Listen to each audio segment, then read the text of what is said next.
Wah wah wah wah wah wah wah wah wah wah wah wah wah. Hi everybody. We're not going to start playing quite yet because I'm still waiting for more people to show up. I started stream early, so makes sense that a lot of people probably don't even realize I'm live right now. So how is everyone doing today? Having a good New Year's Eve?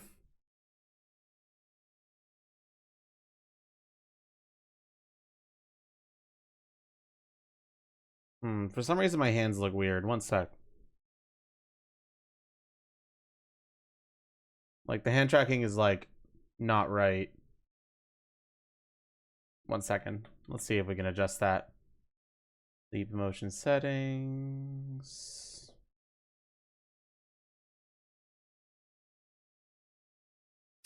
No, that looks right. So then why is it like when I have my hands like this, they're not like horizontal? They're like, why is it doing that? That's weird.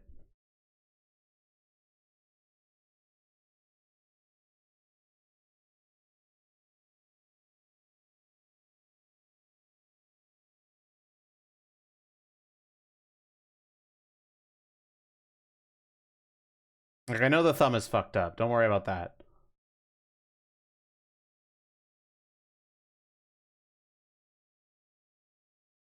Oh no, I guess it's fine. I might just be crazy. One sec.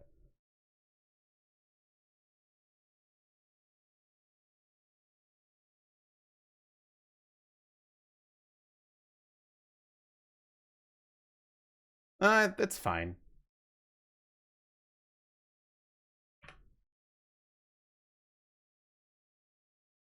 It's fine, Copium.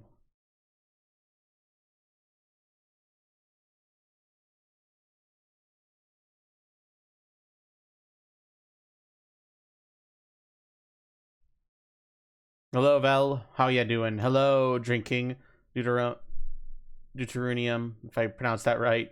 Hello, Zoldo. Hello, humongous waffle. How are you all doing today?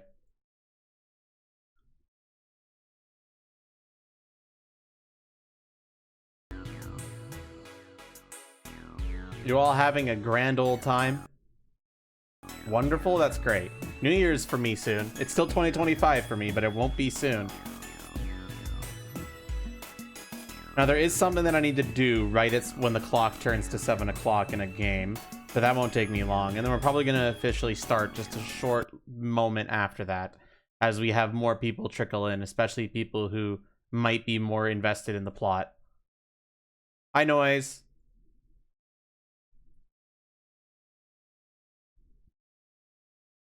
Hi. You ready to ring in the new year?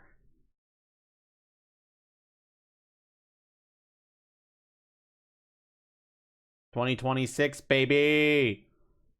I want 2026 to be my furriest year ever. I want to go to all the fucking furry conventions. You have plans? Look at you being social on New Year's Eve. Meanwhile, here I am home alone by myself.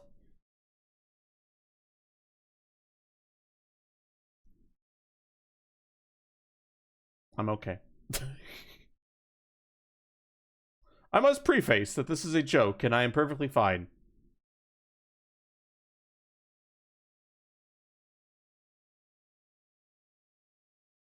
I hope you have fun at your plans.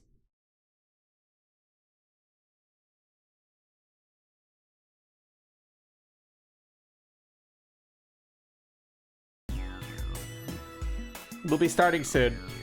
Oh, it's 7 o'clock. Time to do my thingy.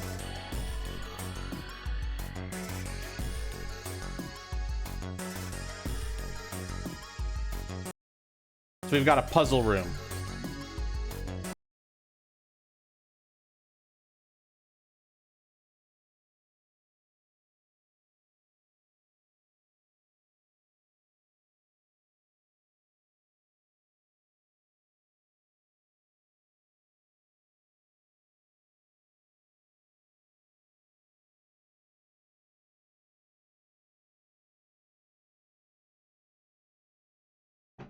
The thing has been initiated.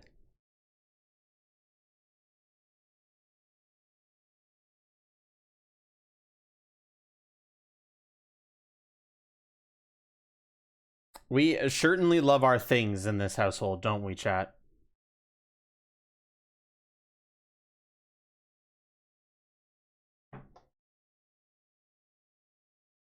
There's a certain... I'm kind of just waiting just a little bit because being such a story-heavy game, don't want anyone missing out on anything. Am I gonna have to ping some motherfuckers? LMAO. Nah, I probably don't. These dolls are really kind of creepy, you know? Hey, it says something here. John. You think that's this doll's name? Maybe. This thing is creepy. I wonder why it's on the bed. All right, chat. We've got our... This is John. Oh, everybody say hi, John. John deserves love, just as anyone else does. Hey, I wonder what this thing is. It says KG on the display. You think maybe it's a scale? An operating table. Do you think old operating tables look like this? I have no idea. After the freezer last stream, okay, are you caught up? Like, did you go to the VOD? Or do you want me to give you a short summary?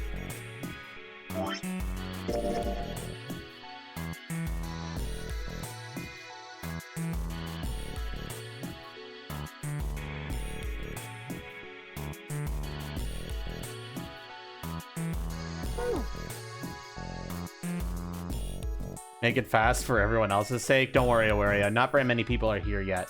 So you're actually at a good time for me to give you a summary. Okay, so after Crypt brutally assaults me, of course. Okay, so after we escaped from that room, we ended up regrouping with the group that ended up going through the first set of doors. So like, the very first... Like basically, let's go to the flowchart to kind of go. So this where's the freezer room. After we got out of the freezer room, we ended up finding a room with like that looked like a big hospital bed room. After they examined and looked around, they found the three new doors, door 3, door 7, and door 8. And we ended up regrouping with the group that ended up going through the other door back in this loop. Afterwards, they found that all 3 of the devices that were for the doors in the big hospital room were removed or broken somehow. They were like, what the fuck? Who removed these? Why are these broken? All right, let's go looking for them. So everyone went and started to go look for them. When they came back, after looking for them for an hour, they found the devices to be fixed. Someone put the missing piece back into it. At this time, everyone returned, and everyone also noticed that Snake was missing. The guy who had like the big dressy and the white hair and is blind. Because of this, Clover got extremely upset, and we all started a search trying to look for him. At the end of the search, we eventually ended up finding out that we did not find them.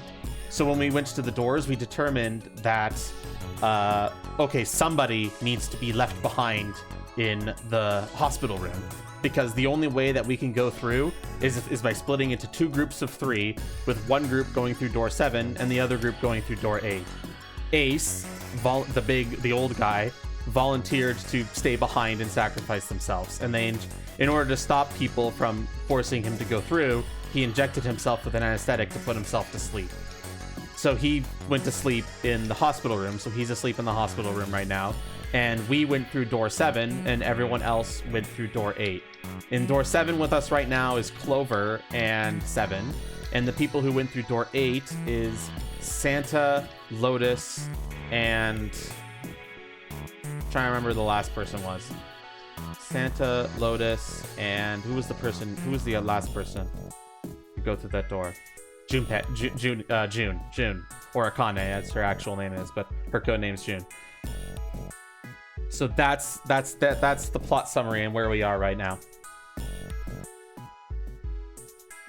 Other important things that were brought up in previous things were discussions about the morphogenic field, discussions about an ice that does not melt at room temperature and has an extremely high melting point, and also discussions about the Titanic, which will certainly come up again. Anything else you need summary on, Oreo? Don't forget, I recommend checking the VODs if you want to get caught up. Even just skimming them will give you a good idea. You lost me at Santa? That's just his code name. Don't worry about it. Alright, back to solving the puzzle. A medical mannequin with its guts showing. Ew. Gross. Hey, Junpei, there's a slit in this thing's chest. Yeah, sure is. There's something in there. Maybe we can get it out. Ooh. Damn it. Sinking thing won't budge. It's stuck. Well, I guess you can't use force on this one then. We need something small that can fit into that little hole. Junpei Persona 3? That's a lot of surgery stuff. There's some scalpels, a few pair of forceps, and a couple of syringes. All of it's too rusty to be useful though. Hey, there's a scalpel here that looks new. Scalpel. Hi, Ty. More like. Don't finish that. Another medical mannequin? From the looks of it, this one's a chick. She has a name too. Lucy. Poor thing. Looks like Miss Lucy only has a head and a left arm. Maybe we're supposed to gather all her parts? Lucy's head and left arm are sitting on the bed. Maybe something will happen if we gather all of her body parts. There's some kind of device attached to the bed. It says kg on the panel. Is this a scale? What's this thing? It's got these short iron legs. Maybe it's a heater? And there's nothing inside it. There's a pipe going outside. Fake chest. Ew, that's gross. This is the chest. It's a woman's chest. The heart's gone, but it's pretty hot. What the fuck? If that kind of thing turns you on, Seven, you're a real creepo. I kind of agree with Clover on that one. It's almost New Year for me. Yeah, in 5 hours from now, 7. Yeah, 5 hours from now. The drawer is empty. Yeah, nothing there. A lot of different kinds of medication. It's hard to tell them apart. Canada use metric? We do use metric. But for some reason, we still use American stuff for some things. Like, I generally know how to weigh things in my own personal weight in pounds. And I also measure some, like, it's weird, okay? We also measure height by feet, generally.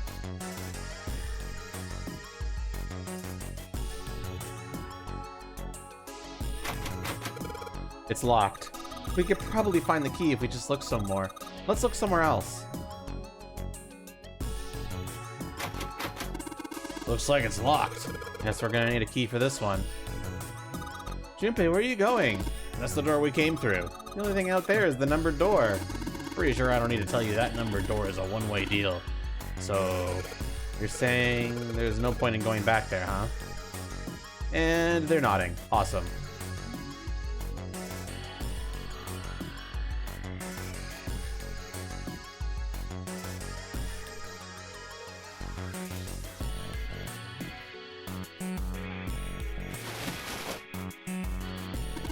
This bed doesn't look very comfortable. Maybe something will happen if we gather all her body parts.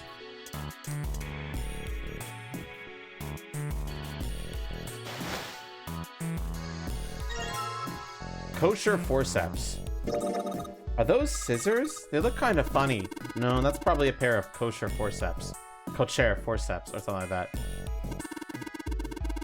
Surgeons use them doing operations. They can hold blood vessels shut and keep tissue out of the way. We can use it to pull stuff out of small holes or something like that.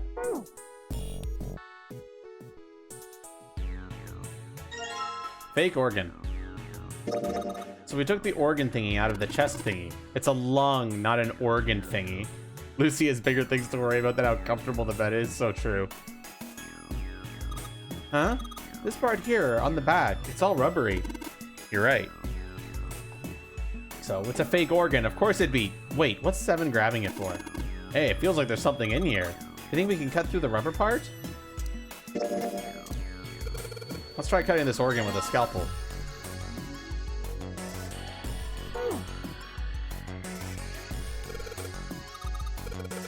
The organ is Oregon.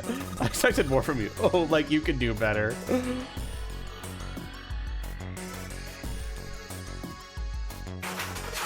Cool, it's unlocked.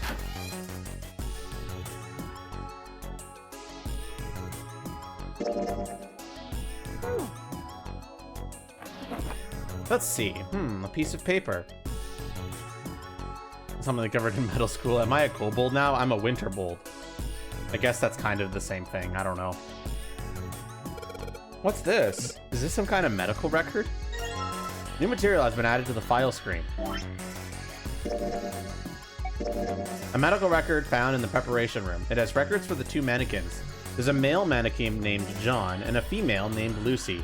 The record shows mannequins' total weight and the weight of their individual parts.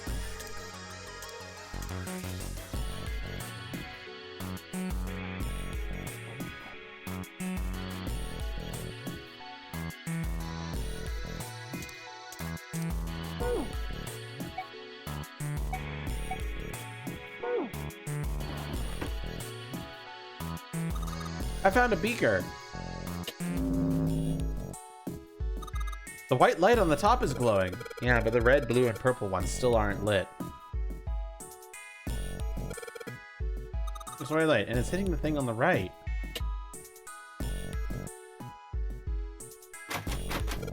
It's locked. It won't even budge. Do you think this is the exit? What's this? A light switch? Doesn't seem to be working. It won't open. It looks like it's locked. There's a red plate on it. You think that means something? Damn, it's not opening. Locked, of course. The blue plate on here seems a little suspicious, though. A sink. The doctors and nurses probably washed their hands here before an operation. Nothing suspicious here.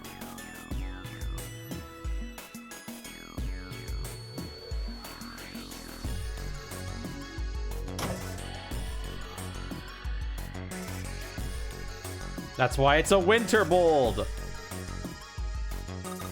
Maybe you're supposed to heat something like that gauze to kill bacteria. There's a boily thingy over there. There's nothing on the lid or the drawers.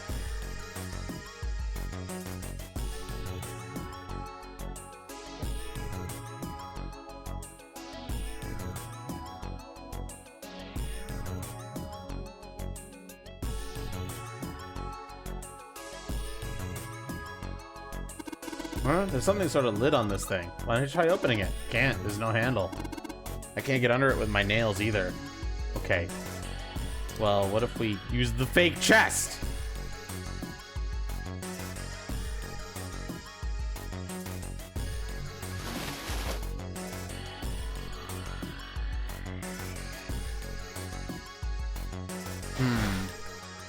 Wait, does that key also open the store? Awesome, it's unlocked. It did, okay. Red liquid. It looks like there's something inside that bottle. Why don't you try pouring some onto the cap? Can't see reason why not. What's that? It's a bright red. Do you think it's blood? No, blood's thicker than that. Then what is it? Beats me. The box is locked. Looks like you have to enter a passcode on the keypad to open it. I can only enter 3 numbers. E is for enter and C is for clear. Once you put the number, press E. If you mess up, press C.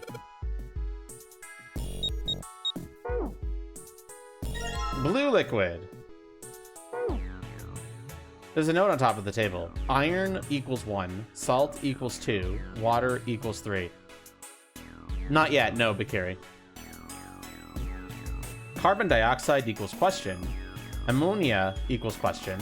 Ethanol equals question. What do you think this is a hint for? Maybe it's got something to do with this box? Hey Junpei, do you think there are any slugs on this ship? Well, if there are, I was thinking we can put salt on them. What's she pointing at? The label states knuckle. Salt, huh? NaCl. Do you think Seven will shrivel up if we put it on him? Hey, you say something? Something stinks. Is it coming from this bottle? It says NH3. Well, that of course stinks. It's ammonia. What's this? Looks like a can with a spray nozzle. It says CO2. So it's a can filled with carbon dioxide.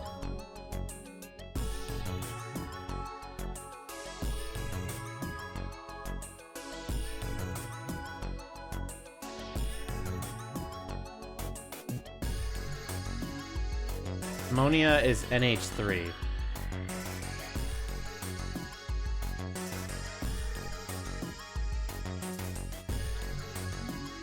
Iron is... What's iron again? Fe, right? Fe? We don't have anything with Fe in it. Salt is NaCl, I know that. Water is H2O.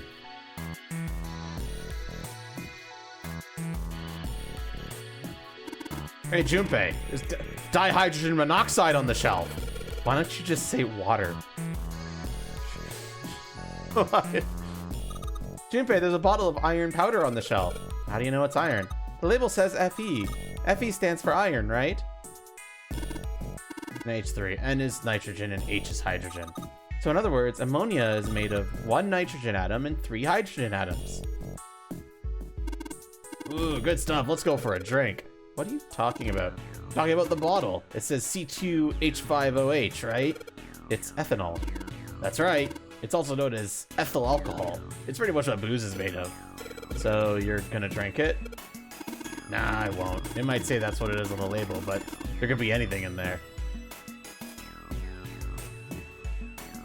So, fuck me. How dare it make me do this? Fuck off. Okay. Well, if water equals 3, then that's H2O, so that's 3 hydrogen, no, 2 hydrogen, 1 oxygen. So, I guess that means, fuck me, man. Carbon. I don't have it. I feel like I'm missing information here, but maybe not.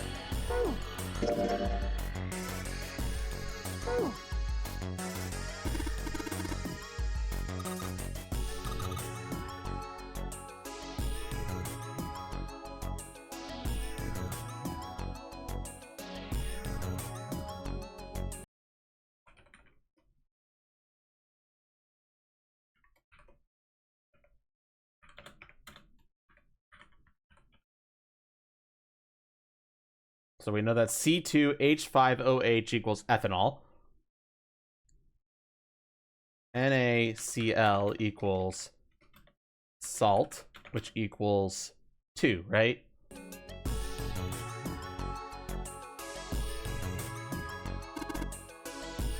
Oh, I think it's just... Okay, I know what it's doing now. Okay. Alright, I know what the solution is. So CO2... Yeah, carbon dioxide is CO2, so that would be 3. NH3 would be 4. And C2H5OH would be 1, 2, 3, 4, 5, 6, 7, 8, 9. So I'm assuming the passcode would be 349.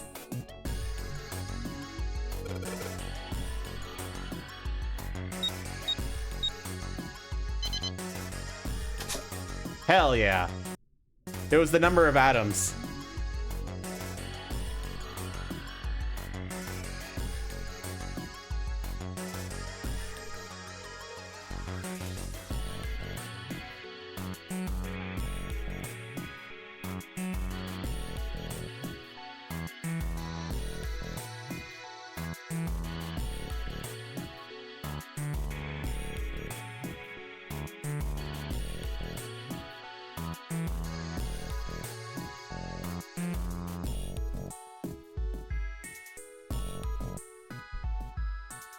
I got a fake right arm.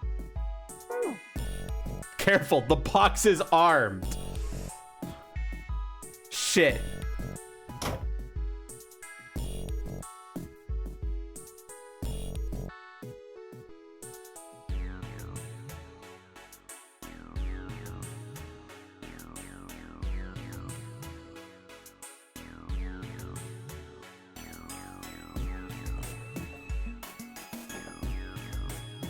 Okay, we got some liquids. I think I know what I need to do with that liquid.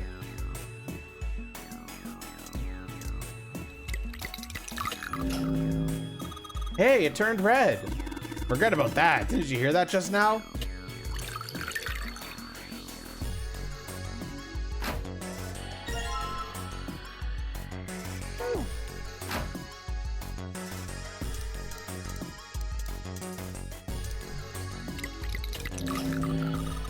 It's blue now. I think I heard another noise. I get it. You can find the red liquid and the blue liquid to make a purple one. Good job, Junpei. The purple light came on and I heard it unlock. I'm sure it's unlocked. The locker with the purple plate has got to be unlocked. All right, let's see what happened.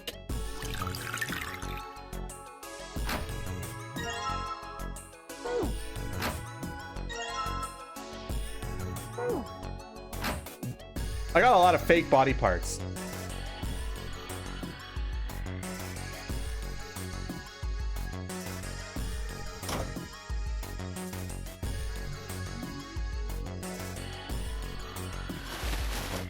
An old hard bed. I don't know sitting on the bed. Maybe something will happen if we gather all her body parts.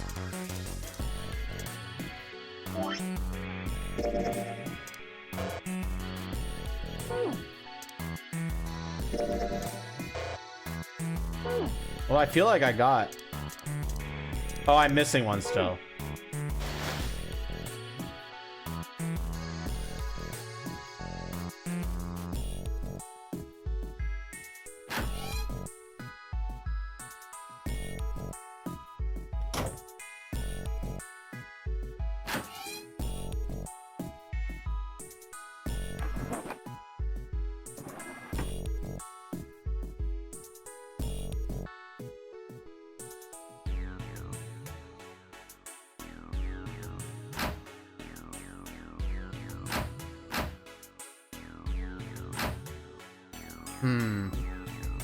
Would I prefer real body parts? Maybe. You don't know me. Yes, a tail. Okay, true.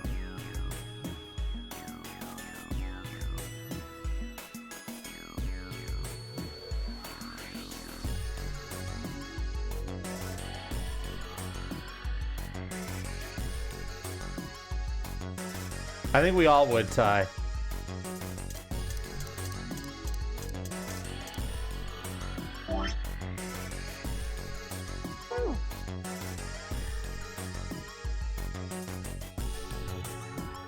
I think we all would.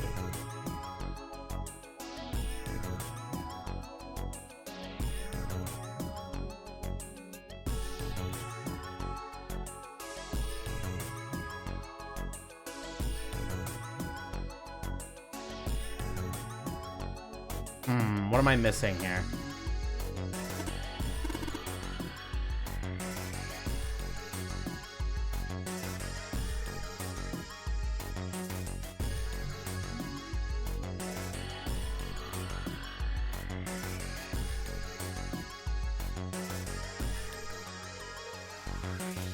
Yeah, I know what you mean.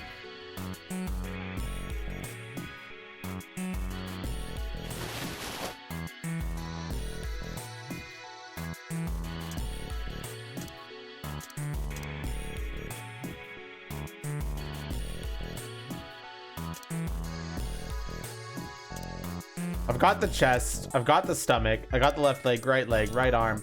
I guess I'm missing the heart.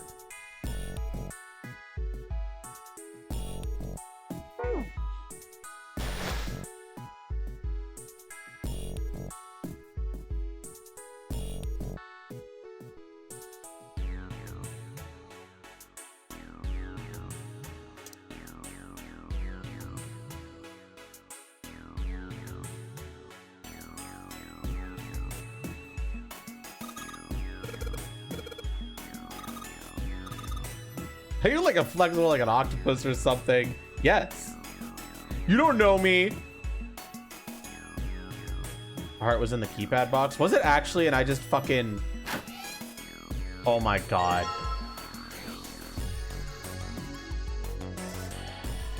Shut up, chat. Shut the fuck up. Shut the fuck up. It ain't good for the heart.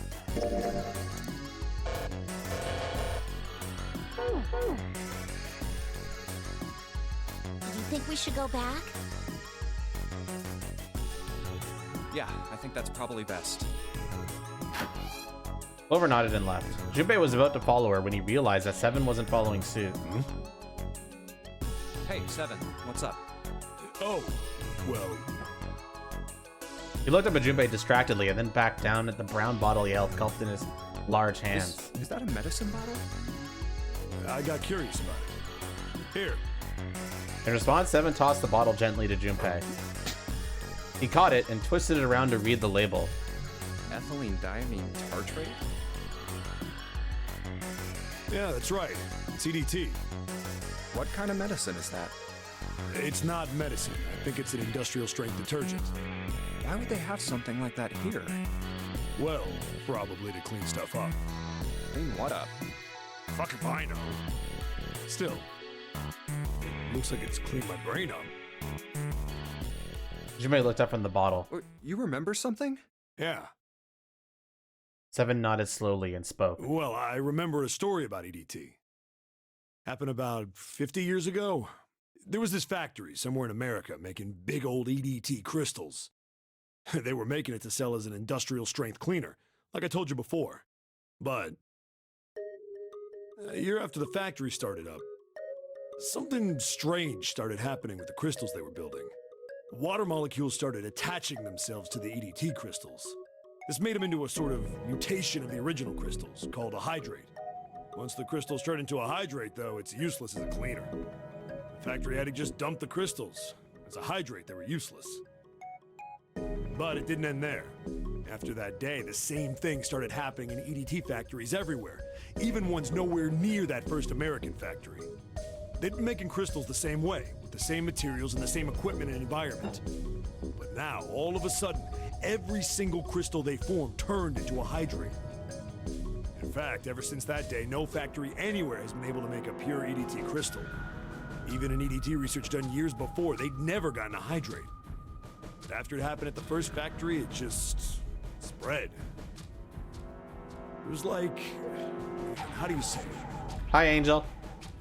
Like the molecules were communicating with one another, transmitting information in a way humans couldn't perceive.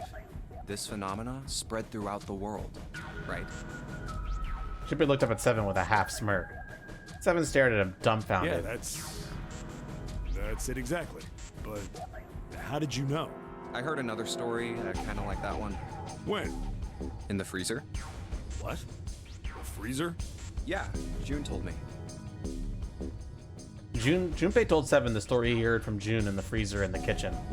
How one day, glycerin began to crystallize, and the story of ice that wouldn't melt at room temperature.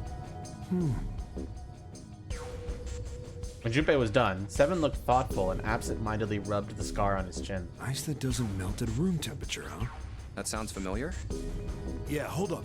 I feel like I can remember something. It's right there. Seven squinted. His eyes stared off into space as if he were trying desperately to focus on something far away. Do you?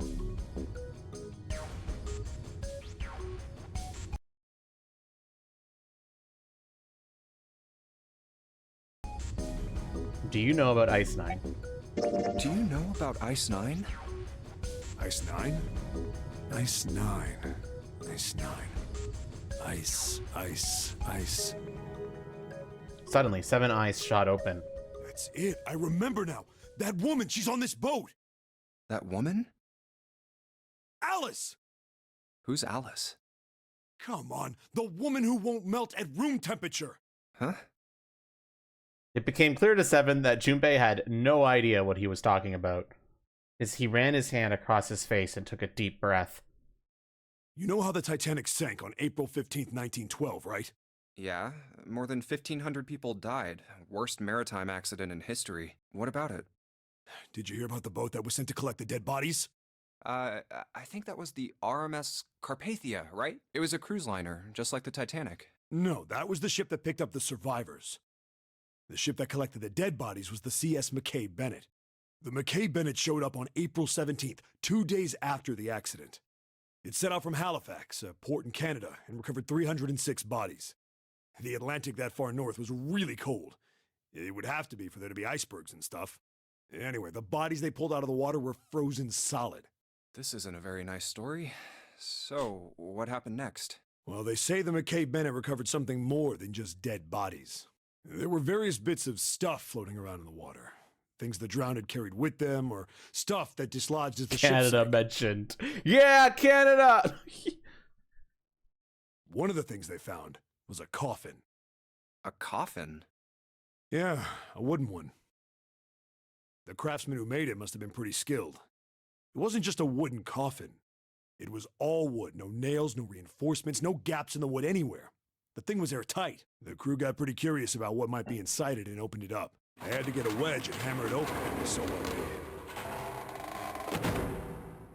Inside, they found a woman. Or, I guess you should say, they found the dead body of a woman. Her hair was thick and black, and her skin rich brown with no blemishes or signs of decomposition. They say that she looked gorgeous, like a goddess. She was obviously dead, but everyone who looked at her said she just looked like she was sleeping. Her skin was so lifelike, she looked like she might wake up any minute. She didn't, though. Like the rest of the bodies they found, she was frozen solid. Eventually, the McKay Bennett finished searching and returned to Halifax. The 306 bodies were unloaded and taken ashore. However, it was warm enough that they began to thaw. They say that the stink was horrible, but there was one body that didn't thaw, and that was... The girl in the coffin. That's right.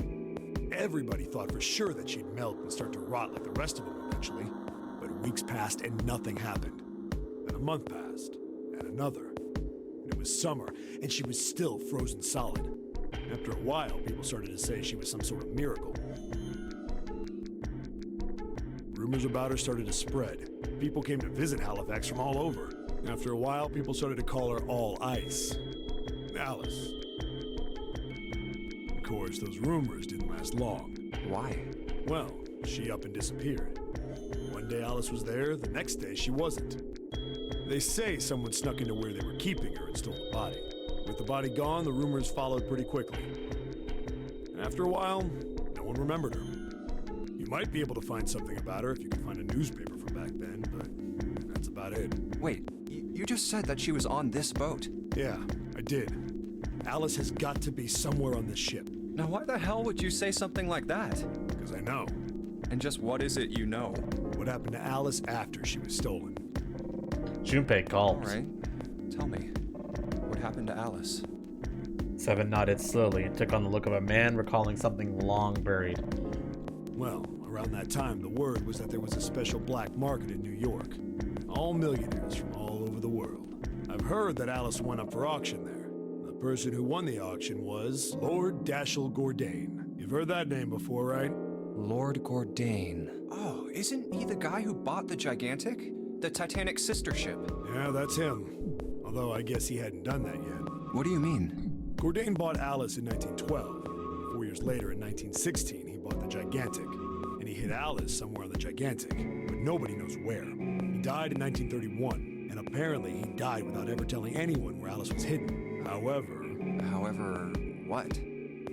Well, he did have one close friend who asked him, "Where is Alice?" And he said, "Alice sleeps in a small chamber past the Forest of Knowledge beneath the navel of the Gigantic." What the hell is that? Is it some kind of riddle? Your guess is as good as mine. Seven threw his hands up in defeat. So that's it. Whatever you think, I believe it. She's hidden somewhere on the Gigantic. In other words, she's hidden somewhere on this ship. Before Junpei could dispute Seven's rather bizarre claim, as Junpei was trying to figure out what on earth he was going to say next, Clover's shrill voice pierced the room. Hey, what are you two doing over there? Stop wasting time and get over here. Okay, we're coming. Jeez. Seven looked at Junpei. Yeah, so anyway, that's the story. It might be useful someday. Don't forget it.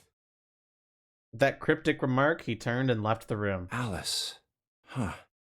Junpei was left behind to ponder what he'd just heard. He tried to remember what June had told him earlier. That mummy wasn't just a normal mummy. They say that she was frozen. The story says that from the time of its discovery all the way through to when it got put on the Titanic, even though it was carried through the desert, her body never melted. Then was that Egyptian priestess Alice? Did the water in her body become Ice 9? No, that's nuts. There's no way somebody like that could exist. Junpei shook his head, trying desperately to clear it, and followed Seven to the operating room, where Clover was waiting.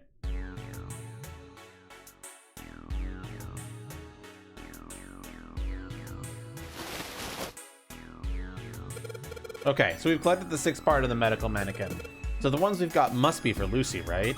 Yeah, seems like it. Well, I say we give Lucy her parts back.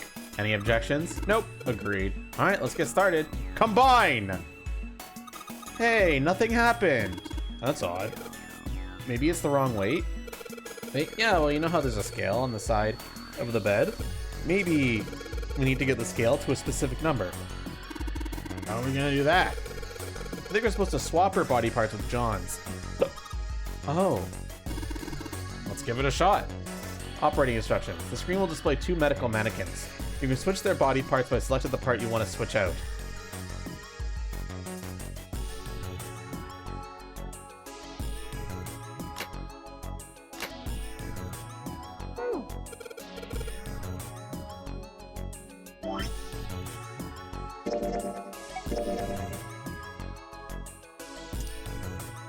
Lucy needs to be 53.2.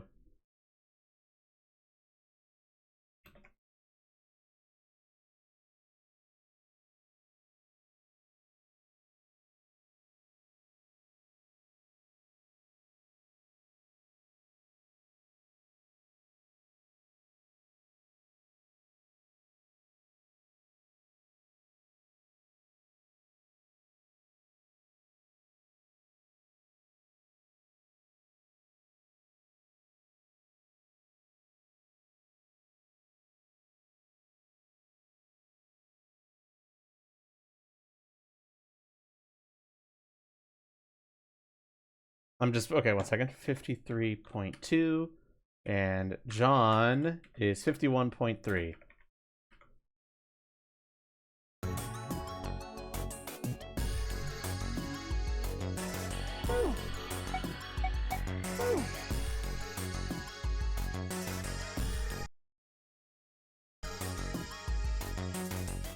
All right, time for some trial and error. Give me 1 second.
One second, chat. Sorry.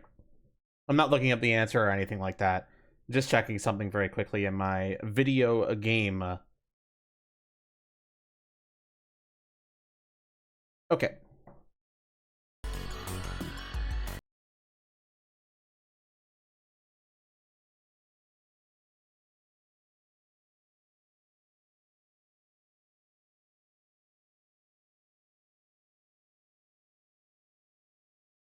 You don't trust me?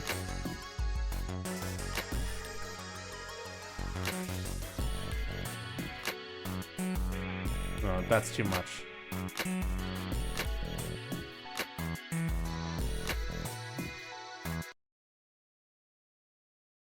Wait, what? I'm 0.1 off. I hate it here.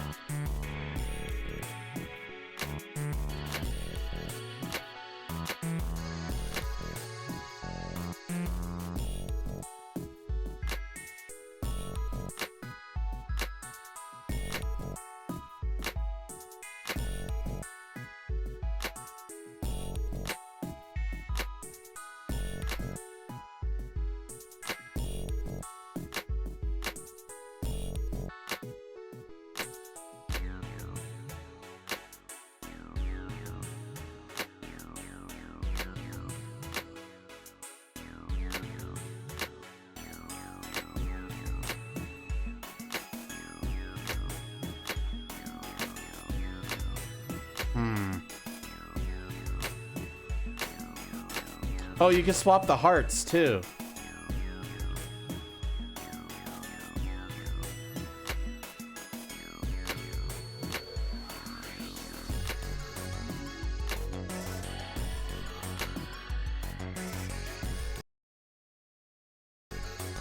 Fuck, I'm 0.1 off again. There we go. Hey, Junpei, I just heard something. It came from John's operating table. We better check it out. Huh? The lid on the scale. Hey, it opened. Oh, I get it. It must have opened because we matched John's weight to what's on the chart. Jupiter key.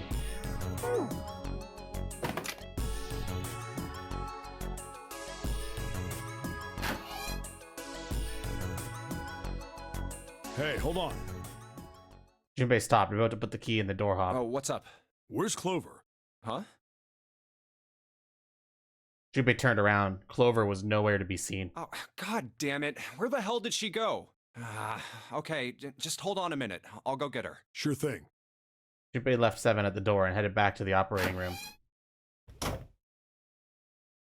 He found her, standing next to the operating table. She was staring at the mannequin. Hey, Clover, what's wrong? Come on, let's get out of here. She didn't respond. If she hadn't been standing up and breathing, Junpei might have thought she was dead. What are you doing? Did you want to come back here and say goodbye to John? It wasn't the best joke, but it was something. An attempt to lighten the mood. Love Junpei. Clover didn't laugh. She stood shock still and said nothing. Hey, Clover, can you hear me? Perhaps it was something he'd said, or perhaps it was something else. Suddenly, her mouth opened and she whispered in a dry, dead voice. My brother might be dead. Huh? That's why we couldn't find him. If he's dead, I'm going to be next.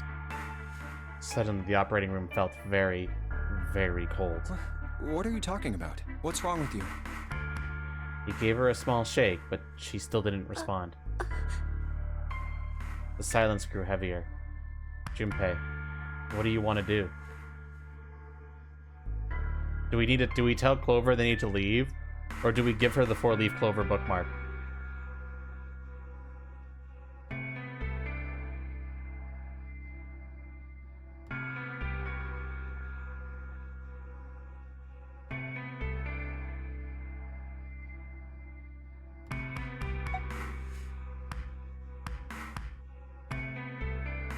For people who weren't aware, Santa gave us this bookmark in the first room in door 5.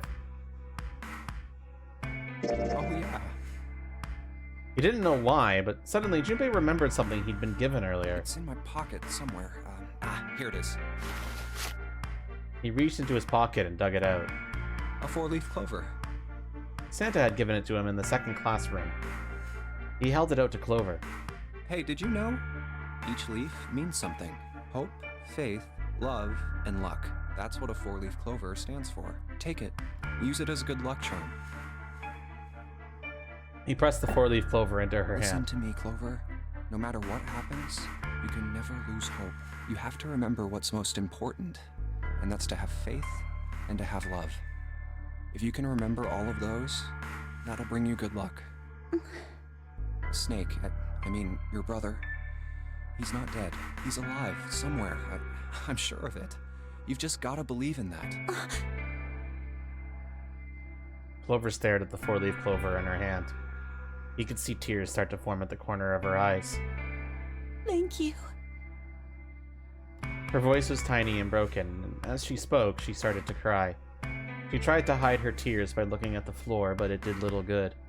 She wiped away tears with the baggy arms of her jacket, but more quickly took their place.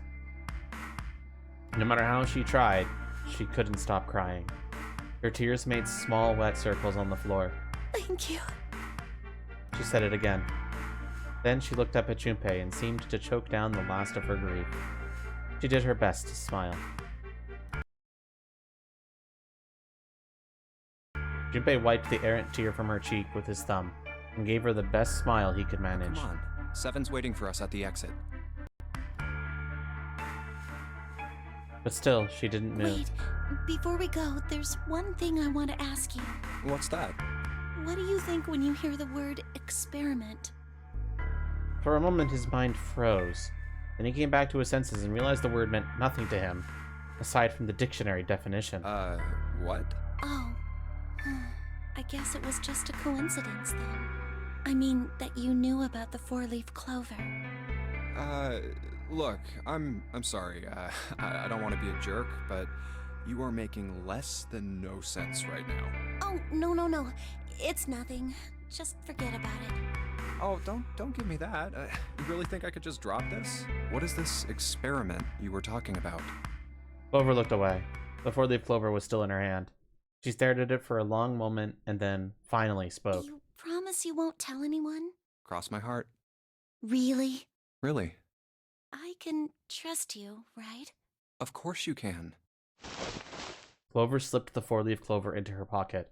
Her eyes still red from crying. She looked up at Junpei. Okay then, I'll tell you. I'll tell you what happened on this ship 9 years ago. Wait. On this ship? Yeah, this ship. He was entirely lost. He had 1,000 questions, but it was probably best, he thought, to save them until Clover had finished. It was an experiment to test some sort of psychic thing. Communicating through these fields that you can't see. Fields that you can't see? He had heard something like this before. Clover nodded. Like, think about this. She pointed at the operating table. On top of it was a somewhat mismatched medical mannequin whose parts had been swapped with another mannequin. This is John, right? But is he really John? Huh? All Junpei could think was, she has finally completely lost it. Isn't this like Locke's socks? Or the ship of Theseus? Junpei grew even more confused. He'd never heard of either of those things, although they sounded smart. You don't know? You haven't heard of those paradoxes? No? Hey, Doling, I'm not New Year for me yet, but soon. Junpei shook his head. Really? Clover laughed. Okay, well pay attention then. This is how Locke's socks works. Let's say I've got a pair of socks. They're my favorite socks. One of them gets a hole in it. What would you do if that was your sock, Junpei? What would you do if it was your sock, chat?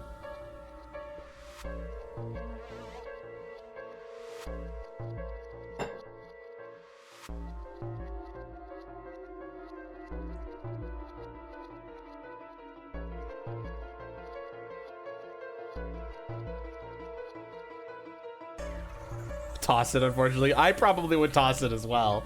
I don't know how to patch anything. Hey, I bought new socks before. I bought a big pack of them from Costco when I really needed them. What can I say? Toss it. A lot of people are saying toss it. So yeah. Well, I'd pitch it, I guess. But it's your favorite pair of socks. Come on, who loves their socks that much? It doesn't matter. Just suppose you do love them that much. Well, I guess then I'd patch it. But what if another hole opens? I'd add another patch, I suppose. What if another hole opened after that? Another patch, I guess? Well, let's say you just keep adding new patches until eventually the original cloth of the sock is totally gone. Once you get to that point, can you really say they're the same socks you started with? Well, that's tough. Junpei crossed his arms. So, that's the lock socks thing? Yeah, the ship of Theseus is a lot like it. The ship of Theseus. If you keep fixing the damaged parts of a ship, eventually it ends up with none of the parts it started with. Can you really say that ship is the same one you started with? And what if you took all the old parts from the first ship and built another one somewhere else? Then which ship is the real ship of Theseus? The one you repaired, or the one you built with all the original parts? It was an interesting question. Clover could see Junpei was intrigued. Hey, do you think it's the same? What's the same? These guys. Is this John, or is it Lucy now? Junpei looked at the operating table again. A mannequin full of body parts from a different body.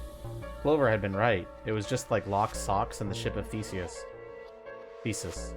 Whatever. Fuck. The part of the body that holds a person's identity is the head. Of course, for many hundreds of years, conventional wisdom had held that a man's identity resided in his heart or any number in internal organs. And here, they had both. John's head and heart are both his, but apart from those and a single arm, the rest of his body was once Lucy's. Was that mannequin really John? We're just like these mannequins. She looked at Junpei again. Think about it. The cells in our body change every day. Old ones die and new ones are born. Maybe part of my arm is made of stuff from a fish I ate once. Or maybe part of your right side is made from a cow you ate. If you take it a little further, those cows and fishes are made from something else too, right? That's how we're all connected. Through fields that can't be seen with the naked eye. The silence was broken by Seven. Hey, what the hell is taking you two so long? Seven's head appeared in the doorway. He was not happy. How long are you gonna make me wait? We don't have time to screw around.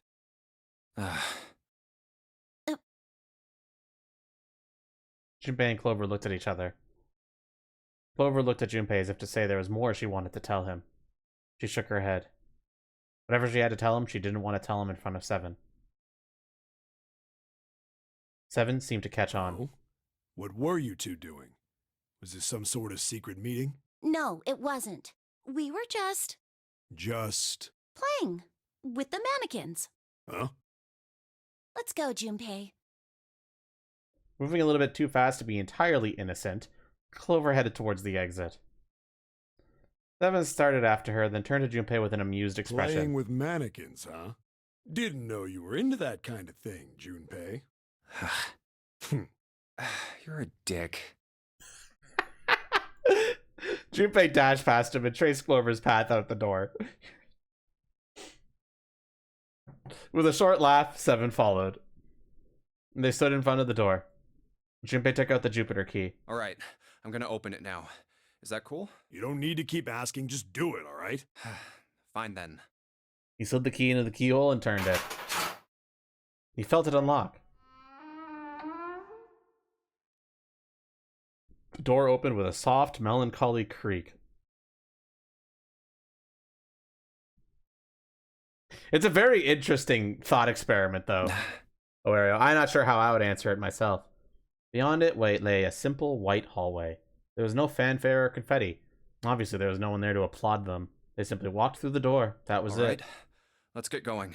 Hey man, what's up with you? You're so serious, you know? Can't you sound more happy, you know, get a little excited? Not really. Junpei turned away from Seven and took his first step down the simple white hallway. Why do you think you think about it so much? My brother might be dead. I'm going to be next. Clover had told him only a few minutes before that her brother was probably dead and that she was likely to follow him. Like hell I can. Not after hearing something like that.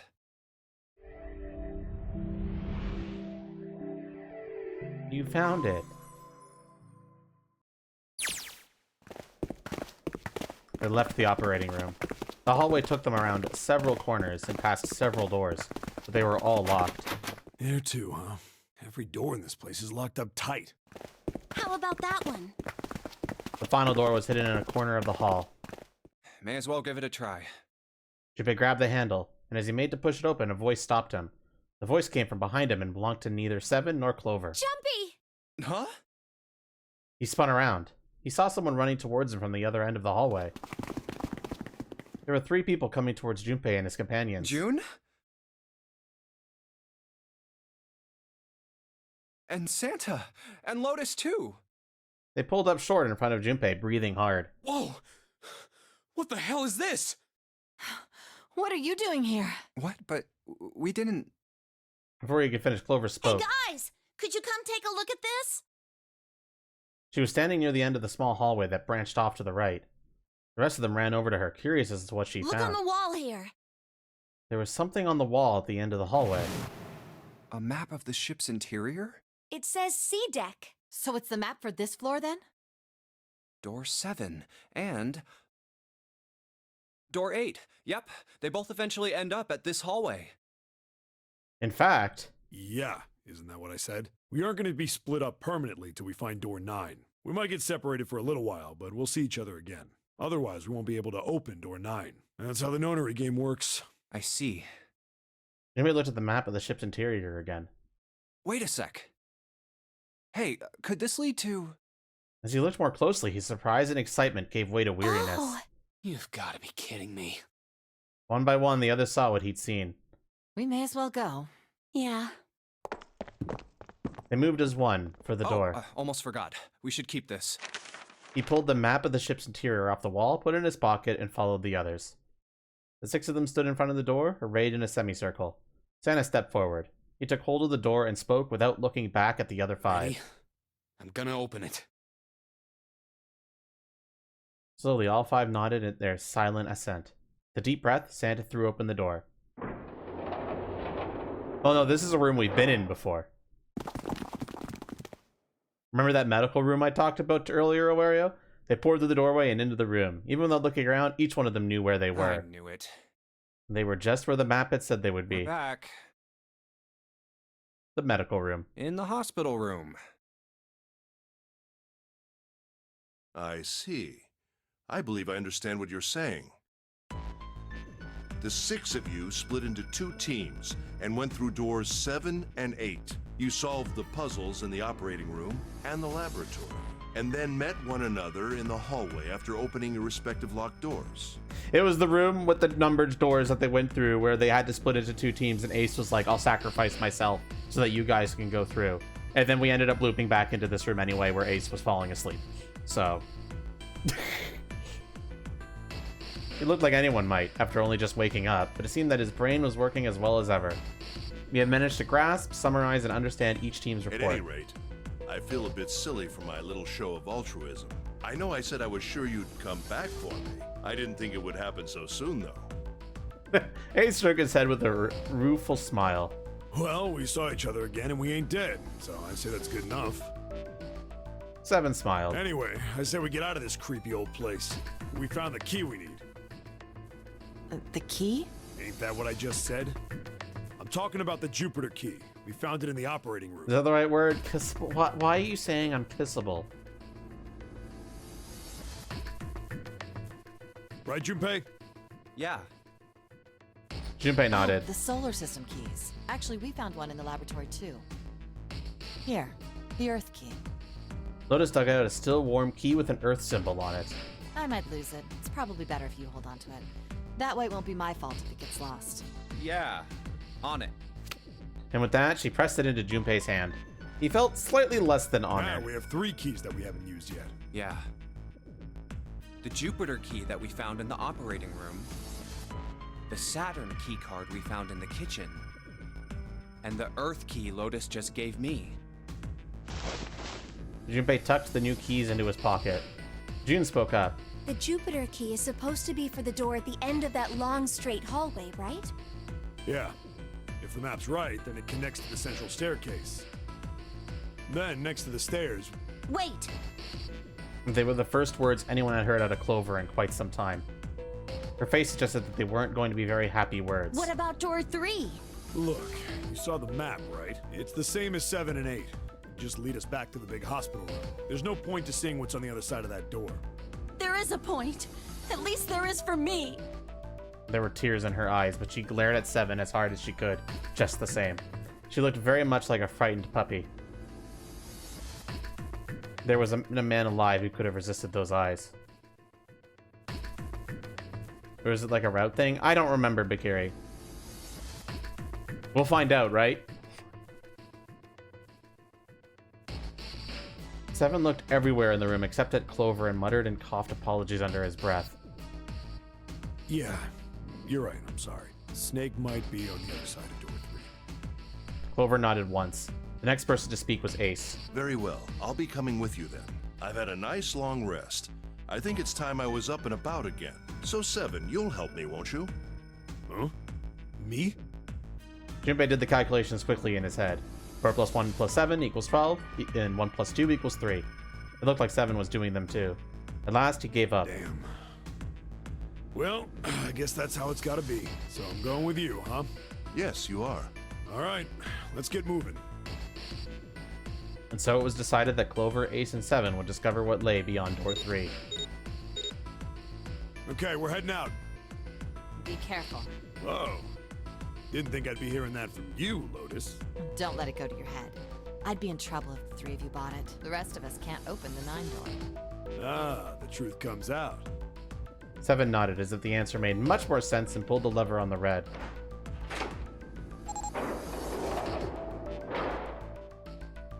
Okay.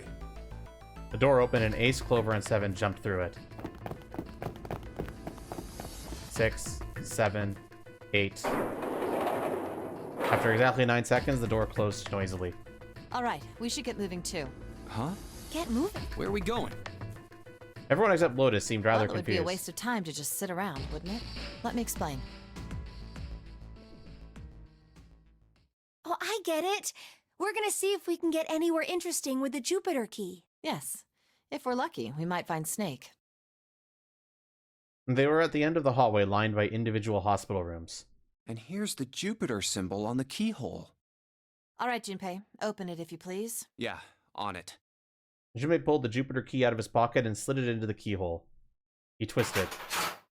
With a nice sharp click, he felt the door unlock. Junpei sucked in a breath, held it, and opened the door as quietly as he could. Inside was exactly what he expected to see from the map of the ship's interior. They were in a tremendous hall, almost like a ballroom, with a massive central staircase. Great, back to the beginning. You sure this is a good idea? What do you mean? Well, we already searched every inch of this room, didn't we? I'm asking you if there's any reason we came back here. Of course there's a Of course reason. there's a reason. Man, sometimes I can't tell if you're smart or just lucky. Damn! This. Junpei pulled 2 things out of his pockets. The Saturn key card. And the Earth key? It maybe could. I can maybe tweak that a bit more. I think it's fine, though. But, I mean, what else would I put there? Most of the time, my models don't have a lot of snoot action going on. Unless they've got, like, a nose that I can color. Which most of my models don't, actually. It's like only the Kirin and the Freehound that have a suitably doggish nose. I'm lost. And then I cocked his head to one side like an inquisitive bird and looked at them. After several long moments during which it became apparent that Santa had no idea what the cards meant, June took pity on him. Don't you remember, Santa? On C deck, where we are now, there was a big elevator behind the stairs, remember? And next to the elevator, there was a card reader with the Saturn symbol on it. And on A deck, on the door to the left, there was a keyhole with the Earth symbol on it, I think. So the 2 keys that Jumpy has? Should let us use the elevator and the door on A deck. Huh. Yes, that's right. June smiled, pleased with herself. So did Santa. All right, I got it. Let's get started then. What do you say we split into 2 teams? Lotus and I will search the Earth one, so you 2 can search Saturn, all right? Sounds good. Then you guys should take this key. Junpei handed the Earth key to Santa. They decided that their initial search should be brief. We have no idea what's on the other side of these, so don't go too far. Just search for 10 minutes and come back. Plan decided, the 2 teams split it up. None others. The main reason why I made this model was because I got it for free. It was given away during winter as a Christmas gift. There's a card reader next to the left elevator. Then let's try out the Saturn key card. The light on the upper left corner blinked to life. Great! It looks like it's working now. All right, now how do I call the elevator? There's a single button to the right of the elevator door. Oh, it only has the upside down triangle on it. I guess there's no up button. Well, we may as well try pushing this one. The door slid shut and they heard the grinding of the motor as the elevator car moved down.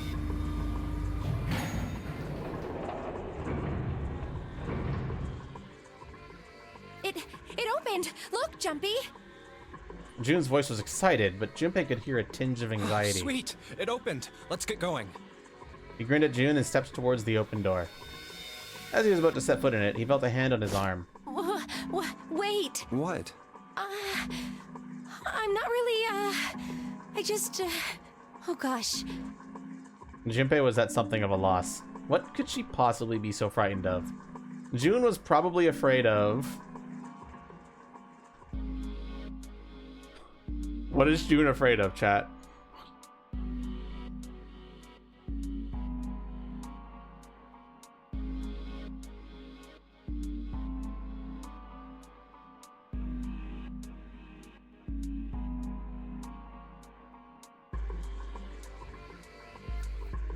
One 100% number one.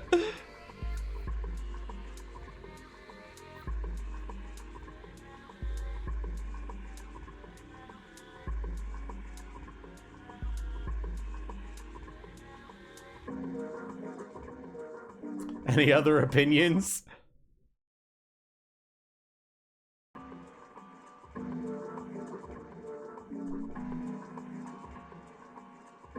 A gentleman picks the second option. After a little thought, Junpei decided that she had to be nervous about being locked up in such a small place alone with a boy. Well, we will be all alone in here. In a way, it was kind of cute. Very demure, if you could say, he thought. Still, even though it wasn't exactly roomy in the elevator, they weren't going to be pressed up against one another. At least they didn't have to be. Still, it was making her nervous. Junpei couldn't help but think how innocent she was. Jumpy? Huh? Oh, nothing. It's not important. Come on, let's go. Again, he stepped towards the elevator. And again, he felt himself restrained. I said wait a minute. Why? Aren't you afraid, Jumpy? Afraid of what? Well, I've never, you know. It's your first time? She'd never been in an elevator with a man alone before? Even so, she still seemed awfully alarmed. I might get wet.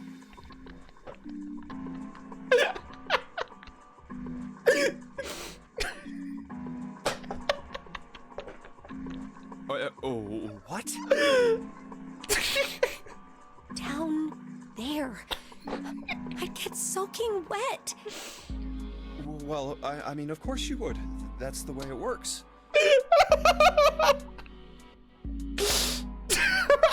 I mean, I've never heard of anyone getting soaking wet somewhere else. That's true. You don't mind? Mind what? Getting wet. Well, I don't know. I think I'd probably, you know, like it.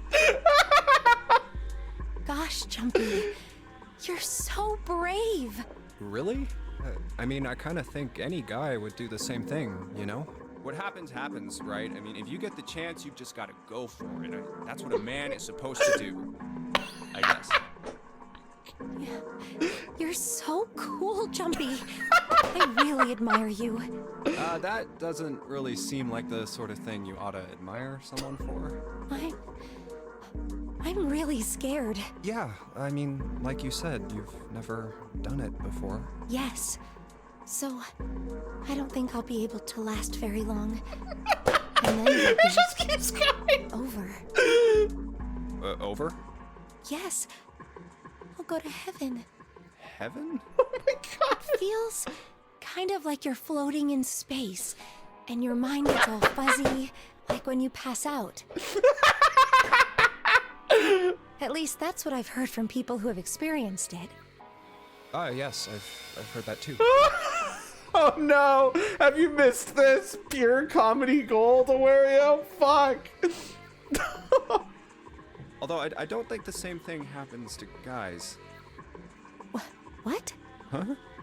But it would happen to men too, wouldn't it? It would happen to anyone. Once it gets into your body, the same thing happens to everyone. Well, I mean, usually it doesn't. I mean, generally. Oh my god! Yes, it does. Well, eventually it will. It's not like you really have a choice. Your body will force you to swallow some of it. Eventually. What are you trying to do to me? Nothing. I'm not going to do anything to you. I'm just saying that That's what happens. It's a psychological reaction to what you're experiencing. Oh, is that so? What the fuck did you miss here? Oh, here's some of the text. So he said, we're obviously going into an elevator, it says, and we selected June was probably afraid of being inside a small elevator with a guy. And then Jumpy, and June was like, aren't you afraid? It's your first time. And then just start doing, I might get wet. Down there, I'd get soaking wet. I mean, of course you would. That's the way it works. I mean, I've never heard of anyone else getting soaking wet somewhere else. That's true. You don't mind? Mind what? Getting wet? Well, I don't know. I think I'd probably, you know, like it. Gosh, Jumpy, you're so brave. It just keeps fucking going. You gotta check this part of the VOD. Then it's only natural? Is that what's natural for living beings? Perhaps he's been mistaken all these years. Had he misunderstood life so gravely? The thought terrified him. June seemed to be entirely oblivious to Junpei's mounting confusion and terror. I know most men probably have larger lungs, but even then, I don't think you could hold your breath for 20 or even 10 minutes. Eventually, you'd have to breathe, and then the water would get into your lungs. Once that happens, your body won't be able to get oxygen anymore, and you'll start to feel that floaty feeling as you pass out. Oh. Oh.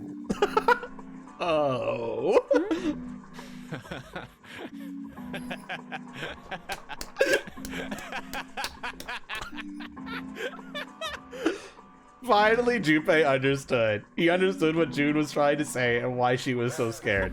Yeah, you're right. You wouldn't last very long. See? She was afraid that the only elevator button pointed down. That meant, of course, that the elevator couldn't go any higher than the floor they were on. As he thought about it, Junpei realized he hadn't seen elevators on the A or B decks near the central staircase, all of which meant that the elevator could only convey them to the lower decks. Come to think of it, the lower floor, D deck is That completely fucking underwater. scene just kept fucking going, dude. I am shocked at how many innuendos they were able to squeeze out of that scene. Absolutely incredible writing. An elevator heading to a submerged floor. That is pretty scary. Hey, wait a minute. This elevator came up from somewhere under us, right? Well, yes, I guess it did. It didn't open right away after you pressed the button. There was a motor noise, like it was moving, and then it opened. Yeah, exactly. Yes. So, I take a can't look believe they inside. opened with wet. Junpei jerked his head towards the interior of the elevator. It's not wet at all, is it? The walls and even the floor are totally dry. Oh, you're right. They are. She looked around the elevator, slightly Well, embarrassed. let's test it. Tested. Yeah, watch this. Now, I'll just put one foot inside the elevator and look over at the buttons. Oh, there's only two, E and C. All right, I'll push E. He pushed the E button and jumped out of the elevator. The door slid shut, and they heard the grinding of the motor as the elevator car moved down. Dante tears scene, but actually fucking reasonable. I think I can hear it opening on E deck. Okay, that's done.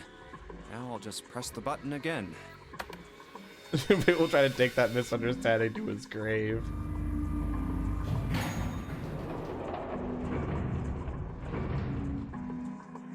Yep, not a single drop of water to be seen. See? Junpei couldn't resist puffing out his chest like just a little bit.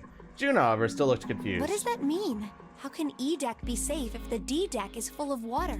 Well, here's what I think. The elevator shaft and E deck must be watertight and separated from wherever the ship's been punctured. Here, let me show you. He pulled out his notebook and pen and sketched out a rough illustration. I see. So is that why the ship hasn't sunk? The shape of the inside keeps it all from filling with water? Yeah, I think that's what's going on. Junpei continued talking as he closed the notebook and slipped it back into his I'm gonna pocket. go down and check it out. You stay here, all right? But... Come on, just do it, all right? He gave June's shoulder a reassuring squeeze and hopped onto the elevator. He pushed the E button and the door began to close. June looked worried, her eyes darting back and forth as if she was trying to make a decision, when suddenly... I'm coming with you. Huh? At the last possible moment, June dashed forward, turning sideways, just in time to slip through the gap between the closing doors. Wait! Junpei jammed his finger against the open button, but it was too late. Oh, crap. It closed. The door had shut, he and June were in the elevator, and he was headed down to E-Deck. He was so surprised by June that he didn't even have time to think about what awaited him on I E-Deck. can't just let you go alone, you know. Ah, jeez.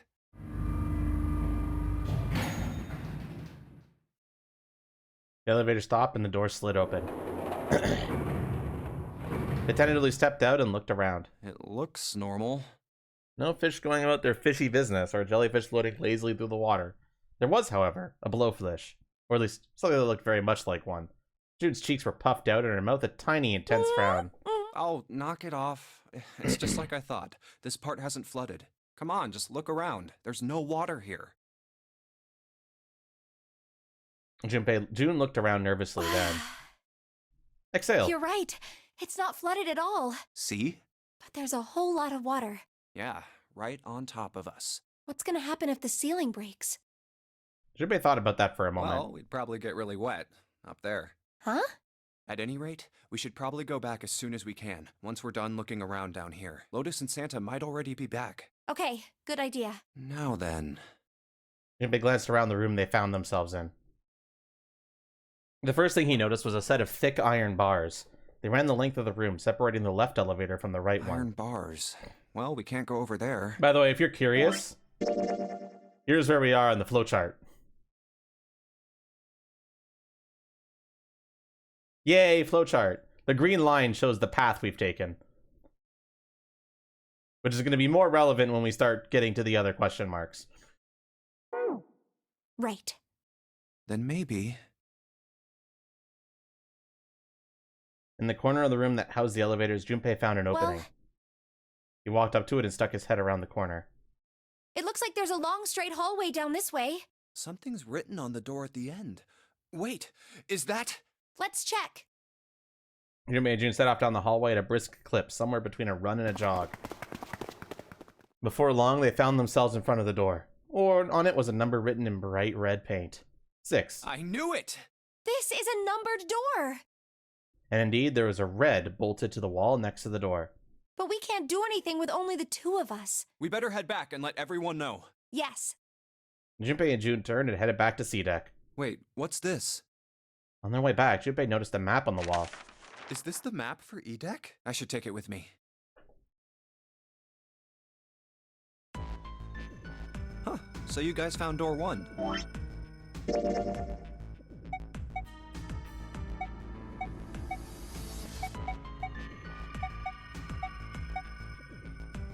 So they found door 1. They met back up with Santa and Lotus, who had explained what they'd found. Apparently, there was another numbered door on A-Deck, just like the one on E-Deck, beyond the door that the Earth Key opened. According to Santa and Lotus, there was a 1 on the door. So now we've located 2 new doors. The 6 door and the 1 door. You know, it is interesting that E-Deck wasn't flooded. Lotus was quiet for a moment, lost in Well, thought. we don't really know if all of E-Deck is safe. We only checked the area around the elevator. Even so, it's still very interesting. You said the 6th door was there, right? Yes. Then that means Zero planned all this out, even the sinking. That would have meant some pretty serious remodeling of the ship's interior. It's pretty mind-blowing when you think about it. Yeah. I wonder how long it took. I can't even imagine how much it must have cost. It would have been a time. Damn it, Wario! Fuck! Well, that does go along with what Ace was saying. The most reasonable explanation would be that this was done by some organization with access to a whole lot of cash. Yes, it does make sense. That thought made them all go quiet for a moment. June bit her lip while Lotus sighed softly to herself and Santa cracked a stiff neck and stared off into the distance at nothing. Yeah? I don't think it's a very good idea to stay here. June looked up at Junpei with large pleading eyes. You're right. Ace and his team might be back already. Well, Junpei and I should be able to open door 1. Huh? You guys leaving me behind? 8 plus 6 plus 5 equals 19. 1 plus 9 equals 10. 1 plus 0 equals 1. Just kidding. All right, let's go. Lotus' words were all the the impetus they needed. Back to the large hospital room they went.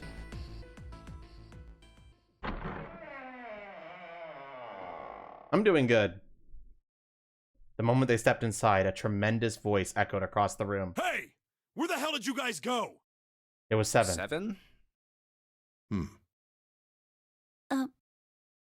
Ace was right behind them, and Clover was behind Ace, although she seemed to be hanging back. What's wrong?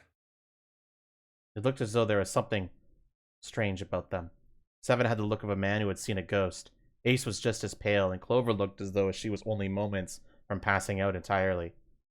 For a long moment, they simply stood there, looking at one another. Junpei looked around nervously, waiting for someone else to speak. No one did. He looked at Seven. What happened? What the hell kind of question is that? Seven was trying very hard to be angry, but something had shaken him hard. His shoulders were trembling and his voice was strained. Snake is... Seven couldn't finish. He just looked away, his face twisted by Junpei wasn't sure what. Instead, Ace spoke. He took a deep breath, closed his eyes, and spoke. Snake is dead. He died, just as the 9th man did. It was as if all the air had suddenly been sucked out of the room. Junpei felt his heartbeat quicken, and he realized he was having trouble breathing. He could feel cold sweat beading on his forehead and neck. June, Santa, and Lotus looked the way he felt. All three were frozen in place, their faces white. Oh my god, that's not true, is it? We should make sure. Yeah, right. We should. They nodded to one another and headed for the number 3 door. Wait! Not that way! What? Why not? They stopped short and turned to look at Seven. He was pointing at the door with no number. I stuck a screwdriver in there to keep the door from closing all the way. It's not locked, so you can go in that way. Where is he? The shower room. The left side of the hallway. I put a broom in there too to keep the door open. That means we can get in without going through the numbered door, right? Yeah, that's right. Then let's go. Their new destination clear, Junpei and his companions headed for the door with no number. Once in the hallway, it was easy to spot the metal door on the left This wall. wasn't open when we passed here before. But now, just as Seven had said, there was a broom stuck between the door and the frame, keeping it open. Well, let's keep going.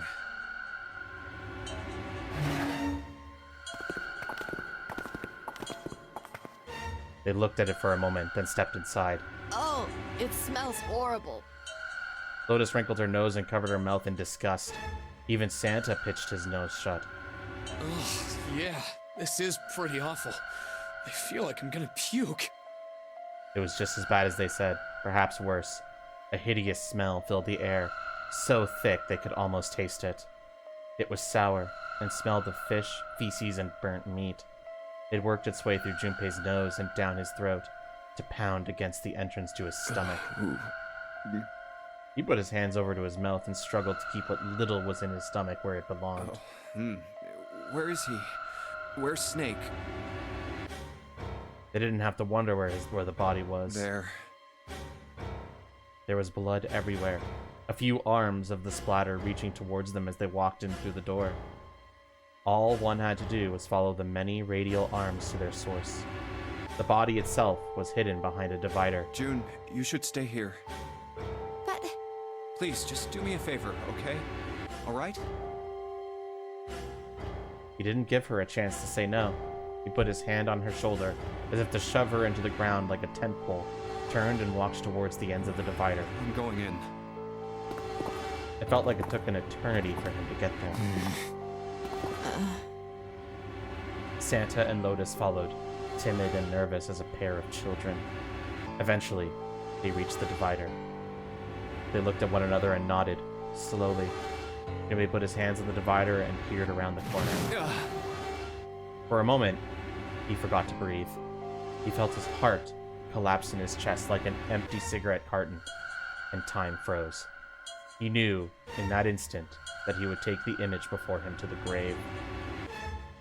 What was left of the body sat in a sea of blood. Chunks of flesh torn from the body sat in the blood-like tiny islands in a great red sea. A vast, ragged hole had been torn in the torso, and what remained of his intestines spilled out of it like fresh spaghetti. Smaller chunks of meat had splattered against the wall and become stuck there as they dried. Gobbles of yellowish fat had left trails like tiny slugs as gravity pulled them down the wall, even as they dried to it. Just like Ace said. Santa's voice was strained. Junpei suspected he was holding down some vomit of his own. Just like the ninth man. The detonator in his bracelet set off the bomb in his gut. It looked as though the explosion had been quite powerful. Oh God. The bone is coming out of his left arm. It's definitely an open fracture. His legs were both bent in an odd, unnatural way, and his left arm had split open, exposing the painfully white bone of his ulna. His bracelet lay next to him. It seemed to have hit the wall hard enough to have shattered the display, which lay on the ground in pieces. Oh, the face. It's horrible. Yeah, you can't even tell who it is. Half of his head had simply collapsed. The blood cloak coating almost made it look like raw pizza dough covered in tomato sauce. His clothes, too, were covered in blood. The burgundy tie, the white shirt, the jacket with the yellow piping and the gray slacks. But the clothes are... They were all familiar to Junpei. No mistake about it. It's Snake. Lotus's voice was unnaturally deep and strained, and Junpei heard it catch in her throat.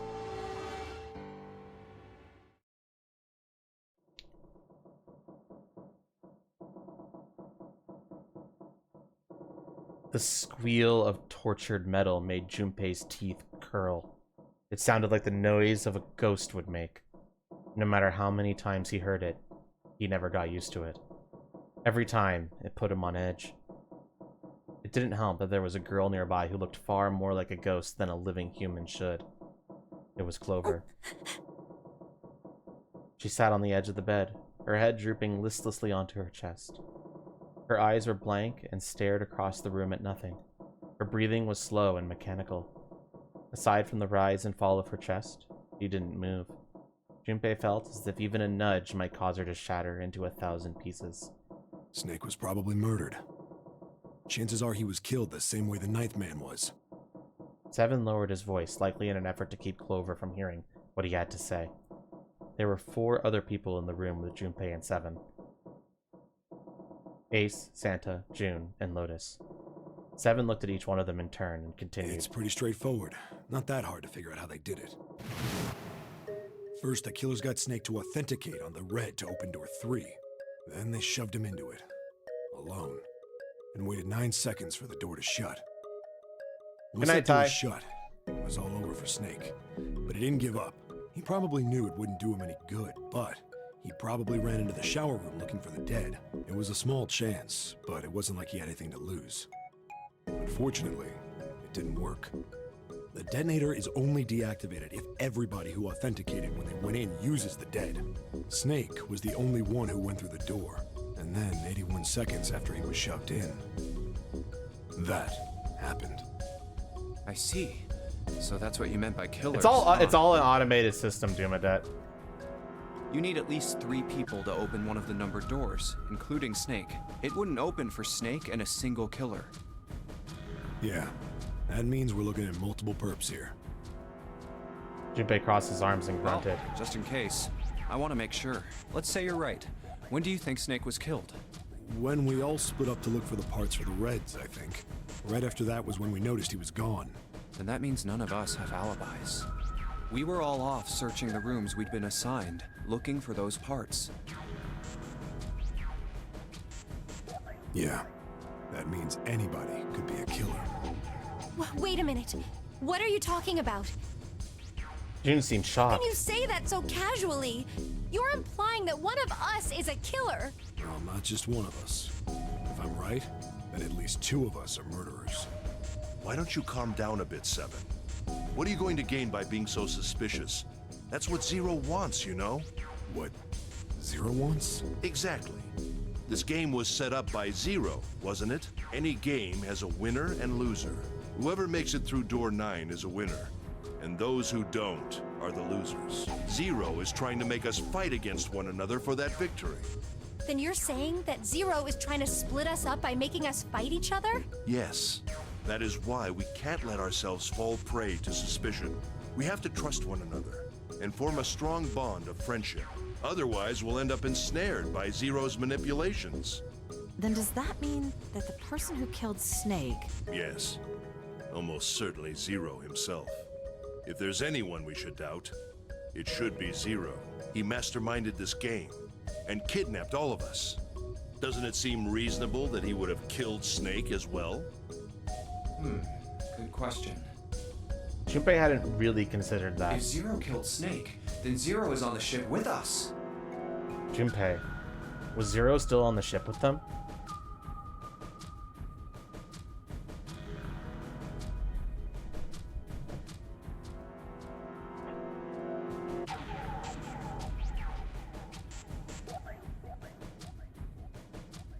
The digital route to open the 3 door would have to be 3, and you would need 3 numbers to do it.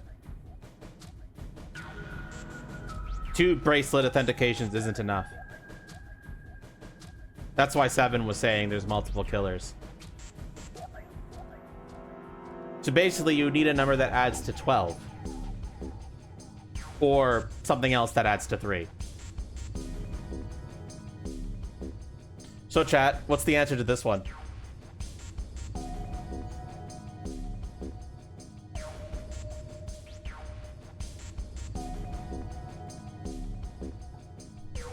Of course. A lot of people are saying of course. Of course he was. That was obvious. I don't... Zero was somewhere on the ship, but Junpei had no idea where. Junpei mumbled to himself, lost in thought. Where could Zero be hiding? Suddenly, everyone went very quiet.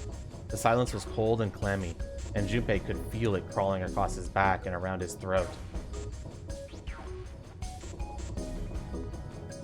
Again, he heard the ghosting, moaning noise. And moments later, a person who looked more ghost than human appeared. It was Clover. She looked at the floor as she spoke, and her voice was a cold monotone. I think Zero is one of us.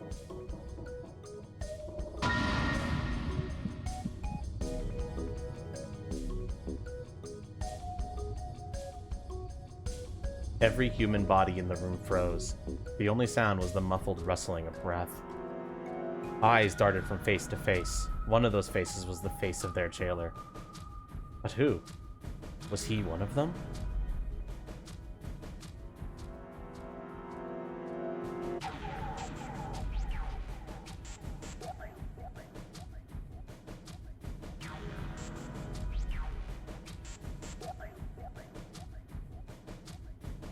Who's 7? The guy who's literally named 7.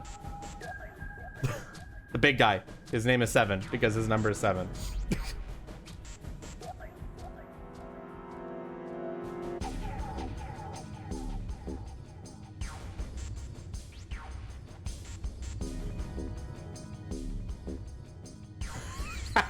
No, it's okay.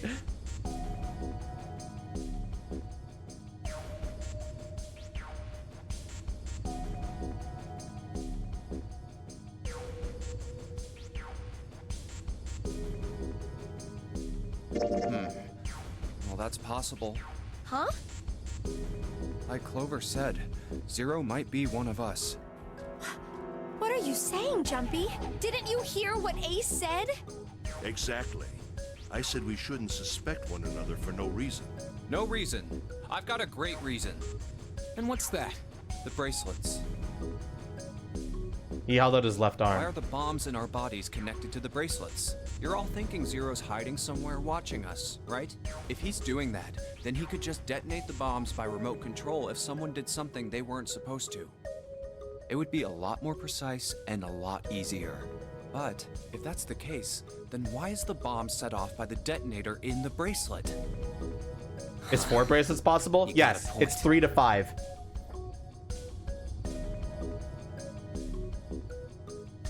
I'm not done. Try applying the same ideas to the nonary game. All of the puzzles here run all by themselves. In other words, Zero doesn't have to be controlling them for the game to move forward. Why's that? Why would Zero bother to do something like that? Junpei let the question hang in the air and looked at the others. It was Santa who answered. So let's say you and Clover are right. Zero's one of us. If that's the case, then it'd be really hard for him to keep track of all of us or control anything remotely. That's why all the puzzles run by themselves. That's what you're getting at, right? Yeah. Junpei nodded. Seven, when we were talking earlier, you said any one of us could be Snake's killer, right? Yeah, something like that. All right then. I've got a question for you, Ace. You said something like Zero must be the one who killed Snake, right? Yes, something like that. I can't think of any other explanation. So what do we get if we combine those? They fit together pretty well, I think. Something like this. Whoever killed Snake is Zero. Hence, Zero is one of us. Seven and Ace's theories aren't mutually exclusive. They actually complement each other pretty well. At least they do if Zero is one of us. No one spoke. Their faces were grim, but Junpei wasn't sure if they believed him or not. Finally, Lotus spoke up. What were his motives? His motives? Yes, isn't that pretty important? Why would Zero want to hide as one of us? Oh, well, that's because... Junpei choked. He hadn't thought of that, and he had to be honest with himself. He had no idea. Don't know. Lotus sighed. So much for making a persuasive argument, Junpei. In other words, you only had circumstantial evidence. I don't really think that's enough to go on, you know? Junpei was painfully aware of their eyes on him and their disapproval. He tried to find something else, anything else, to look at. Then, in that horrible silence, they heard a bell begin to ring. It was the clock at the central staircase. It's 3 in the morning. That means we have 3 hours left. Then we need to move now. Seven, Clover, Junpei, I know how you feel, but you do understand that right now it's important we trust one another, don't you? You're right, but... Junpei couldn't bring himself to respond. He swallowed the words he wanted to say inside. Seven and Clover remained similarly silent. Their eyes were looking at something somewhere else, very far away.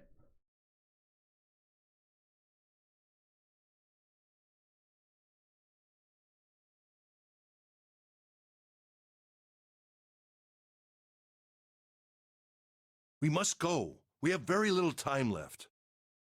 Ace's words put their feet to moving. They all knew where they were going. Our next destination is... Mercury. But maybe you and June should check it out first and then report back to us. All right, let's go, June. Right. Here it is. It sat bolted to the wall near the stairs that led to the casino and the kitchen between the two elevators. The Mercury card reader. We're using the card 7 gave us, right? Yeah, I found it when we were checking out the shower room. I think Seven said something like that. Anyway, let's see what happens. Junpei slid the card through the reader. The light on the reader turned green and made a tiny electronic noise. I guess the elevator works now. Jumpy, I know it's only the two of us, but let's do our best. What's with you all of a sudden? Well, I'm happy we were put together. You know it's just for searching E-Deck, right? Even so, I'm glad I'm with you. Oh. First, we need to find out if the elevator comes up full of water. Just like we did before.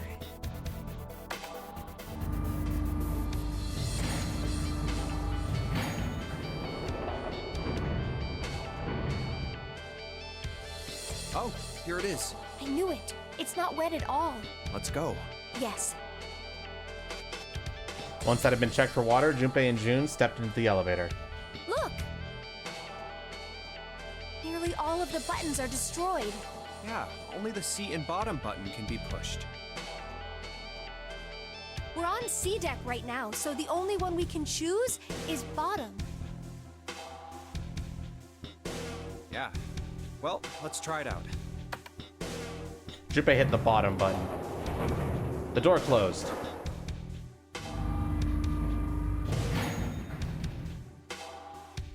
Oh, so this is the bottom deck. They stepped off and saw that the hallway to their right ended somewhere between 20 to 25 feet of them. The hallway in front of them was a dead end. By the way, I'm reading all of your text messages. I'm just not replying to them because, like, obviously I know the plot.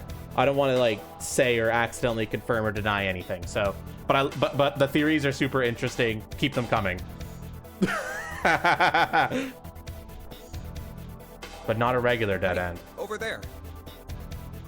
Door number This is a 2. numbered door. This is the 8th one we found. There were 2 numbered doors on B deck near the central staircase.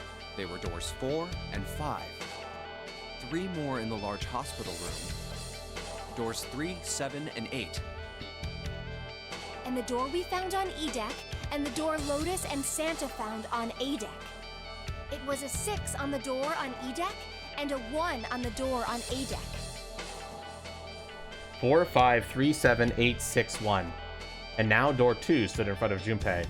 That means Do you think the next door we find?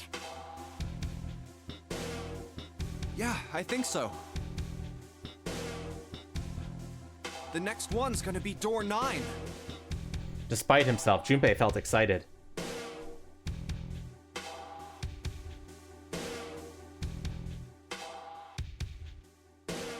There was something about that excitement that frightened him as well. Finally! Yeah, You don't look very happy about it, though. it's not that. I just hope nothing goes wrong. You're right. We should keep our fingers crossed. Let's head back. Okay. He did his best to put it in front from his mind and headed back to C deck with Jun. 1, 2, 3, 4. All right, 7 pieces. The pieces of paper they folded up laid on the ground next to Junpei's legs. Everyone had written on paper pulled from Junpei's notebook, an effort to pull together a blind Just vote. double checking, but everyone wrote their code name and a door number they want, right? Yes, just like you told us earlier. Can't believe we're voting here. But why had they decided to vote that way? We need to make the whole thing fair, blah-de-blah. This is a complicated plan, you know. Hurry it up, Mr. I have a brilliant idea. They decided it wasn't fair to simply ask everyone at once. That would allow people to force others to go through certain doors. Yeah, quiet in the peanut gallery. And he had a plan. It wasn't a plan he wanted anyone catching wind of, however, so he did his best to act calm as he began to open and read the pieces All of right, paper. let's open these up. The first one's Ace Request Door 1. Let's make a quick save. Yes, I do. Would you like me to explain why? No, we don't have time for that. Sorry. Let's keep going. He opened the second one. Next is Santa. He wants door 6. Yeah, that's what I wrote. Junpei continued with the third, fourth, and fifth pieces of paper. Clover wants 1, Lotus wants 2, and 7 also wants 2. Wait a minute. There is no way I'm going anywhere with the Elephant Man. Damn, Lotus, you fucking hate this man! No, there'd be no point to the voting if we let people change their choices because of stuff like that. But Just give it up, Lotus. It's not like I want to hang out with some exhibitionist grandma. I am not an exhibitionist. I'm wearing clothes. Barely. Barely. Damn it, Seven stole my fucking line! So, last I checked, that's not a crime. Maybe. But what about common decency? Nobody wants to have to look at a chick who looks like a half-naked raisin. Oh, I'm gonna kill you! Damn, they just fucking... Lotus's hair flared out like the mane of an angry lion, and she Oh, roared with a not voice good. that shook the walls. Let go! Let go of me! I'm killing him! With some difficulty, Ace managed to restrain her. Junpei, read the rest. Right. Junpei tore his eyes away and looked down at the sixth piece of paper. He opened it. June wants door 6. Yes, I don't really have a reason. I just felt like it. All the papers, save Junpei's, had been read. He did some quick calculations in his head. So this was everyone's vote. Ace and Clover requested door 1. This was the door on A deck, near the central staircase. 7 and Lotus requested door 2. This was the door on the bottom deck, and could be reached by taking the elevator to the bottom of the ship. Santa and June requested door 6. This was the door on E deck, and could be reached by taking the elevator near the central staircase down. Then the door I should choose is... It took him less than a second to run the numbers. He opened the seventh piece of paper and spoke. Okay, the last one is mine. I want to go through... All right, chat, here we go. What door? Let's do a vote.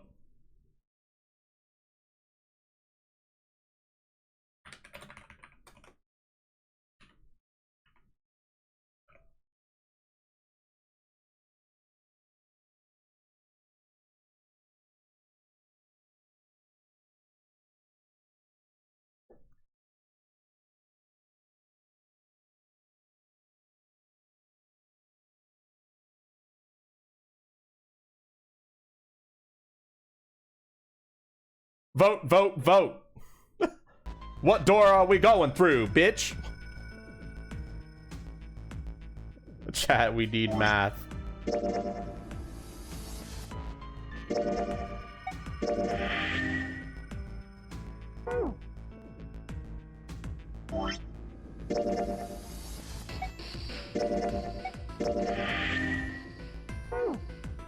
What do you mean, vote? Vote!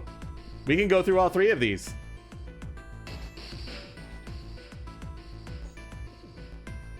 However, let me give you a word of warning. This is the last choice. As you can see. Oh, you can't check the flowchart right now. But this is going to lead to an ending. I think.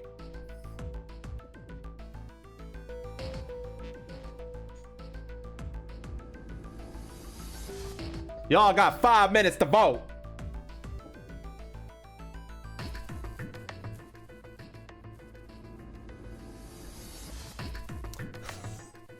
How can we just pick a door? Don't worry, Bakiri, all will become clear.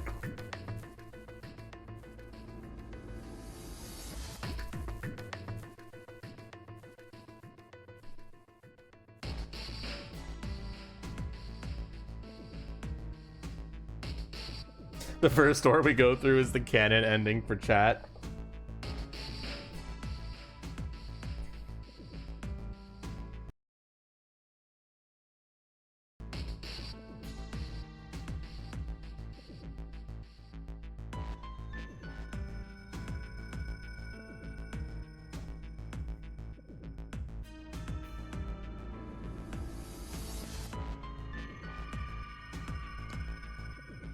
Ba ba ba ba ba ba ba ba ba.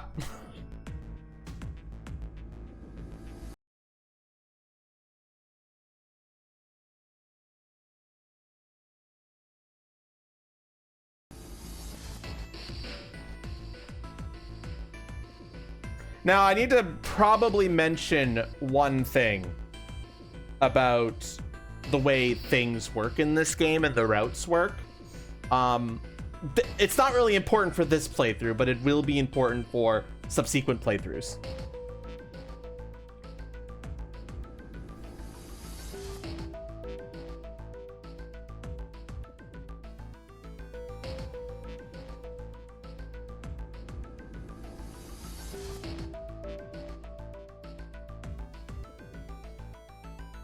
It's starting to look like door 6.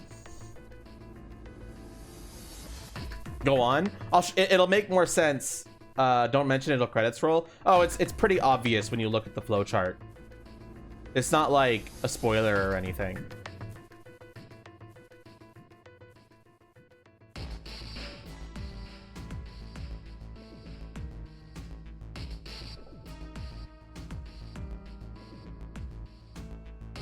You try to fix delay and get ads? Yeah, pre-rolls suck. Sorry about that.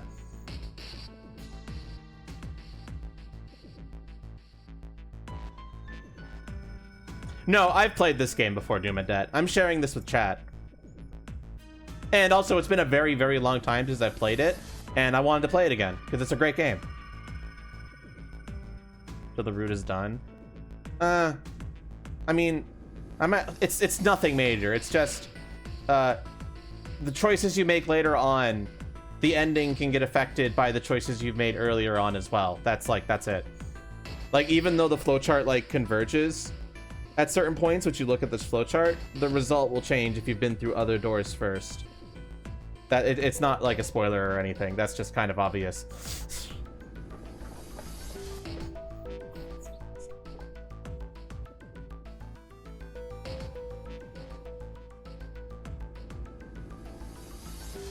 Like, for example, every single playthrough, you're going to end up with this door 1, door 2, door 6 choice. But depending on the doors we went to earlier, that matters, essentially.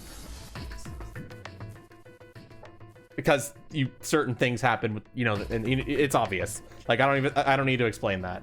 But it does mean that things can get complicated. So eventually, if I feel like the game's taking too long, I will potentially railroad you guys into the right choices. Because, like, eventually it can get kind of complicated. But I'm not going to do that for a while. So you guys get to decide your own fate first. Don't worry, you do not have to resolve puzzles. If we've already solved the puzzle, I believe it gives you the option to skip. It also gives you the option to skip any dialogue that you've seen before. So basically, the next playthroughs will be much faster.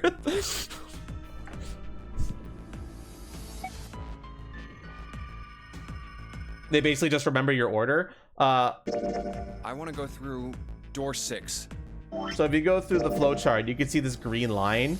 That green line kind of shows you what your current route is, and you can see like they converge. You see that? You see that? Like, so the green line is what's important. Make sense? Yeah.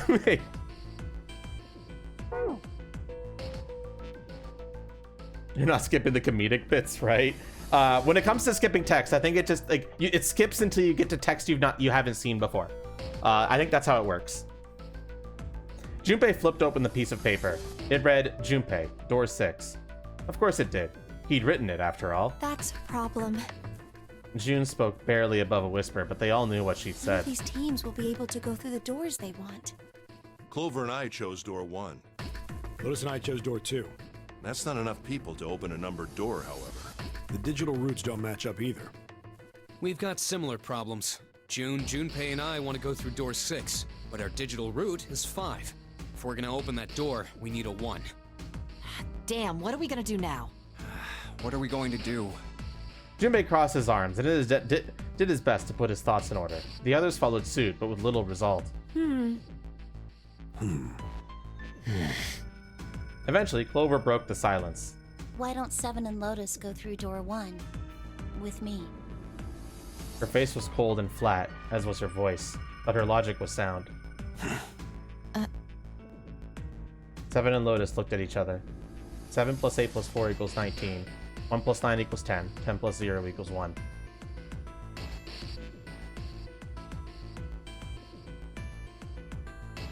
The first problem resolved, Ace spoke up. What about me? Isn't that obvious? Wasn't one of the teams just complaining that they didn't have a 1? You mean I should join Santa's team? Yes. Clover nodded, her face still cold and emotionless. Her attitude and posture could not have been more different than the energetic girl of only a few hours before. No one seemed ready to contradict her. Her response was understandable, given the horrible situation in which she had found herself. But even so... I understand. I'll go through door 6 then. If we do as Clover has suggested, we can all pass through a numbered door and no one will be left behind. This seems to be the most reasonable solution. 3 plus 6 plus 5 plus 1 equals 15. 1 plus 5 equals 6. 7. Lotus, what do you guys think? I don't have a problem with it. Me either. All right then, we're good to go. See you later. Wait, Clover! Don't move on your own! Oh, I'll be going too then. Yeah, be careful. We should get going as well. At last, Junpei and the other 6 had managed to separate themselves into 2 teams. Clover, 7, and Lotus headed to A deck, where door 1 was, near the main staircase. Junpei, June, Ace, and Santa, however, took the elevator to E deck.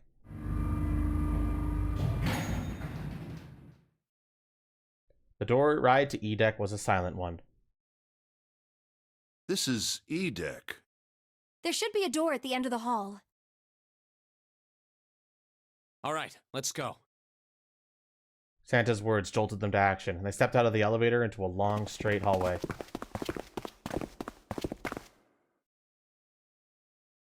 Before long, they arrived in front of door 6. Here it is. You guys ready? Yeah. Then let's get to it.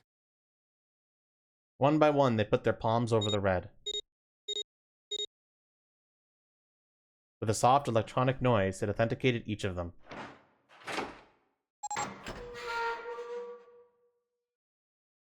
The door opened, and all at once, the 4 of them leapt through it.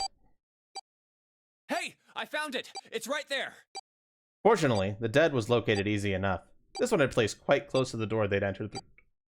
They ran around it quickly and hurriedly placed their palms on it for authentication, one by one.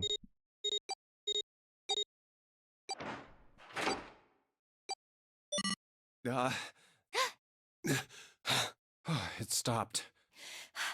Yes! It stopped!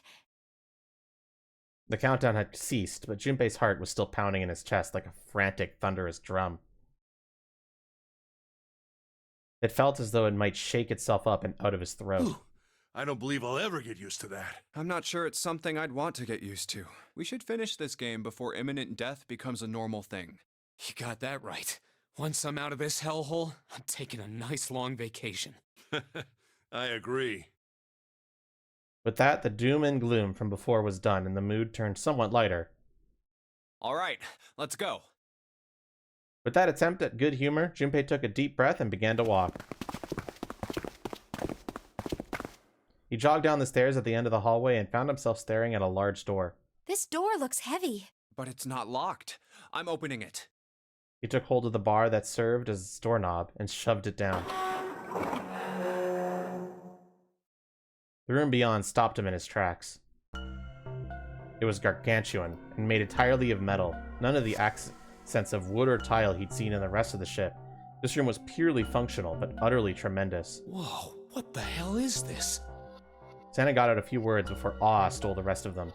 The rest were too stunned to offer anything more than gasps. This has to be the biggest room so far. The ceiling is pretty high, too. Huh. Could be 2 stories, maybe even more. This space could be utilizing the entire length of the ship. What's that huge Kamaboko-looking building in the middle? June pointed to the massive building in the center. Kamaboko?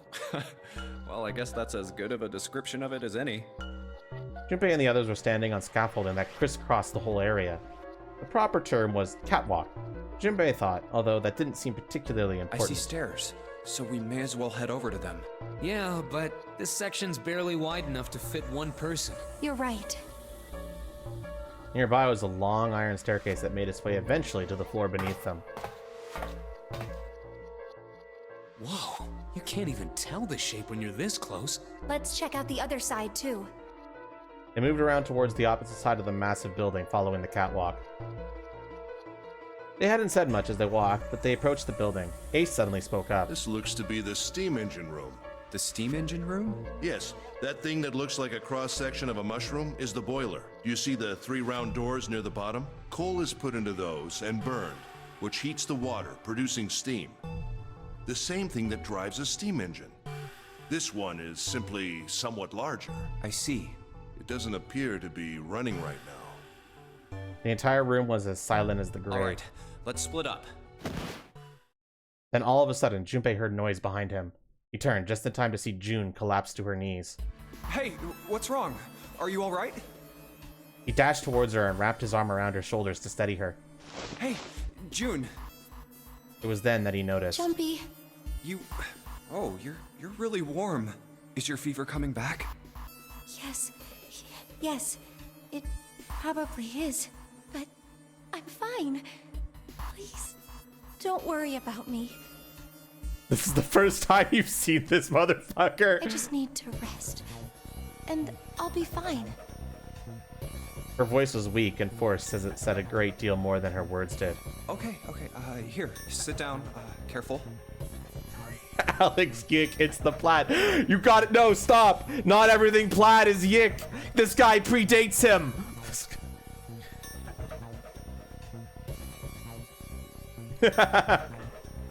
Junpei carried her to the nearest wall and propped her up against it. She let her head fall back against the wall as if she no longer had the strength to support it and drew a ragged breath. Thank you.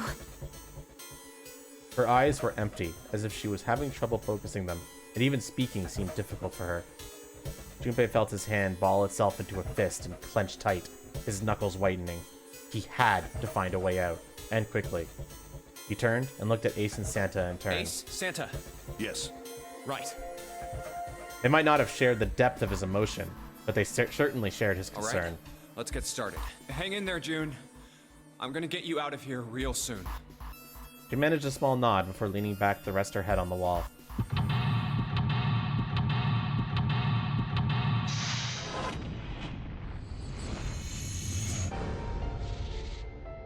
To be fair, there's supposed to be a picture of Junpei in that, where he's like looking, and it's like for some reason that's not showing up on my game. Some kind of fuck-ass glitch. It's a square hole. Nothing in here. Look at the back wall there. I can see 3 small slots. Terminals for some sort of connector, perhaps? I mean, I think we're supposed to plug something in here? Perhaps. We're here on the flowchart.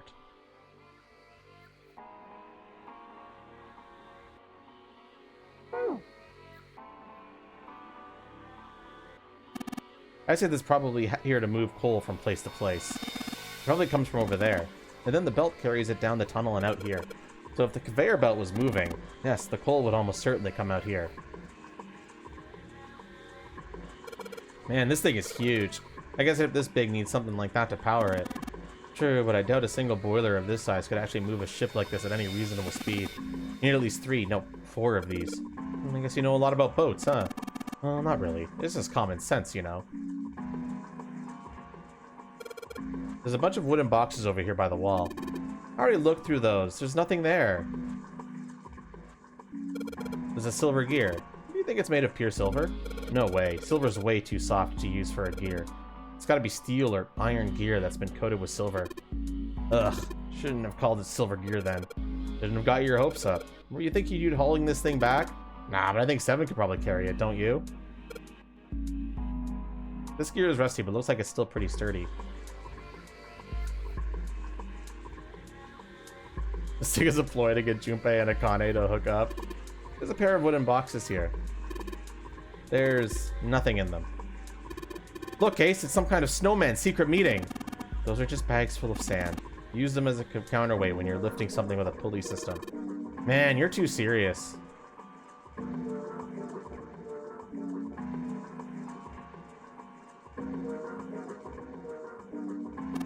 A golden gear. It doesn't look like it was always golden like this. Oh, then I imagine it's prepared especially for this game. It looks as if there's a door over here in this tunnel. The belt over there must deliver the coal, which is then picked up and thrown into this door. The door appears to be welded shut, however.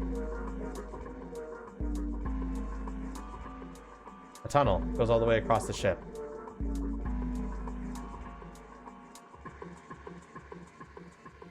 A huge bronze gear. This has to be important.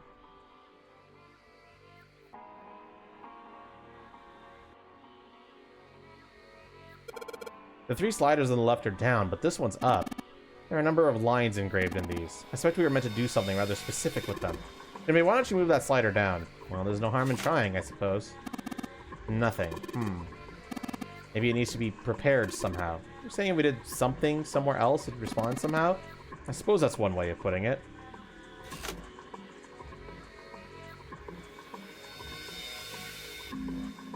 One of the doors in the furnace. There's an A on it. There's a circular wheel in the center of the door. Let's give this sucker a twist. Well, it's noisy, but it opens. And it's totally pitched back in there. We should, go in here. Alright, let's go. This looks just like the door we went into. Where are we? We must be on the other side, yes? Which would put us directly above the conveyor belt. Anyway, we should keep moving. There's a great deal we've yet to investigate.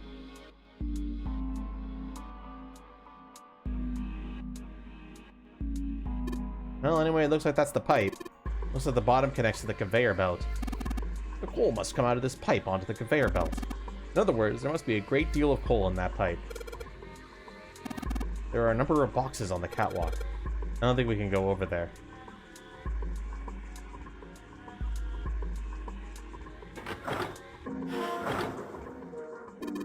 Looks like a hand-operated winch, but it doesn't look like there's any way to operate it. It means the wheel isn't attached.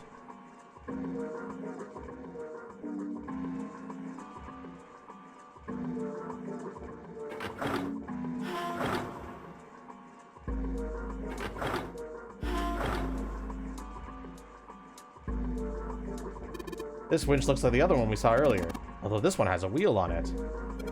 Alright, let's give this wheel a spin. What? That's weird. I don't feel any resistance. Ah, shit. Please don't shove a great deal of coal in my pipe.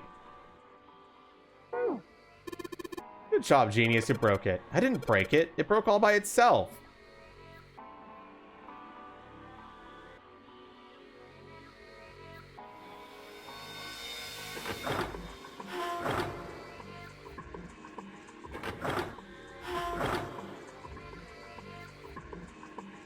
Oh yeah, I've got the wheel that pulled off the other winch, don't I? Let's see if it fits. Sweet, it's a perfect fit, like they were made for each other. Not shaky at all, good. Should be able to turn this now. Good work, Junpei. We should be able to haul up the wooden box now. The wooden box? It's underneath the catwalk. Can you see it? It's hanging from the rope on the winch, isn't it? There's some sort of device in the box. I'm not sure what it is. You might as well turn that wheel up now. I'm counting on you. Alright, I'll turn the wheel. What's this? What happened? This wheel only turns to the left. It only turns to the left? That means we can't reel up that rope. Yeah, we can only let the rope down. Interesting. I don't think that will be a problem. We will simply need to go back downstairs after letting the wooden box down. I'll be counting on you, Junpei. No sweat.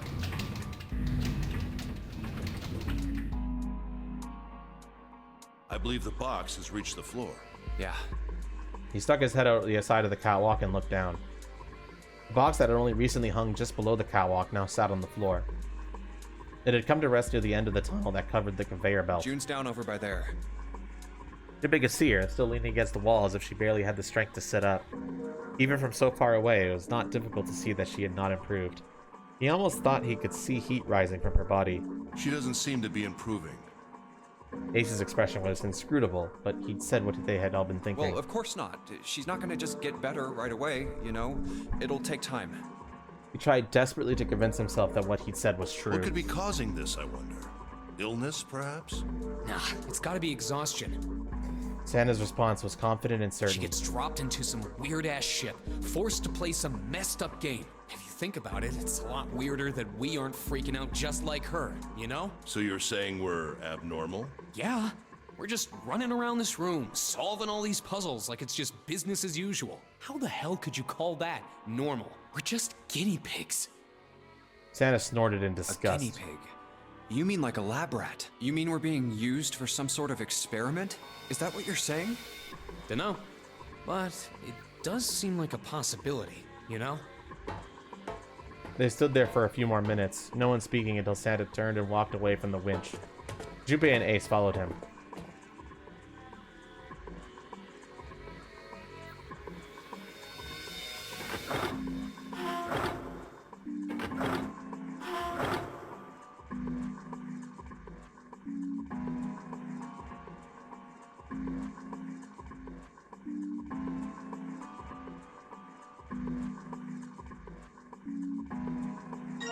Control panel for something. Maybe this hole is where the control panel goes? Well, there's only one way to find out. In you go. Dude, you did it. Everything looks all right. All right, but what do we do now? Why don't you press the button next to it? The orange one? Yes. All right, I'll do that. Pushing. Sweet. All sorts of lights are lighting up on this thing. I think I just heard something turn on. Oh, what's that? What's happened? Junpei, look, the conveyor belt's moving. Conveyor belt? Well, I guess it's done moving now. There's still a bunch of coal in the belt, though. Looks like a bunch of it got dumped off in the end of the belt into that wooden box we found in the control panel. Cool, huh? Box filled with the coal. Guess there's really only one thing we could do with this stuff.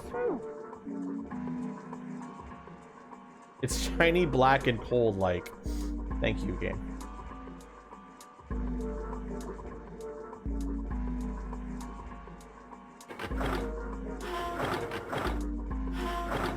Whoops.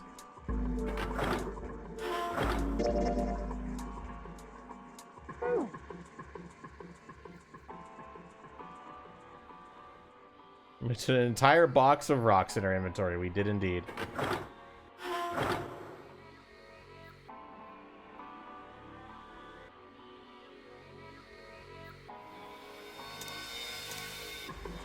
I actually don't know where I'd do with this coal. I don't remember seeing like a furnace anywhere.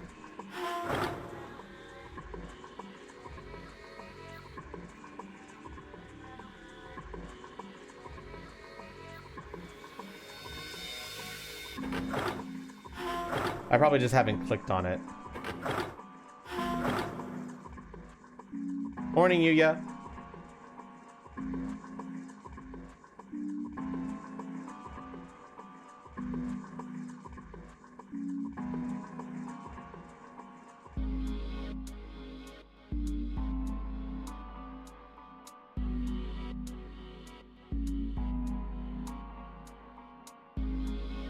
It's 9:11 for me right now.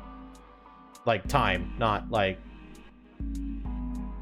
you know what I mean.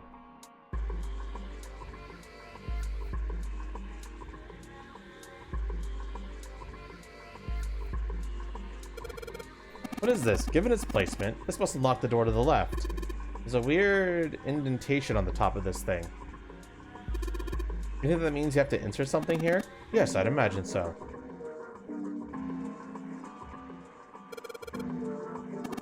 Yes, it looks like the exit. Looks like this door slides up into the ceiling.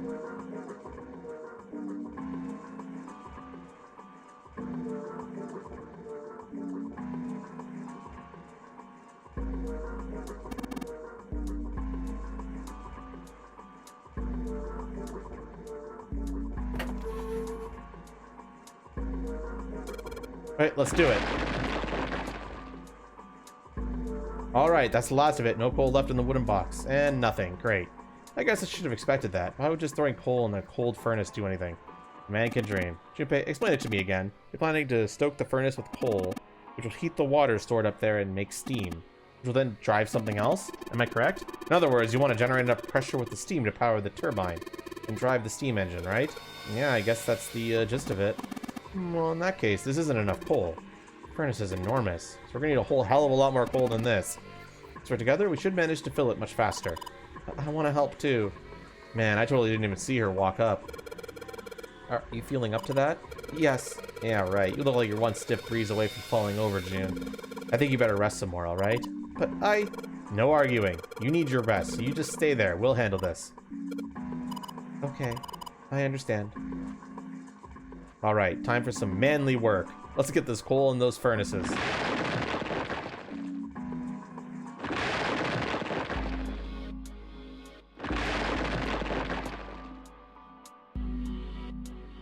Man, this is a lot of work. Alright, I think this should be sufficient. Alright, now we just gotta light it up. Junpei, hand me your matches. What makes you think I have matches? I see. And how are we gonna light it? Perhaps there's a device nearby that will allow us to remotely ignite the coal. Let's take a look, shall we? Sort of ignition device, huh?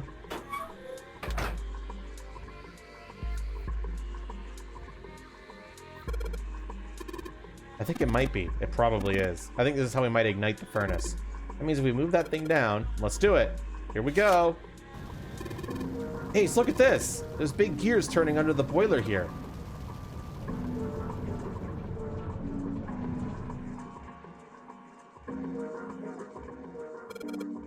Gears, they're spinning. What the hell are you guys waiting for? Let's start looking.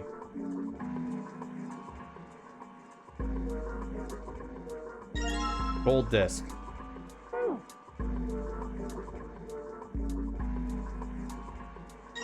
Bronze disc. Silver disc.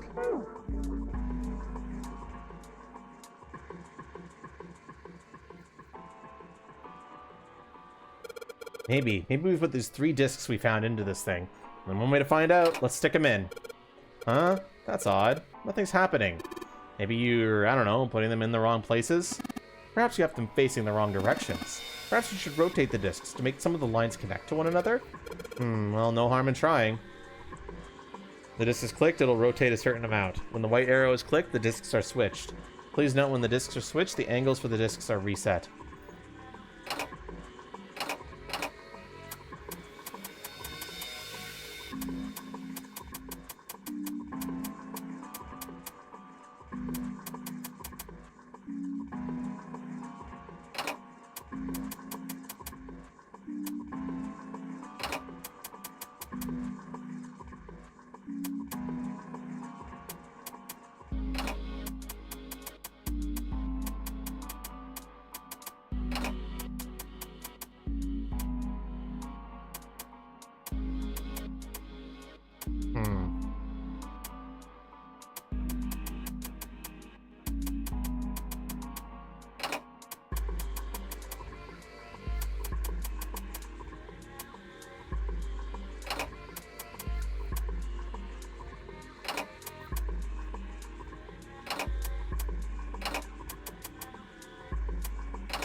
I'm puzzling, chat. Don't worry about it.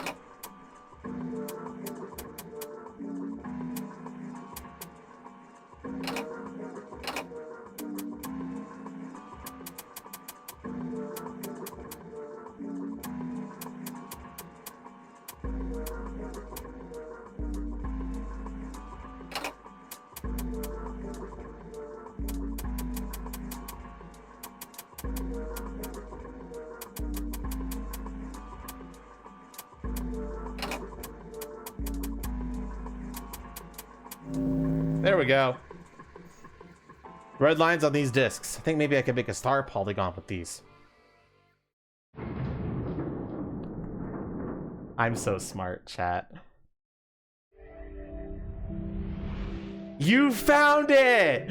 Yay! Yay! Yes! The door's open! Given the circumstances, Junpei's happiness was certainly understandable. Ace seemed to share his excitement. All right, Junpei. Why don't you go get June now? Santa and I will keep an eye on the store. Santa snorted. Why do we need to do that? Even if it shuts, we know how to solve the puzzle now. We could just open it again. Well, I suppose that's true. Shall all three of us go and collect June then? Nah, I'm cool. I'll let Junpei handle it. He still seemed irritated by something, however, and sat down on the stairs petulantly. So are you only interested in being contrary? Ace sighed with the air of a long-suffering parent. All right, I'll go get June. I'll be right back. He gave a quick nod to Ace and Santa and dashed off down the stairs. SMRT? What? SMRT? What? He was back on the first floor next to the conveyor belt in June. As he drew closer, she stood up, slowly. Are you okay? Smirt. I'm smirt. SMRT. Yes. Okay, I get it now. He did his best to sound calm and nonchalant, but there was no hiding the genuine concern in his voice. Yes, I'm fine now. I'm sorry I made you worry. June blushed. He wasn't sure if she was embarrassed or still feverish. Let me check. Just to make sure, he reached out and put his hand against her forehead. Good. You're feeling a lot better. She was feeling far less warm than she had earlier, but she still wasn't down to what seemed normal to him. Are you sure you're all right? He had to be sure. June gave him a look. Oh, you're such a warrior, Jumpy. Oops, I mean, warrior. June giggled. He wasn't sure if she just made a joke or not, but seeing her smile again made Junpei feel at ease. It was well enough to smile and laugh, then she really was feeling much better. He gave her a friendly poke on the forehead. All right, let's go. Go where? Oh, right. I didn't tell you. We got the exit open, so... Great! Let's go! June clasped her hands and nodded urgently. They headed back to the exit, but on their way they found... Oh, it's... Santa? Santa was sitting on the stairs. He was, however, holding something in his right hand and staring at it with a strange expression. Junpei and June slowed down and finally stopped in front of him. What are you looking at? Santa answered without looking up, his voice quiet. It's a photo. It's my sister. Sister? Santa, you've got a sister? Santa simply nodded. Yeah. Kid was cute as a button. June cocked her head, confused. She was only about an inch tall then? Santa glared at her. Oh, sorry. I guess an inch is a little large for a button. Probably more like a half inch. Santa didn't smile or laugh. Sorry. Why are you looking at it? He simply turned back to his picture and spoke. I was her Santa Claus. Wait, what? This sudden revelation took Junpei by surprise. He had no idea what Santa meant. He glanced at June, who shook her head. She didn't know either. Have you ever heard the story of the two Santa Clauses? It goes that a long time ago, there were two Santas. One of them wore white, and the other one wore black. The white Santa gave presents to good kids, and the black Santa played tricks on bad kids. It went on like that for a while, but eventually the black Santa's tricks started to get worse and worse. Pretty soon, the white Santa couldn't stand it anymore, and he stabbed the black Santa to death. When he stabbed the other Santa, the white Santa got blood all over his clothes. And that's why, these days, his clothes are red. You could say that red is all that's left of the black Santa. Junpei was silent. He could think of nothing to say. June was staring at Santa, sadness plain on her face. He continued. I wonder which Santa I am. Thank you for the resub, Lux. Haircut? Yeah, just a haircut. Don't worry about it. The white Santa or the black Santa? Huh.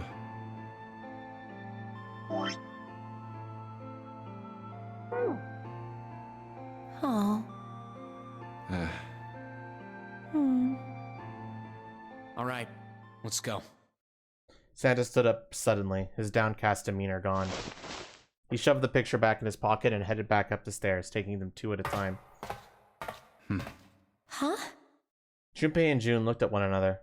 There was nothing they could think of to say. Hey, what are you two doing? Let's get moving, come on! Santa's voice echoed across the room from above them. Let's go. yeah. They nodded and followed him quickly up the stairs. Ace was waiting for them at the top. He was leaning against the handrail. He looked very tired.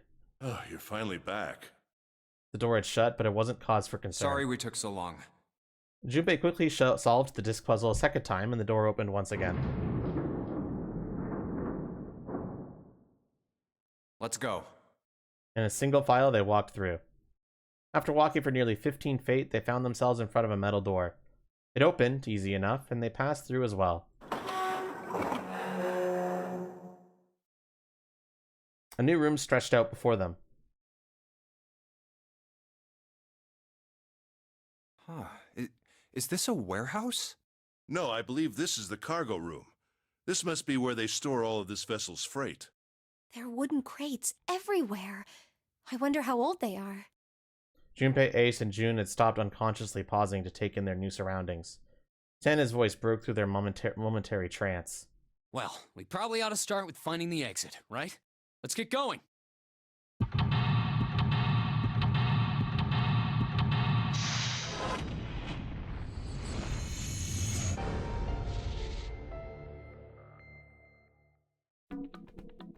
The cargo room.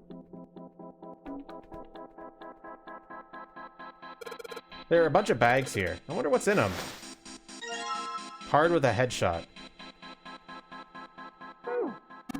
What's that? It's a card. It has a headshot on it. A headshot? Yeah, I'm not really sure what purpose this could possibly serve. There's nothing in the bag anymore. Card with a headshot. A box. There's nothing inside.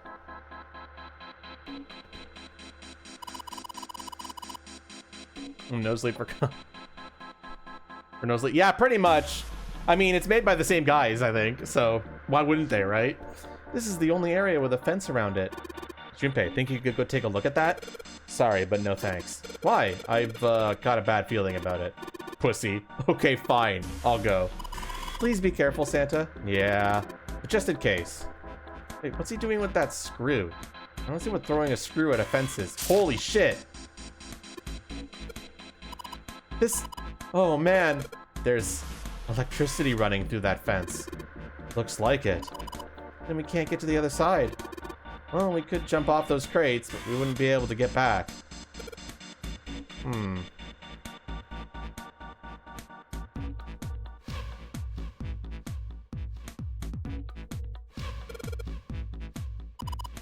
Hey, Jumpy, there's a huge electrical current flowing through that fence. If you do that, you won't be able to get back. Well, if I can move some of those crates over there. Are you even sure you can move them? What if they weigh too much? Then what are you gonna do? Oh, yeah, I haven't thought of that.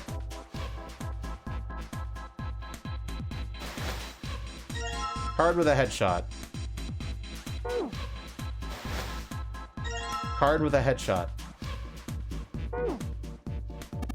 I don't know what's in those barrels. Judging by their weight, perhaps a liquid of some sort? Card with a headshot.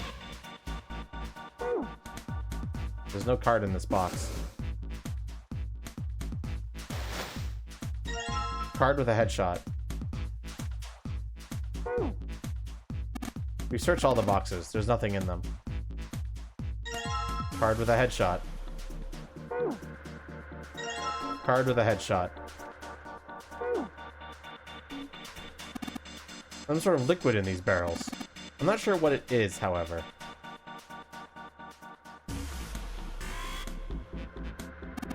These crates are quite large. They seem to be tied to one another with sturdy straps. It's locked. We need the key. All the boxes have numbers on them. Did they? Oh. Ace bent down and picked up something that had been sitting next to the box. Junpei, take a look at this. Cards. Card with a headshot. I think that's everyone. Now we finally have all 9 picture cards. We just need to insert these cards into the slots at the front of each box. Junpei stared at the cards in his hands. Ace peered over his shoulder at them. You know which card goes in which box, yes? Junpei gave him a look. Yeah, of course I do. It's really obvious. You just match our numbers to the numbers, then you pop the corresponding card in the right box. So for instance, the card with the picture of Ace on it goes into box 1. The card with the picture of Snake on it goes into box 2, and so on. Oh, I see. Huh? What is it? Junpei thought he might have imagined it, but he could have sworn Ace stiffened. I'll leave the rest to you. Hey, wait! He quickly turned and walked away. What's wrong with him? Oh well, whatever. Doing his best to clear his mind for the task at hand, he turned back towards the Time to boxes. solve the 9 boxes puzzle. 9 cards with pictures and 9 boxes. Junpei stared at them for a moment and then began. Ace's card is in box 1, Snake's is in number 2. I just need to do the same for the rest. And finally, the 9th man's card into box 9. All 9 box lids popped open at Yeah! once. Oh, they opened! He peered inside. What Each box was a single pin. the? 9 pins? It looked a little like sewing pins, but much I thicker. guess I'll take them with me. Junpei collected them all quickly and shoved them into his pocket. 9 pins.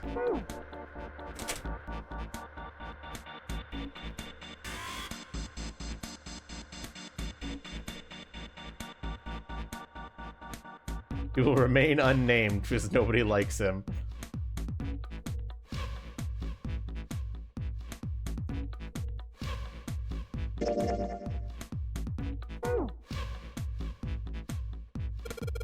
They go up 3 stories. What are you waiting for, Junpei? Whatever, I'm going.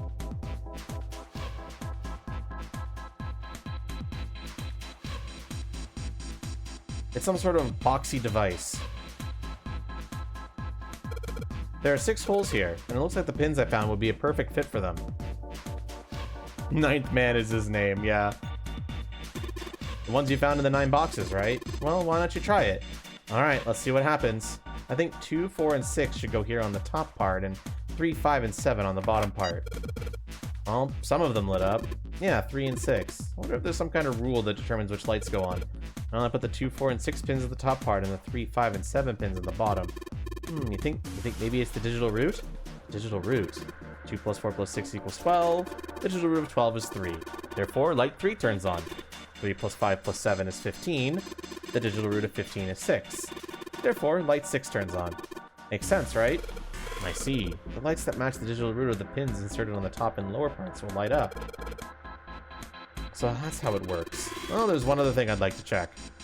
Once a try, he's certainly welcome to. So, you put the 1, 2, and 3 pins on the top and the 6, 7, and 8 on the bottom. Oh? They turned off. 7, 8, 21, the digital root of 21 is 3. Light 3 turns off. 3 is 6, the digital root of 6 is 6. Light 6 turns off. I get it now.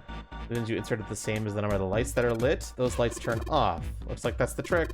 Now we know how it works. You want to give it a try? I mean, you know what we're supposed to do with these lights? Well, no, but I figured we could try and see if you could turn them all on, you know? Figure something's gotta happen if we can manage that. Turn on all the lights, huh? Okay, Junpei, let's make sure we know how this works, alright? 6 holes, to pick one of the pins in your hand and insert it into the hole. Keep still and all 6 holes are filled. Blah, blah, blah. I'm not even gonna read this because it's like, whatever. It's just explaining the puzzle.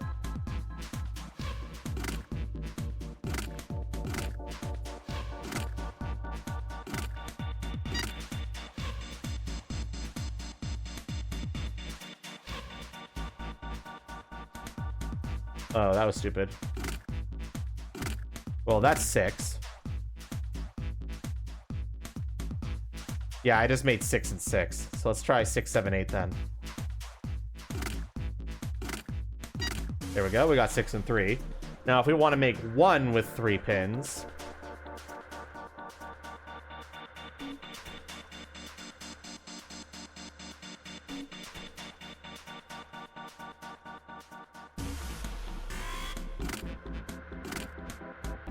That should be 5.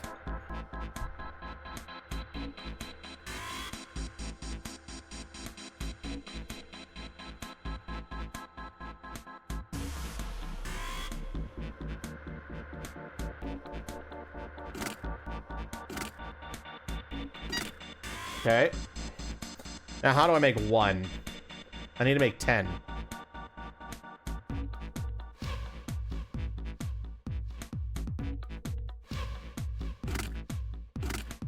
There, that should be 1. Now let's make 2. Oh no, let's make 8. Or no, let's see. What about 4? Let's see, if I wanted to make 8, I would need to make 17, right? Which would be 9, 7, 1. Yeah. There we go. Now I need to make 2 and 4.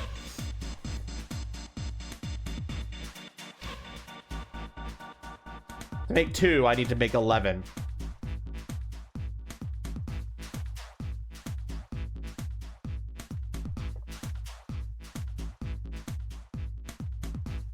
I think that's 2, 4, 5 would make that. 2, 4, 5, 6, 7, 8, 9, 10, 11. Yep, so that's 2. Now to make 4. I think I can do that with 1, 3, and 9.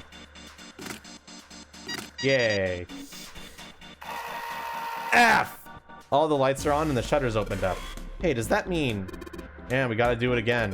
Man, I thought I was doing so well. Okay, so we got 9 holes, and there's an F above them. I don't know what the F means, but I do know one thing. What's that? This time there's 9 holes. We need to...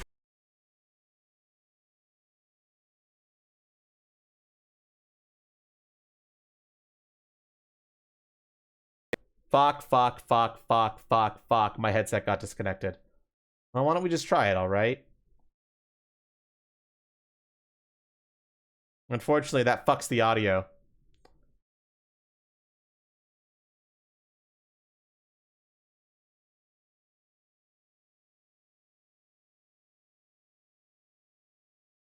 Yeah, it's gone for me too. It's because the audio source changed. And also my lip syncing got fucked too.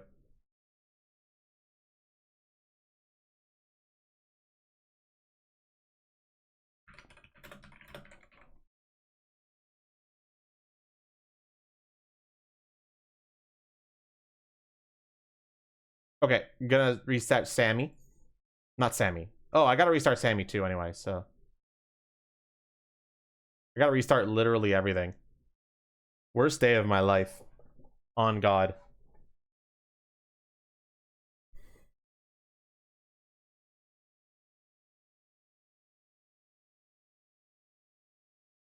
Okay, we got lip syncing back. Testing. 1, 2, 3. Now we just gotta restart the game. Let's do one more save to be safe.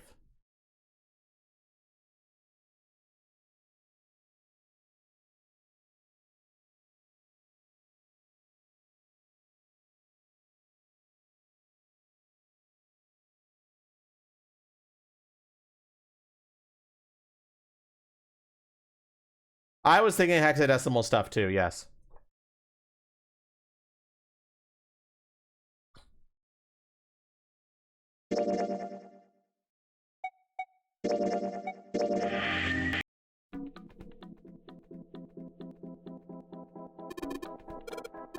Yeah, 15 and base 10 is F and hex, right? You're right, that's gotta be it. Let's give this one more shot. I'm thinking you have to make all of these add up to 15, which is like, go fuck yourself.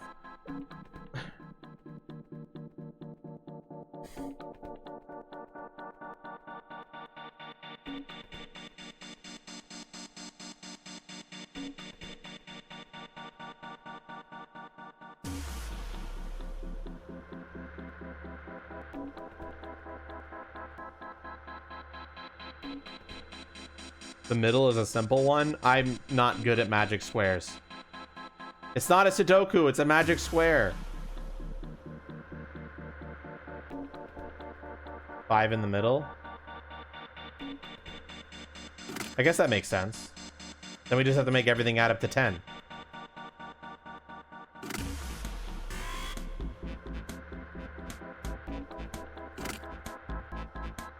That's 10, 15.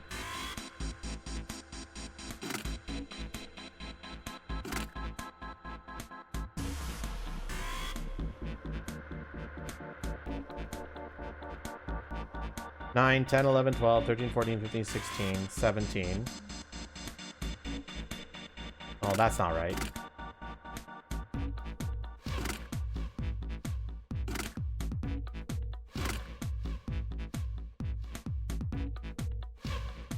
No, that can't be right either. No, that's not right either.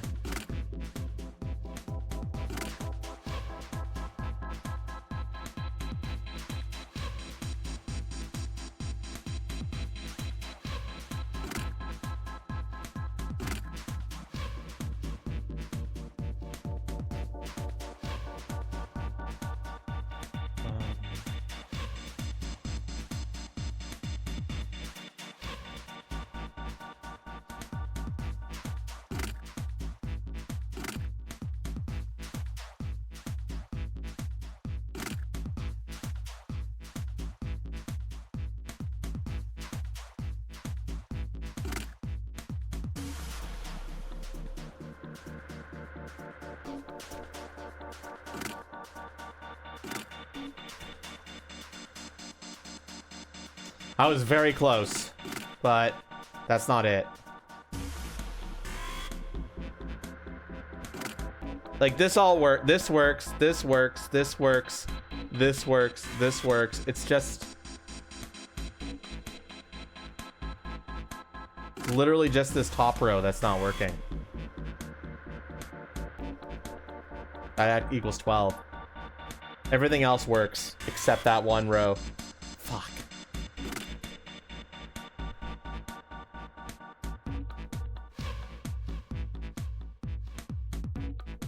I don't know if I want to do the math on this, man.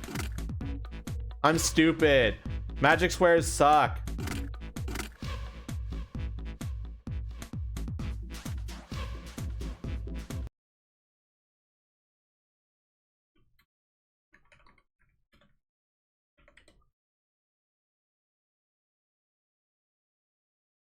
I'm looking up the answer. Fuck it.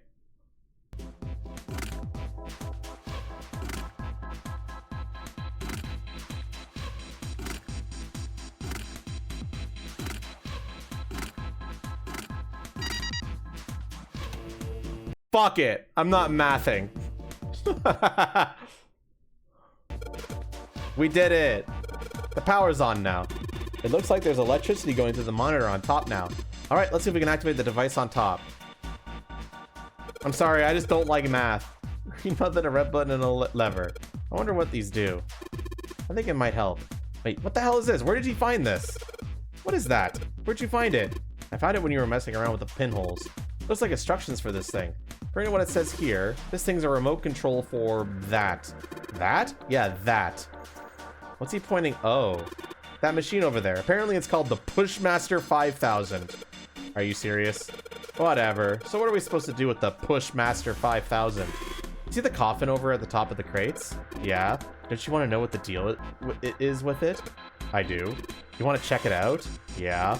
All right. How do you think we're going to get there? Well, there were some crates on the right side of the fence that someone piled up like stairs. Maybe if we make a path to the coffin from there. How would we do that? Line up the crates, I guess? Yeah, that sounds about right. I guess it's just another of Zero's puzzles. Yeah. Anyway, let's give it a shot. Oh, looks like the Pushmaster 5000 runs off a battery. So to keep it from using up all its energy too fast, it's been programmed so that it'll only start moving once its path has been completely programmed in. Alright, I'll keep that in mind. Let's try this. Pull the lever.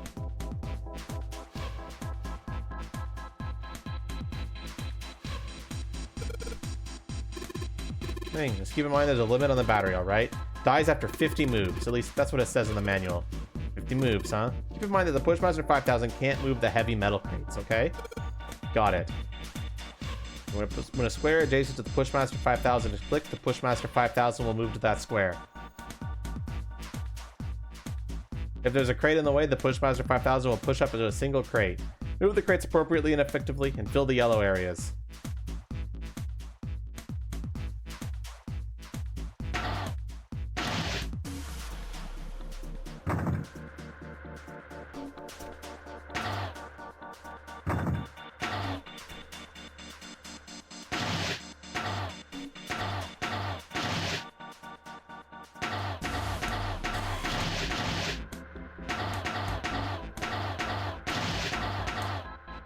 Fuck.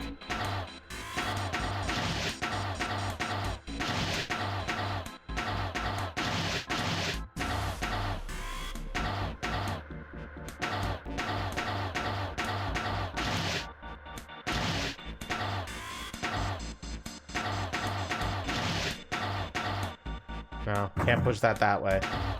Like, I have to push one of these like this. And the only other move I could do is that. Aha.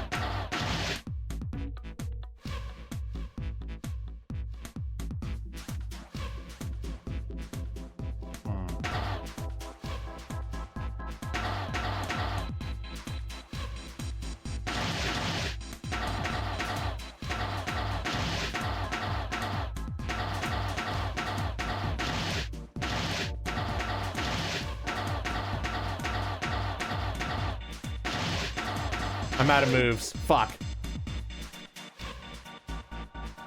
I had something there, but I ran out of moves. Fuck me. Okay.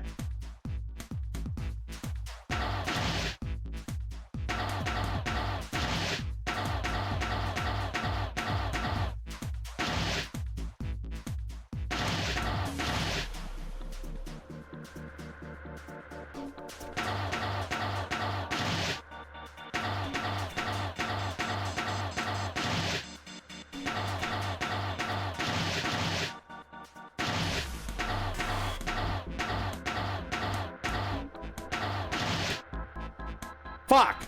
No, it's possible to... Okay. Shit fuck ass. Okay, one sec. I need to push something here from, like, up. Okay.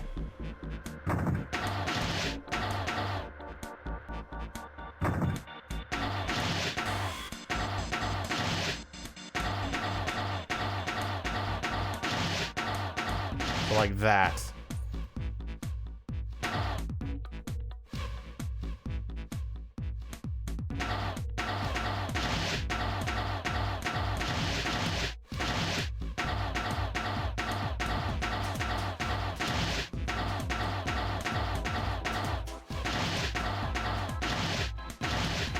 No! I ran out of moves. I was so close. I think I have the right idea. I'd have to be more efficient.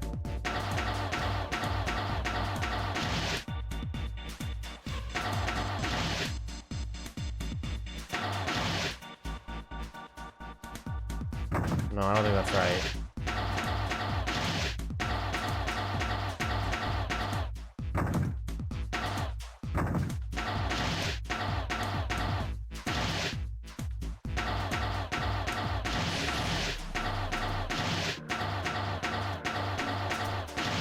No, that traps me. Okay.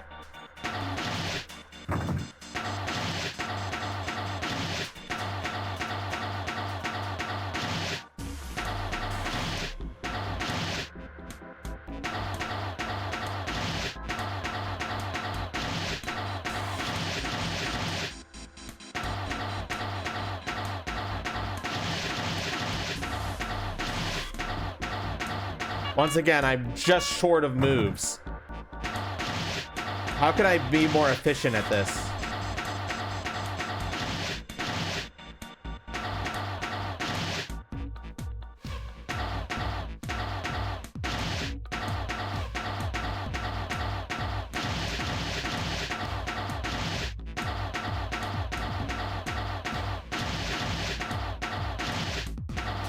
No, I keep running out. Okay. How can I be just ever like I think that's the right solution. Just there must be a way to path it to be more efficient.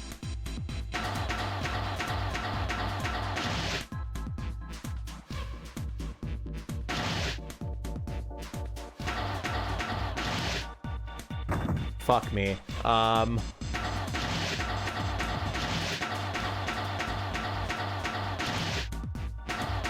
Why push up? It's impossible to push this block to the right, which means to fill this space specifically, I have to push a box up into this space. It's impossible to get a box into this space any other way.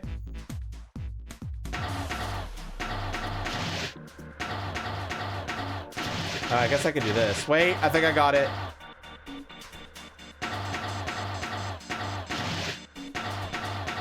Please be enough moves. It's not. God damn it. Okay. God damn it, man.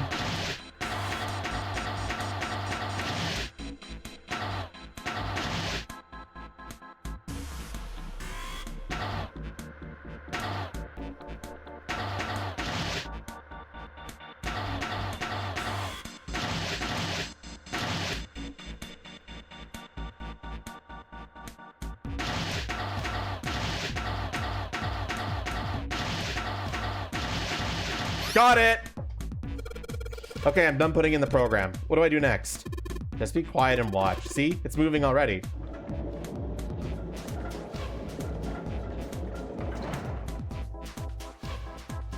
Awesome. The Pushmaster 5000 just did what I told it to and lined up all the crates. Now we can reach the coffin. We just need to climb those crates over by the fence.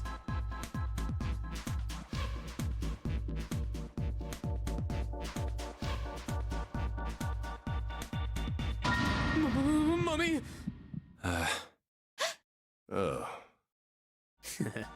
Just kidding. Damn. Really? Whatever. Just open it. Okay, okay. A small key and a gun? Yeah, a revolver. It looks pretty old. I wonder if this is a replica. This thing is... Are these real bullets? Oh, if this is real... Oh. Whoops. Shit, it put me on the wrong mode. Adventure mode. 1 second, I missed stuff. They walked slowly past the road crates till they came to the coffin. They stopped and nodded to one another, and Junpei put his hand on the lid of the coffin. Okay, just kidding. His own joke. Really? Junpei grumbled and shook his head. Whatever, just open it. Junpei resisted the urge to remind Santa that he would have had it open long time ago if Santa hadn't interrupted. They quickly threw off the lid of the coffin. They peered inside. Contrary to what they expected, the inside of the coffin was quite large. It was mostly empty, but not so completely so. Laying on the bottom was a rusty key. Junpei reached down slowly and cautiously picked up the revolver. In his hand, it felt heavy. This thing is, he checked the cylinder. There were 6 bullets. Are these real bullets? The barrel was rifled and nothing seemed to be blocking it. As Ace had said, the gun was a very old one. However, it appeared to have been well maintained. If it was a real gun, Junpei thought it would most likely function perfectly. If it was real. If this is real. Holding the gun made Junpei feel unpleasant. Carefully, he placed it back into the coffin. You're not gonna take it? Of course not. All something like this is gonna do is cause more trouble. It's a powerful weapon that gives one person a huge advantage. Something like that would be way too dangerous to have around. We're in enough danger already. Yeah, I suppose you're right. Maybe Zero put this gun here, hoping that something like that might happen. In other words, maybe he put it here to make us fight each other. In that case, we should most certainly leave it here. I, for one, have no desire to let Zero control me. Me neither. The others nodded. They had no desire to be under Zero's control either. Okay, we've got that figured out. But you aren't gonna leave that key in there, are you? Of course not. We'll take that with us. Junpei picked up the rusty key and slid to the top of the coffin back into place. The gun back where they had found it.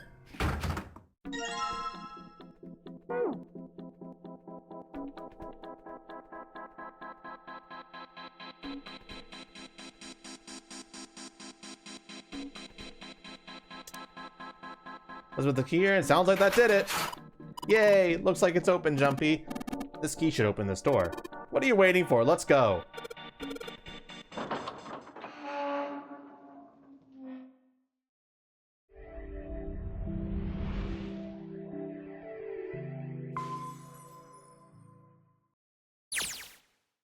The hallway that left the cargo room headed straight towards the stern.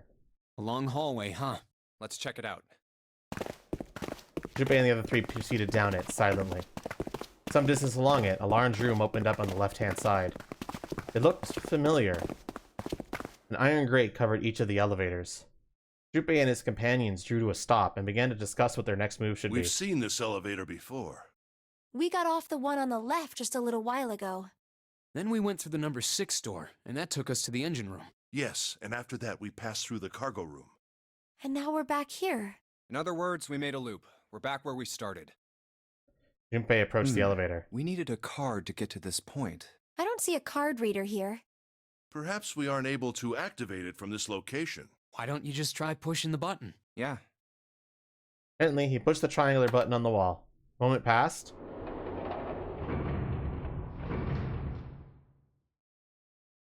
It worked.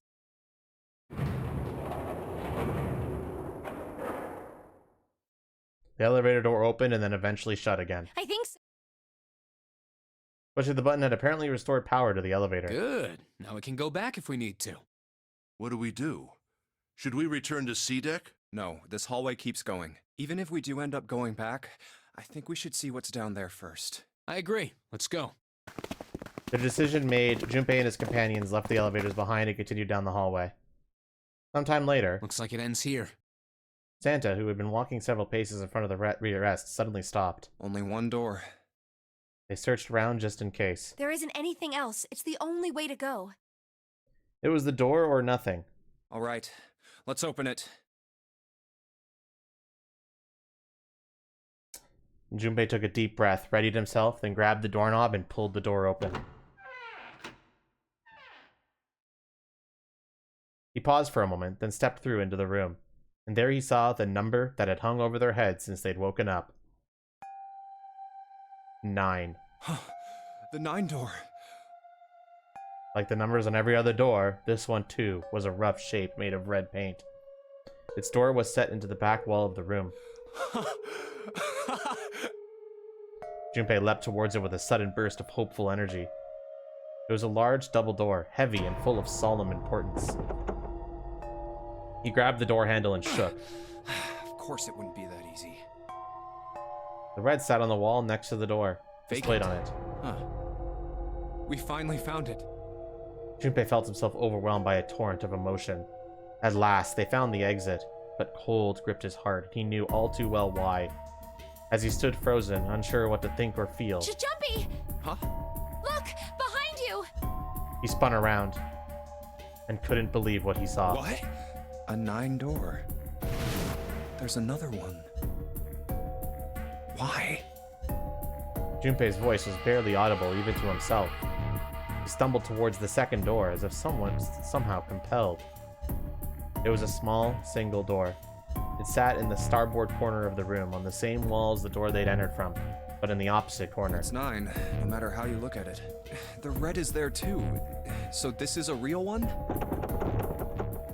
Junpei shook the door handle pointlessly and muttered to himself. Why the hell are there 2 doors? It was Santa who answered. There were always 2 doors. I mean, if you think about it, Zero never actually said there was only one door with a 9 on it. It is hidden, but an exit can be found. Seek a way out. Seek a door that carries a 9. Of course, we just assumed that there was only one. After all, why would there be more than one? Oh, man. We fell for it. There are 2 doors. That means that all 9 people who had met at the central staircase could escape. No one would be left behind. Now it makes sense why the bracelets are numbers. 1 through 9, divided into teams of 4 and 5 people. The digital root of both teams ends up being 9. Take 1278 and 34569 for example.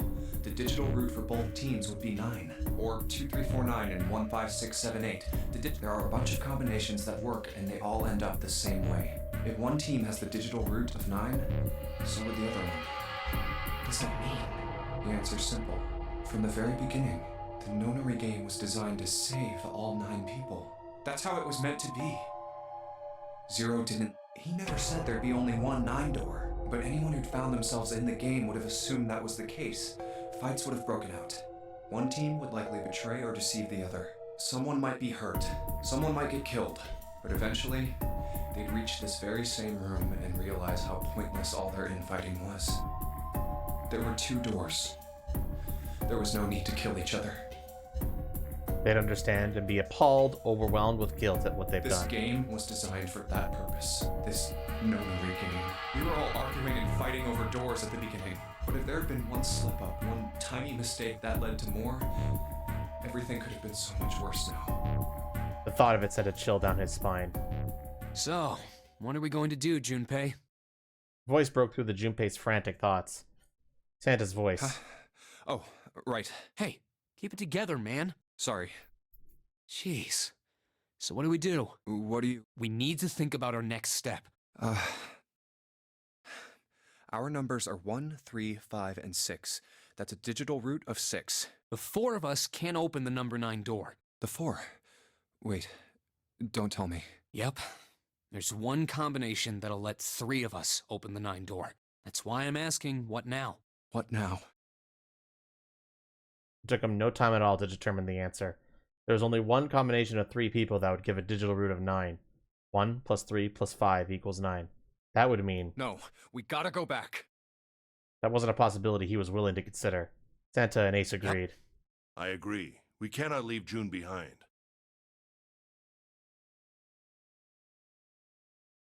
Junpei let out a breath he hadn't realized he'd been holding. Are you sure? I don't mind staying. June's body betrayed her true feelings. Her eyes were wet with beginnings of tears and her legs shook. It's okay. There's no way we'd leave you behind. Santa had said what Junpei had known the moment he realized which 3 people could go through the door. Besides, I'd rather drown at the bottom of the ocean than escape with this sausage fest. Maybe I'll get to go to Atlanta. Wow. Are you sure you don't mean Atlantis? Huh? Oh, right. Atlanta! Perhaps it was the sudden reassurance that no one wanted to leave June behind, but Junpei laughed harder than he had in some time. Santa and Ace smiled. You guys. June blinked tears from her eyes and bit her lip. She didn't seem to know what else to say. Very well. Best we head back to C-Deck then. We should be able to take the elevator we passed earlier. Perhaps Clover, 7, and Lotus will have returned from door 1. Even as Ace spoke, they knew finding the others would improve the situation. Even with all 7...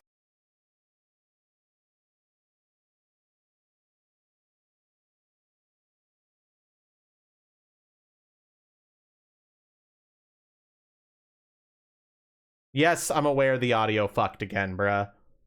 I can hear it. It's fucked for me too. I saved 3 times to be safe.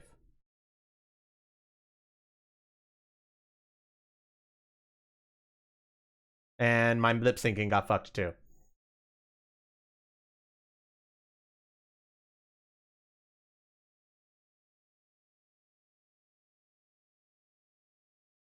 Of OBS? No. The issue is when my headset gets disconnected, so it'll fuck with everything when that happens.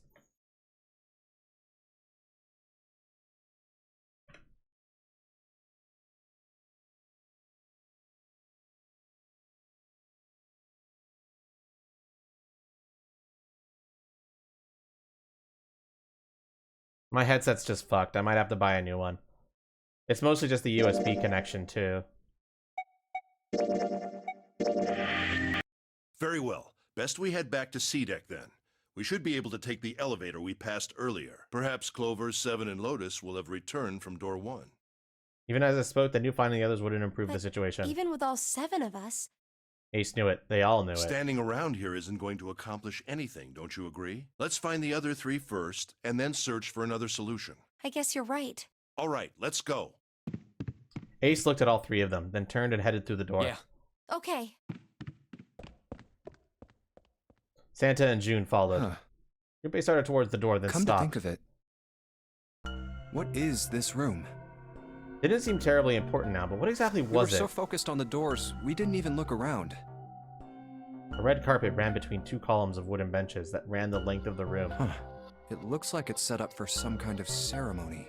But what kind? Facing the 9 door was the carpet leading to the bow of the ship. And at the end... Was it an altar, perhaps? There was a small rectangular alcove at the end of the carpet, and inside the alcove was a raised platform. Resting on top of the platform was a coffin.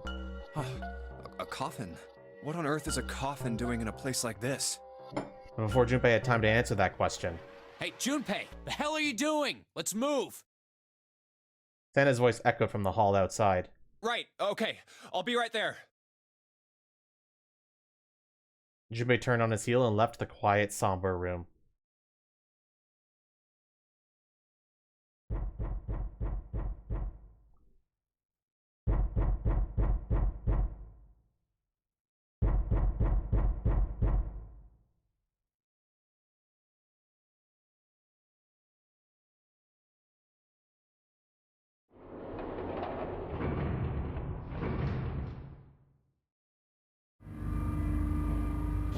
Well, that was unusual. They took the elevator up to C deck. Once there, they headed back towards the main hall and the central staircase. It didn't take them long. Look, it's... Seven and Lotus. They didn't look happy. We've got a problem. Clover is gone. What? Junpei and his three companions looked at one another. He turned back to Seven and What Lotus. do you mean, gone? Santa, Ace, and June had their own questions to ask. When? Why? You two went into door 1 with Clover, didn't you? Seven and Lotus responded as best they Yeah, could. we went through the door together. But Clover barely spoke to us. She just did her own thing the whole time.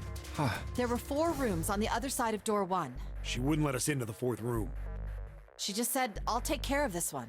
And shut the door. She must have blocked it with something on the other side. We waited for a while, but Clover didn't come out. We called for her, but she didn't answer. So I kicked down the door and we went into the room. But It was empty. Clover wasn't there. There was a door on the other wall. And it was open. We figure she opened the door and left by herself. We ran after her, of course, but Well, obviously we didn't find her. We figured that much out.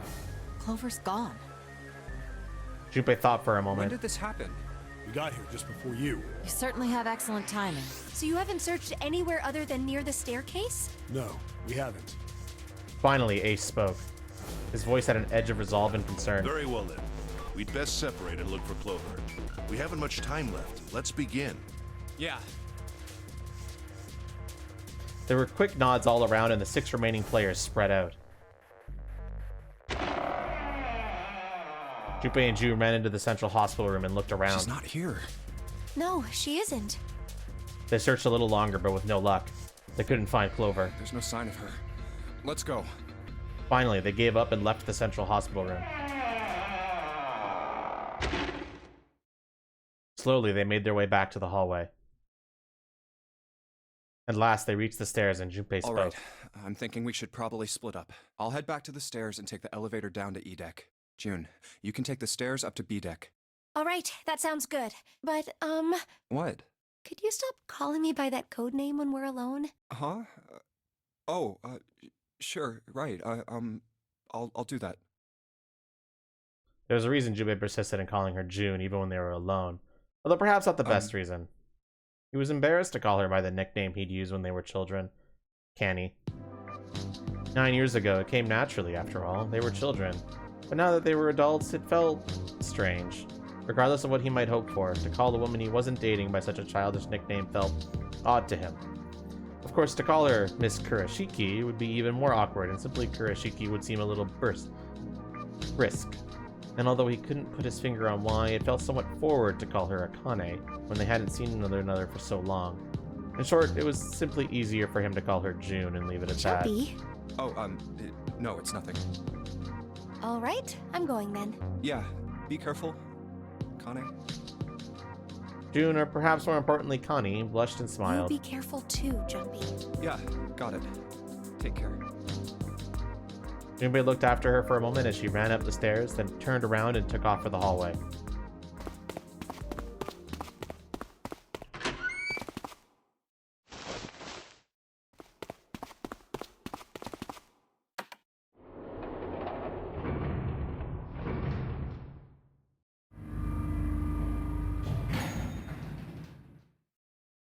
Tragedy always strikes when one least expects it. But to wait for a man to stand before striking him down seems almost crueler then dealing the fatal blow while he lies on the ground. A light in a dark place, June's smile had given him hope, both for escape and possibly for something else. It was that hope that raised his spirits just enough that they might soon be fully dashed. He opened the elevator door, and there she was. A woman sat, slouched against the wall. Lotus. Junpei felt his blood turn to ice. Her body was limp, and her skin, smooth and pale as always, was covered in bright red blood. Junpei felt his chest constrict. He couldn't breathe, and his legs began to shake. A slow, cold drop of sweat trickled down his back.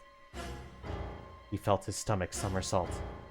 Junpei's mind went blank, all his thoughts replaced with endless hissing white. Driven by little more than instinct, he began to walk towards Lotus, slowly. Each slow movement of his stiff limbs brought him closer to her corpse. Finally, he stood next to her. Robotically, he bent down and put his hand against her neck. There was no pulse, no rise and fall of breathing. She was slightly warm. Something, somewhere in Junpei's shaken mind, told him that meant she had been killed recently. Yes, Junpei thought, his mind slowly returning. She had been killed. Someone had killed her. There was a deep cut on the left side of her chest. Blood still oozed from it, although clearly her heart had stopped beating some time ago. The weapon had been a knife then. Perhaps she had been stabbed in the heart once. She would have died immediately. He took little comfort from knowing she must have suffered very little. Only then did Junpei notice. Lotus's bracelet was gone. Lastly, we have to discuss how to remove the bracelets. There are only two ways to do so. One, you escape from this ship. Two, more likely, which is zero. In other words, once the bracelet is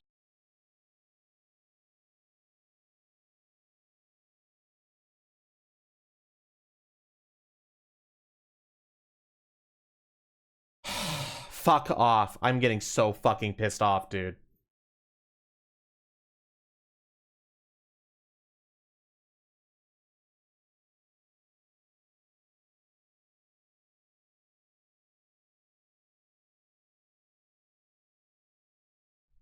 What is happening with the cable? Fucking nothing.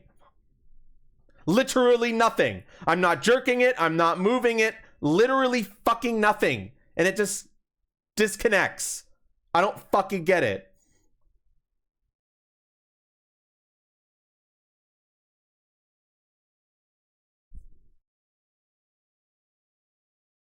So fucking annoying.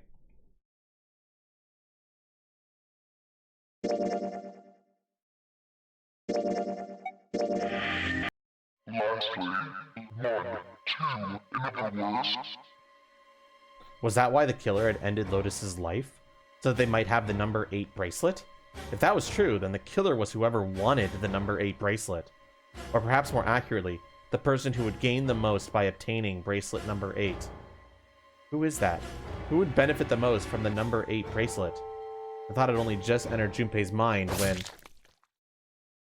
he heard a noise. A sound like a sharp knife cutting through wet meat. It struck him as strange that the noise came from inside his own body. A moment later, the pain hit him. It wasn't merely pain, there was heat. Extreme heat as well. He felt as though molten iron had been splashed against the side of his body. Finally, his brain made the connection. He had been stabbed. But where? His body was quickly going numb. He couldn't tell where the knife had met his flesh. Given the circumstances, however, he had most likely been stabbed in the back. Whoever had killed Lotus has now done the same to Junpei as well. His voice was a little more than a weak groan. With what little strength he had left, Junpei turned his body, trying to catch a glimpse of his attacker. But as he did, the knife dug itself in deeper, twisting viciously. He collapsed to the floor, a puppet with its strings cut. His arms and legs lay where they fell, oddly twisted and awkwardly positioned. Junpei's body wasn't entirely numb. He could feel the blood leaking out of him, but nothing would move. Nothing save his eyes. As he lay on the floor, his life ebbing away, Junpei finally saw his attacker. 2 tiny images of the killer reflected in his eyes. With that recognition came nothing. He felt no emotions. Not anger, not sadness, not regret. The paralysis that had claimed his body had reached his mind. His killer glanced down at his body.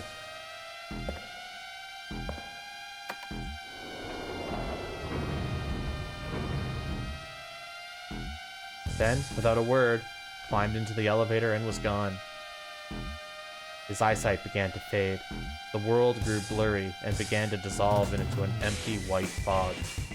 The fog crept into the edges of his mind and worked inexorably inward. Soon, it swallowed up the last that remained of Junpei's mind, and his consciousness left him. There was nothing more. Into utter emptiness he fell. Into zero. Whatever Junpei had been was gone. Bad end.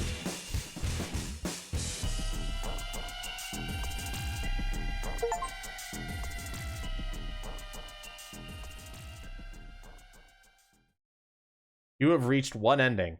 This game has multiple endings. In order to experience all the endings, you need to play through the game multiple times. Make sure to save your progress now to retain all information you've acquired. Memory of Escape has been added to the title screen. Memory of Escape enables you to replay the escape rooms you have completed. Just to save info you obtained during this playthrough. After saving, the game will restart from the beginning. Knife. Access the flowchart or return to the title screen to start from the beginning.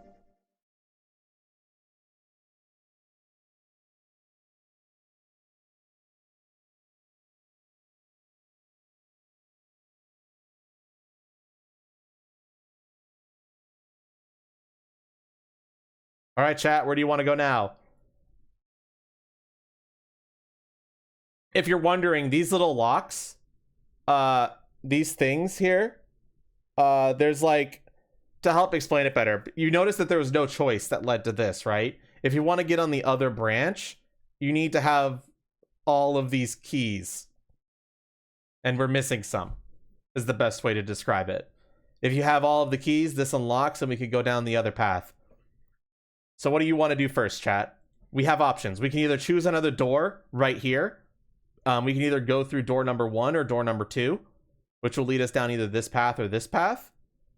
Or we can go right from the start and go down this path and maybe try some of these other paths. Your call. The keys you didn't get. It's not that we didn't get... Yeah, essentially. Yeah, we didn't get them.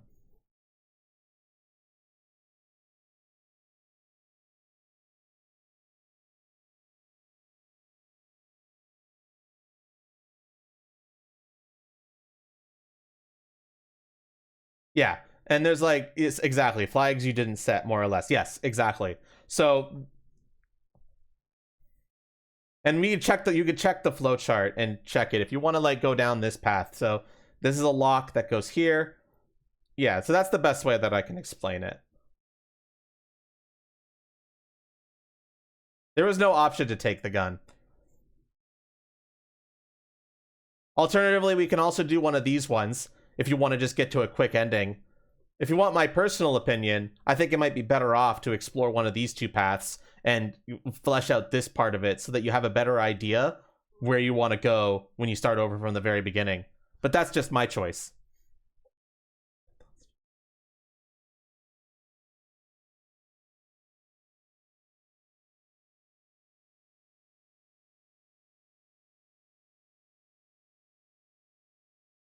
Pick door 1. One person says pick door 1 here, which would be one of these two paths. I'm not going to tell you which path it is.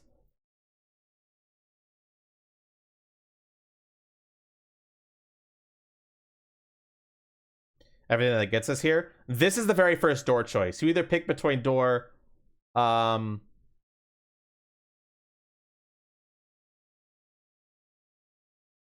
door 5 or door 4 is this first choice. And we went through door 5. This one here is door 5, no, this is door 7, door 8, or door 3. And this one here is door 6, door 2, and door 1. And we went through door 6. And there's another path here that we don't have the keys for.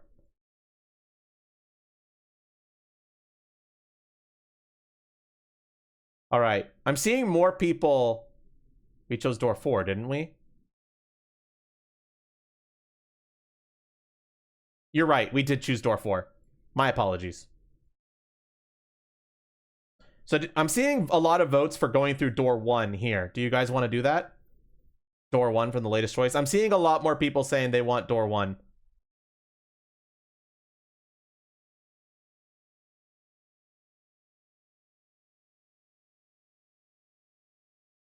One, two, three, four. All right, 7 pieces. Everyone had written on paper pulled from Junpei's notebook in an effort to pull together a blind vote. Just double checking, but everyone wrote. Yes, just like you told us. Okay. We need to make the whole thing. Hurry it up. Yeah, quiet in the peanut gallery. And he had a plan.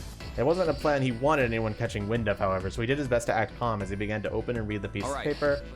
Blah, blah, blah. The first one says, Ace requests door 1. Yes, I do.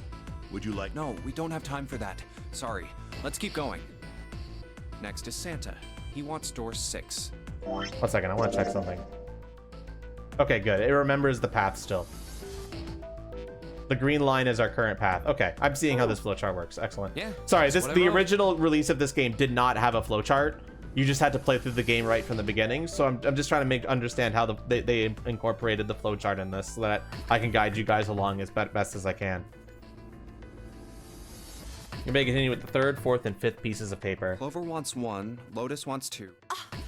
There's no. No, there'd be no. But I'm probably not going to do this unless I know that there's going to be new dialogue. Hang out with some exhibit. I am not an Barely. So, Maybe. Nobody wants to have. Oh, I'm gonna. So I'm just going to skim read it to make sure I don't miss anything that is like we haven't read already. June.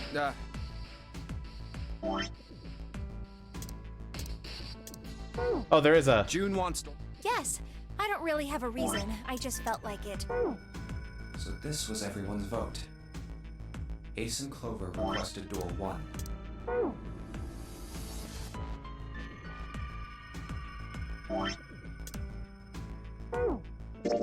My choice is door 1.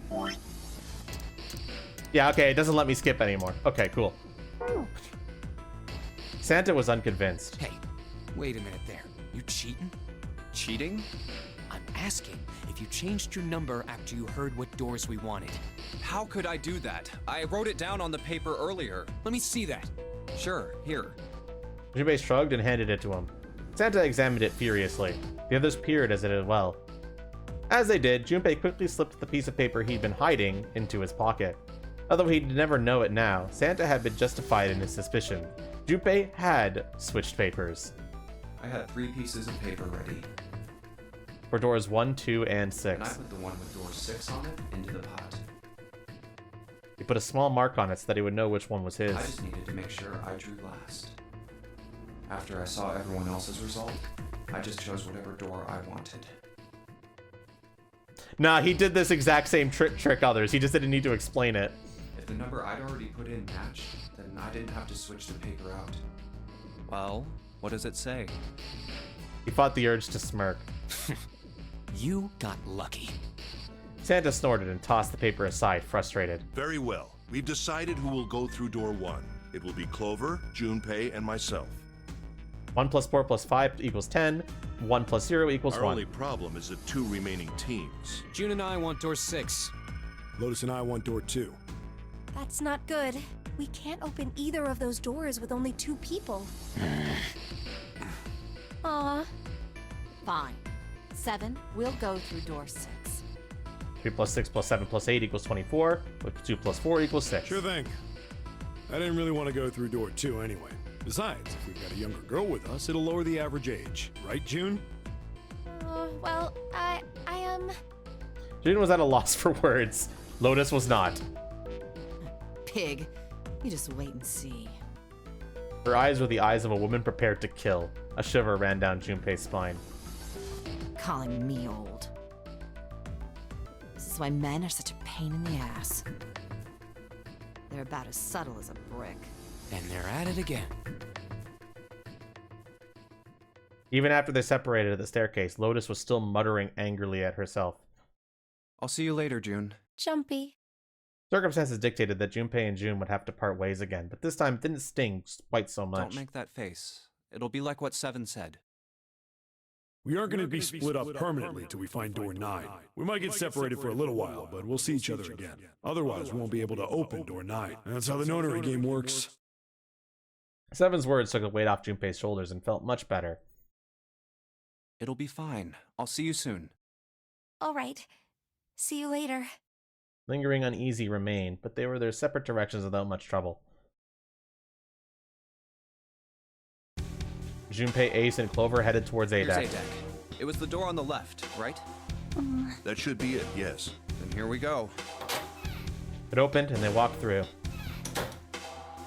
It's just as Santa and Lotus said. At the end of the hallway sat a door with a large red 1 upon A it. numbered door. To the left of it, bolted to the wall, was the There's red. the red. I'll go first. Ace went first and waved his wrist over the scanner panel. Now the two of you, if you would. Junpei was next. Finally, listlessly, Clover lifted her arm. She leaned towards the scanner panel. The third asterisk clicked to life, shining brightly. Ace took hold of the lever. He took a deep breath and turned to Junpei and Clover. Are you ready? Shall I pull it? Yeah, anytime. Clover said nothing. She nodded a little more than a lethargic twitch of the head. Very well, then. Let's go. 3, 2, 1.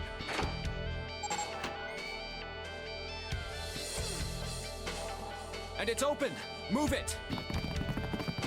They stumbled into the room. Where is it? Frantically, Junpei scanned the room. His eyes stopped on the device that would determine whether they lived or died. There it is! Over there! Next to the door they come through was the dead.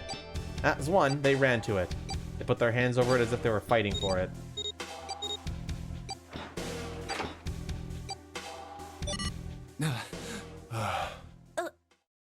It stopped. Yes, it did. Junpei could feel his heart pounding against the inside of his ribs. Ace and Clover were breathing hard and fast. I don't believe I'll ever get used to that. I'm not sure it's something I'd want to get used to. We should finish this game before imminent death becomes a normal thing. I agree. Now then. Junpei looked around again, this time more slowly. There's another door. Let's try opening it.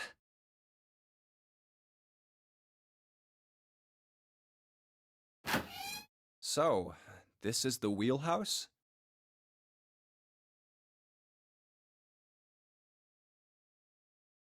He closed the door again and turned to Ace and Clover.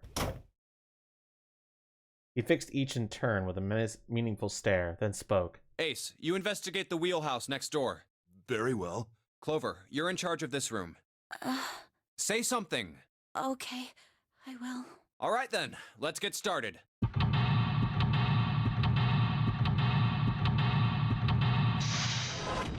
Still don't get the fucking Junpei picture. I don't know why the fuck my game's glitched like that. It doesn't make sense. Whatever, doesn't matter. Chart room. Stack of nautical charts.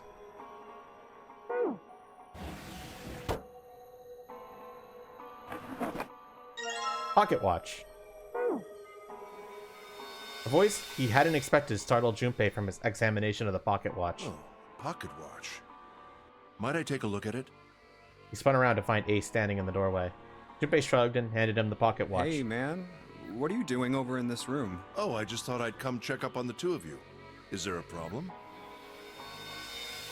Is there a problem, chat?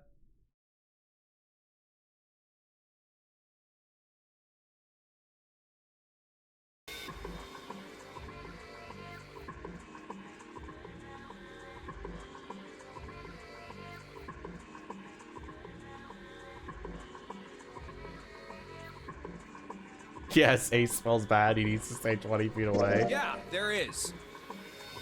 Went up. You checked on us. Now get out of here. We split this stuff up for a reason, all right? That's a lie. We didn't have to split up the work. I just want to talk to Clover alone. That's why I sent Ace to the wheelhouse. There's something I want to ask her, and I don't want anyone to overhear us. I'm pretty sure Clover won't talk if there's anyone else around. That's why when Ace showed up again, I got a little desperate. I had to make him leave. It opened his mouth, then took another look at Junpei and shut it again. A small smirk appeared on his face. Oh, I see. Of course.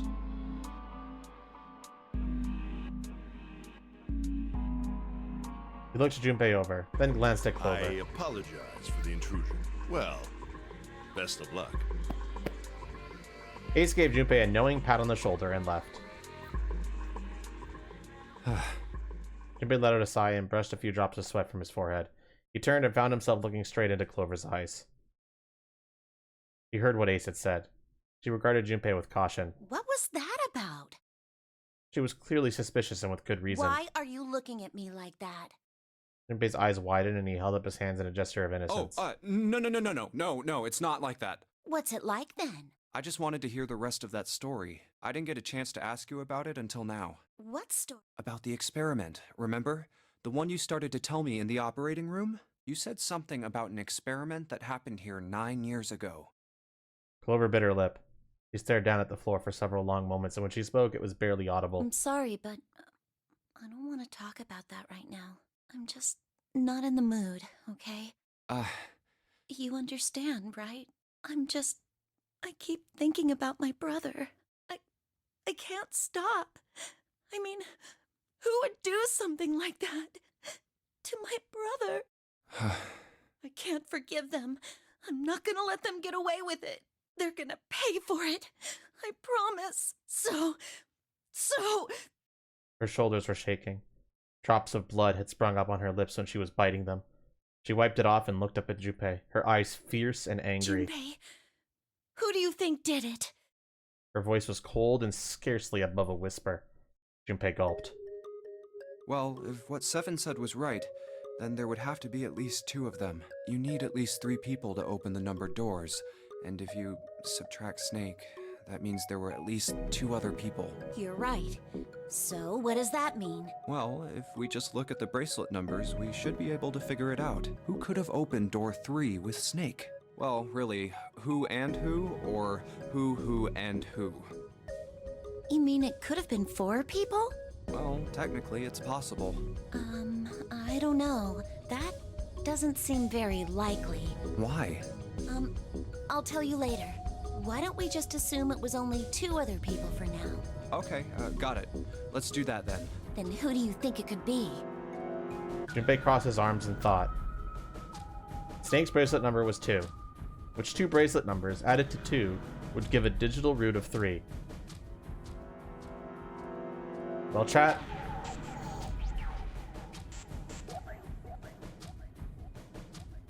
You guys were theory crafting the fuck out of this earlier.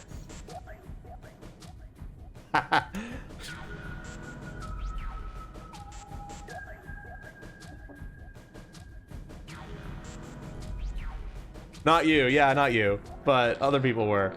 You figured, like you remember. Well, you got 2, and now you got the names in front of us. Santa and 7. Santa is... I forgot what number Santa was. I know 7 is 7, but... Well, Lotus is 8. I think Santa is... 3, okay. So 3 plus 7 is 10, plus 2 is 12. Yeah, that would work. Santa and 7 definitely work. June and Clover also... You really gonna... Clover's not even a choice here.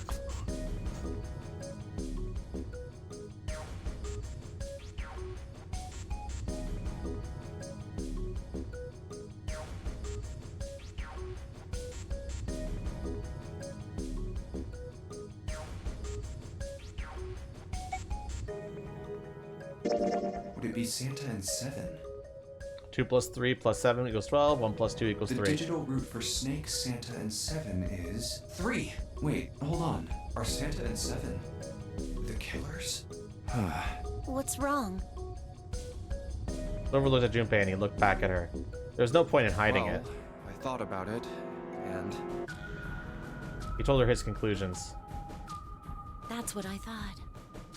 She looked less surprised than he expected. Santa and 7. If it was 2 people, then that's the only combination that works. Hey, Wait a minute there. Don't you think it's a little too early to be jumping to conclusions? Well, all I said is that those two would have been able to open door 3 with your brother. There might be other possibilities. Well, what other possibilities? He didn't have an answer. He was ready to admit defeat when Clover spoke. Are you saying you think that it was 3 or 4 people? I really don't think that's likely. Why not? Can I borrow your pen and paper? Clover put her hand out expectantly. Yeah, here. Jimmy pulled out his pen and pad and paper and handed them to her. She opened the notebook and wrote down several simple addition problems.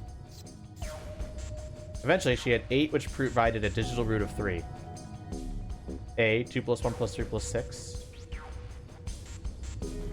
2 plus 1 plus 4 plus 5. 2 plus 4 plus 7 plus 8. 2 plus 5 plus 6 plus 8. 2 plus 1 plus 3 plus 7 plus 8. And blah, blah, blah. What's this? These are the combinations for 3 or 4 people. These 8 combinations are the only possible ones. Oh, I see. June, Yeah? I can trust you, right? Of course. Why would you need to ask that? Really? Yeah, So then I should get rid of B, D, G, and H, right?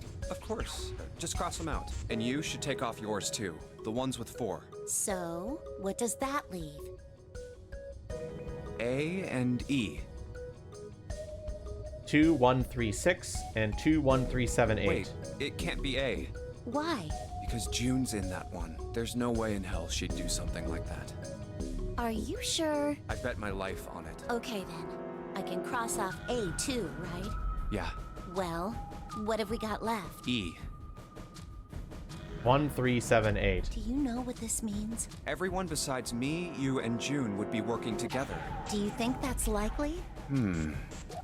If there were 4 people working together, they wouldn't be very cautious. I don't think they'd try that hard to hide what they were doing if they outnumbered us, right? Well, you do have a point. And besides, if Ace and Seven are working together, they could have easily gotten rid of me when I went to the shower room with them.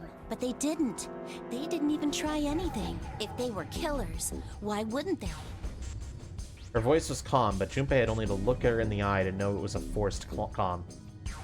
There were tears forming at the corners of her eyes, and she was blinking furiously to keep them back. Perhaps by attempting an objective analysis of who might have killed her brother, she had been able to distance herself from the harsh reality of his death. The more she struggled to act unconcerned, the more Junpei felt his heart tighten. I see. Anyway, I understand now. It seems pretty unlikely that it was as many as 3 or 4 people. Yeah, And that means there's a good chance it was Santa and Seven. that's how it looks. But why would they do it? There was a moment of silence. They're He laid his hand gently on her shoulder. He was close, so close to the answer. When Ace chose the worst possible moment to return. He raised a knowing eyebrow and then spoke. Have I interrupted something? Yes! Leave, old man! What is it? There was something I wanted to speak with you about, Junpei. Could you come with me for a moment?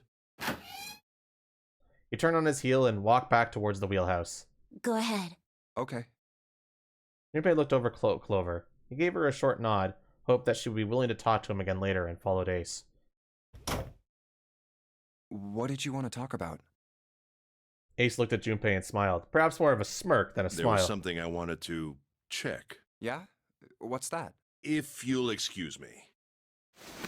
With no warning, Ace slipped his hand into the pocket of Junpei's vest. Hey, what the hell are you doing? I'm just checking. No, stop! He reached for Ace's arm, but it was already too late. In the older man's hand were the pieces of paper Junpei had balled up and hidden in his pocket. Just as I thought. What exactly are these pieces of paper hiding in your pocket? You switched them, didn't you, when we voted? Well, I can't say that I care. I managed to get through the numbered door I wanted, despite your mischief. Then, why did you... Oh, simple curiosity. I hope you won't think ill of me for it. I got. Ace smiled, gave Junpei a friendly pat on the shoulder, and then turned on his heel and left. It was a small defeat, but it was a defeat. Junpei had lost the upper hand, and he knew it. He could feel his stomach begin to tense. Damn.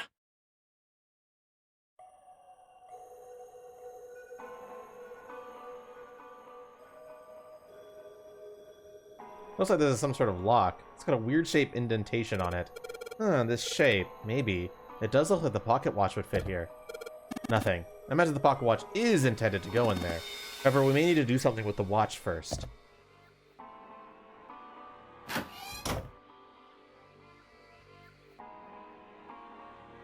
A map. It's got the Atlantic Ocean in the middle.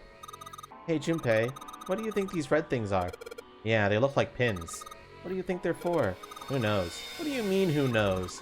Come on, be serious. I am. The shelves are lined with books. Let's see what's in this blue one. There's something written on it. Ship's log. Huh, ship's log, huh? New material has been added to the file screen. A ship's log found in the chart room. The following is written on the last page. We leave soon for a new journey across the sea. After leaving port, we headed south and west. We turned southwest to steer around the continent, then proceeded northwest. We made port, then changed our heading to east for a time, and are now headed back due north. Soon, we will dock in the United Kingdom, the homeland of this vessel.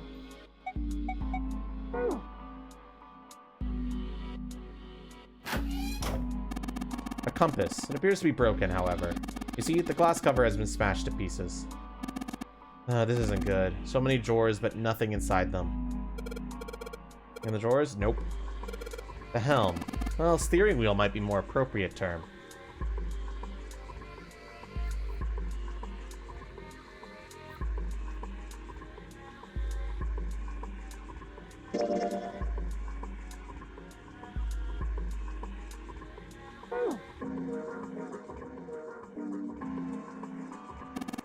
An engine order telegraph. They use this on old ships to adjust the speed of the ship. Like the gear shift in a car? Well, it's a little different. This device doesn't connect directly to the engine. In short, it's a transmitter. The navigation officer uses it to set the speed of the ship, and it sends a signal to the engine. There's a handle on top of it, which can be moved back and forth to... Hold on. Huh? There's no handle. And you're right. There isn't. It looks as though it was deliberately removed. A steering wheel. Let's see if it... Whoa! Looks like it moves. So it would seem. I noticed something else as well. What's that? Well, when you move this wheel, the compass also moves. What do you mean? The ship. It's moving. Ha! Tricked you, didn't I? The wheel and the compass must be connected to one another somehow. Do you think that's important? Well, let's try turning it again.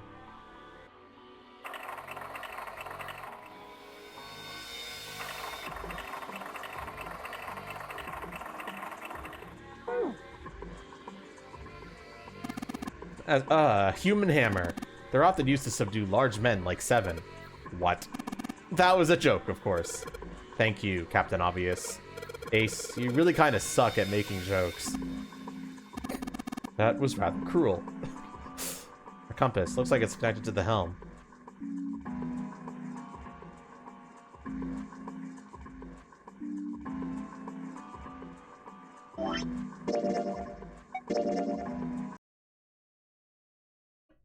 Don't worry, I'm aware there's no audio.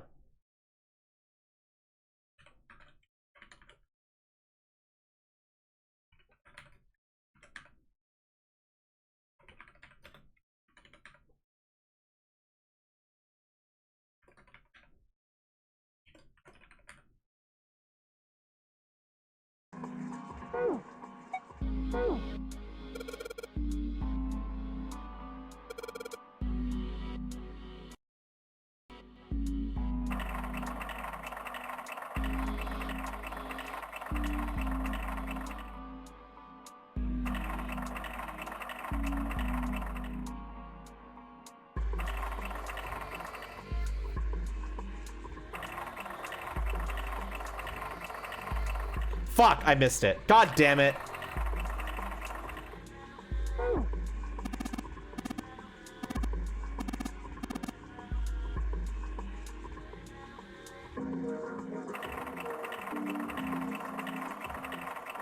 Sorry, chat, I have problems. South, then west, then southwest, then northwest, then east,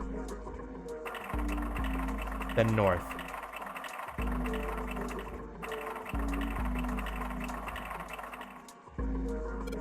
What the? The handle came off. Heh. stooping so low, are you, Zero? That's right. Several points on the map connected by a line, yes? There seems to be several maps there. They're clipped together on one side.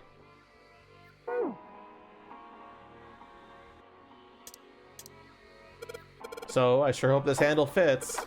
It fits! Excellent! That should allow us to operate the engine order telegraph. Let's give it a shot.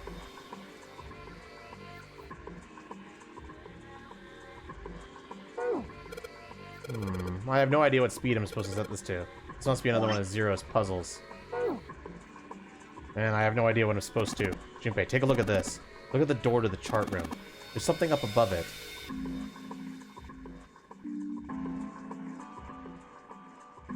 There's something on the wall that looks kind of like an arrival board.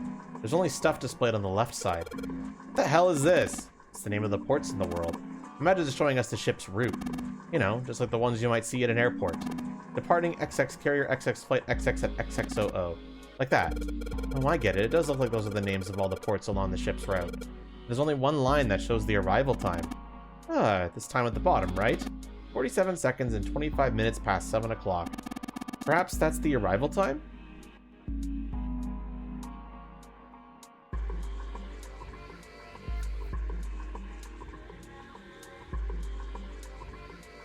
The time is set to 25 minutes and 47 seconds past 7 o'clock. I guess I'll write that down.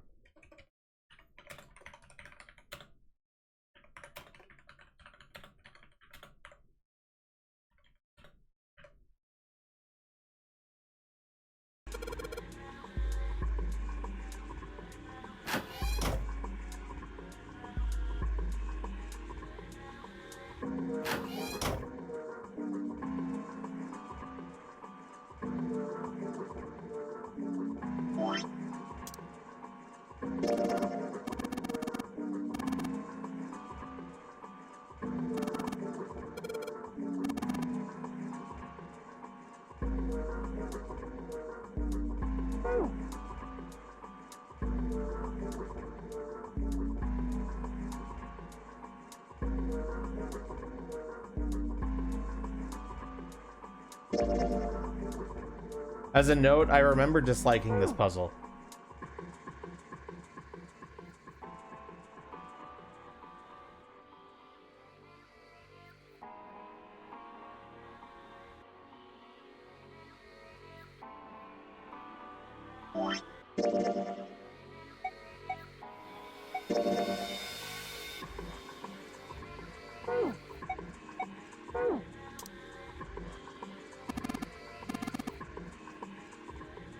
Wait, now we're gonna get these off anytime soon.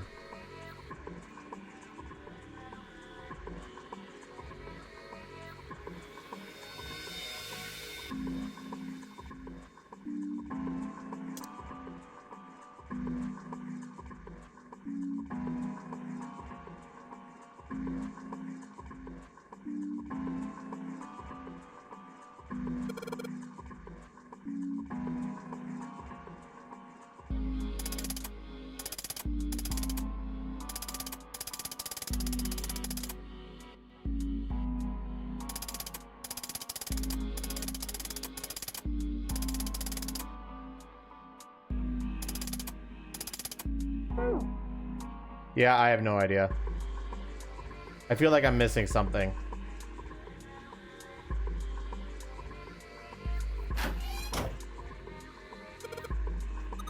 My brother's just looked a lot like this, because he couldn't see, he never put stuff on it that he didn't need. Damn, that's... What am I supposed to say to that? Poor kid.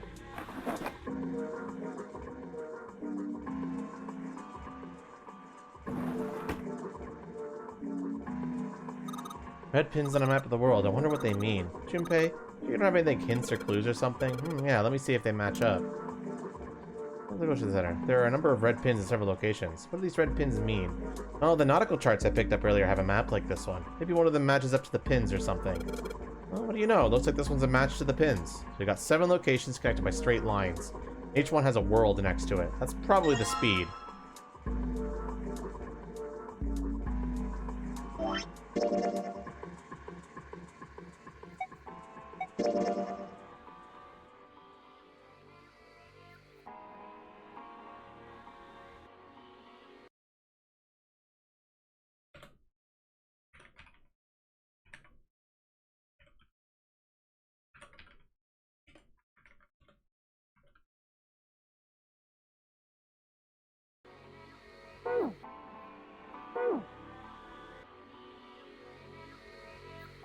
Okay, let's go back to the other room. We have our code now.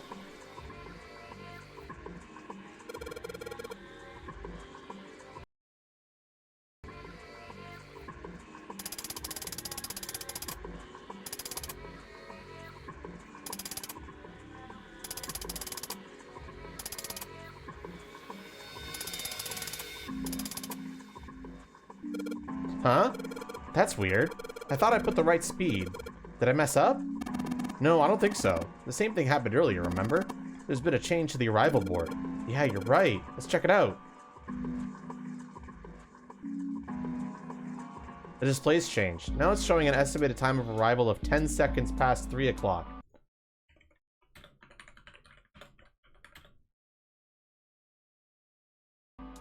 The time.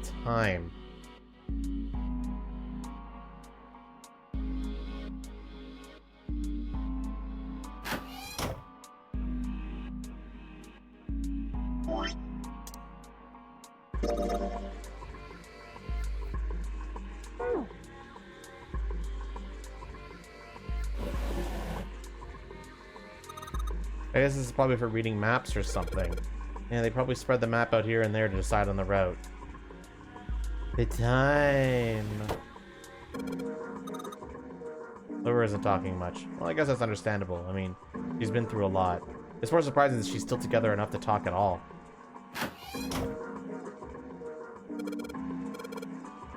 In place. What would be the point of moving it? The ship is stopped. What would be the use of steering it? Yeah, I know, still.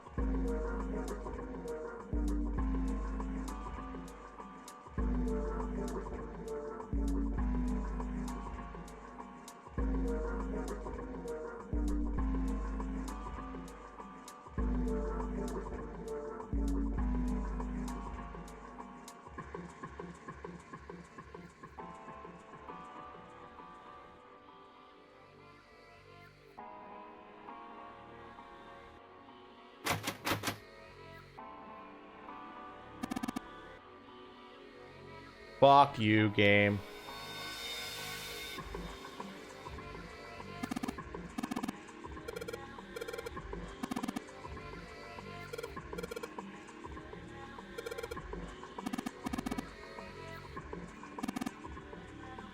Hey, he took my pocket watch. Hey, what the hell are you doing? Just trust me.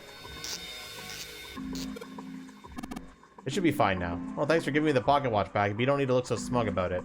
See, oh, he moved the hands. 10 seconds past 3. Why didn't you let me do that? Oh, so you changed it to match the final arrival time. It's not silly. You know what to do next, right? Give it a shot. Well, why the fuck couldn't I do that? Whatever.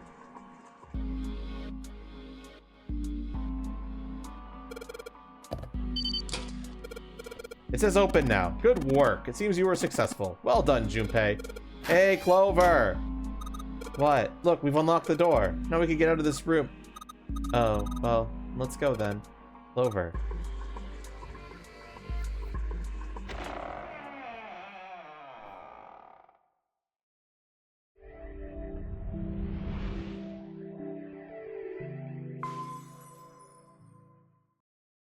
Oh, a hallway. It's far too narrow to be called one. They found themselves in a small space outside the wheelhouse. On the left was a wooden door. This seems to be the only route. Yeah, let's go. Junpei pushed it open and stepped into the room beyond. Wow. It was full of all manner of turn-of-the-century electronic equipment. Well, these machines are weird. I've never seen any of them before. Huh? Wait, this one is... One smaller machine had a metal bar that ended in a circular handle. He seemed to recognize it. Ah, yes. A telegraph key. These were used to transmit Morse code a long time ago. He turned and slowly took in the room. This must be the communication office.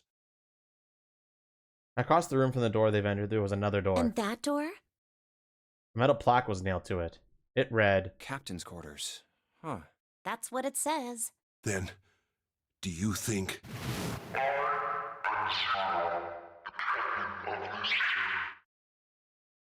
Ace swallowed. Junpei could feel his hands begin to sweat. Only Clover seemed unaffected. Well, we won't know if we don't open it. She walked up to the door and put her hand on the knob. It opened easily, and without so much a pause, she walked in. Junpei and Ace followed. The first thing they saw was a man on the floor, covered in blood.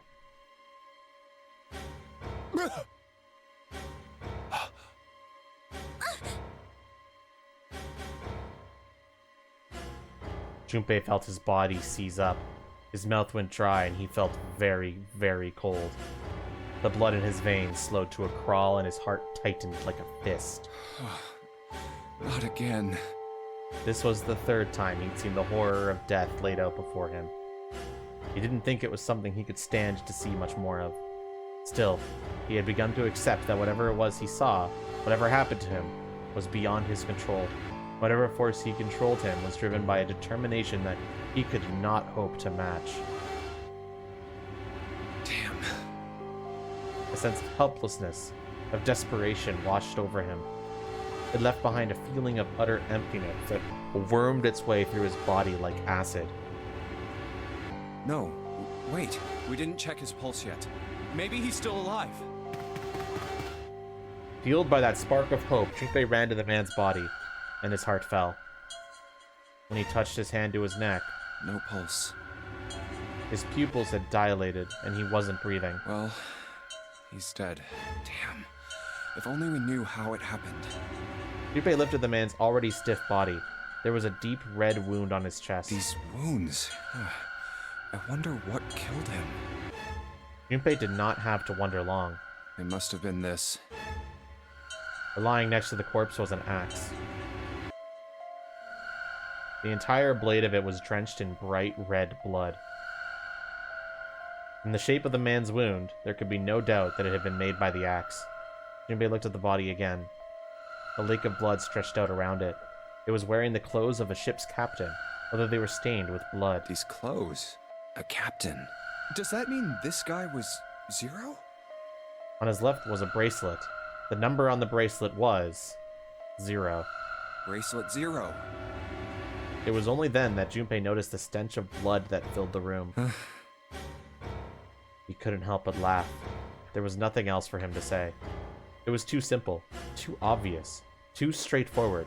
If there had been a dead man on the floor, Junpei might have thought it was a joke. Junpei. It may be wise to find a way out of here first. Yeah, you're right.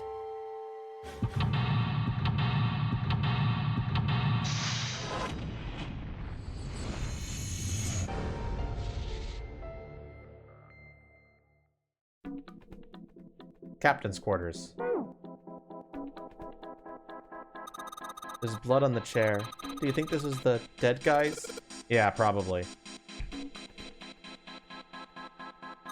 A camcorder. It looks like it's pointed at the door. Well, the power's on. Why would somebody want to videotape a door?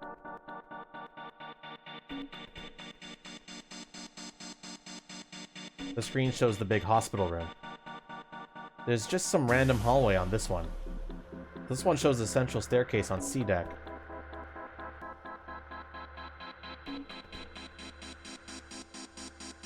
Like, you got a style, I see you, yeah. This screen shows what's going on in a small room somewhere that I don't recognize. I don't recognize the room on this one. And what's happening at the central staircase on B deck. They look like batteries. There's a cable running from them to the monitor. What's the deal with this? Is this some kind of code? There are 4 rows of numbers and letters. They all start with 0 and end with 8, F, N, or V respectively. Maybe this has something to do with number bases. New material has been added to the file screen.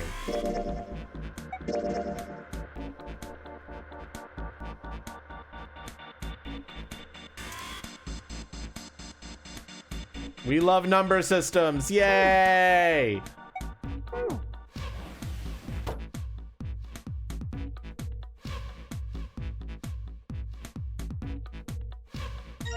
Music box. Small table. A bed. There's nothing in it. The Somnium Files. We played it on stream before. Earlier. Junpei, where are you going? I was gonna pop over to the communications office to talk to Ace. You're gonna leave me alone in here? You could, stay here with me a little longer. There's still lots of places we haven't looked. I think this probably used to be a door. Nobody's going through it as long as there's metal plates here, though. Well, even without the metal plate, the desk's in the way.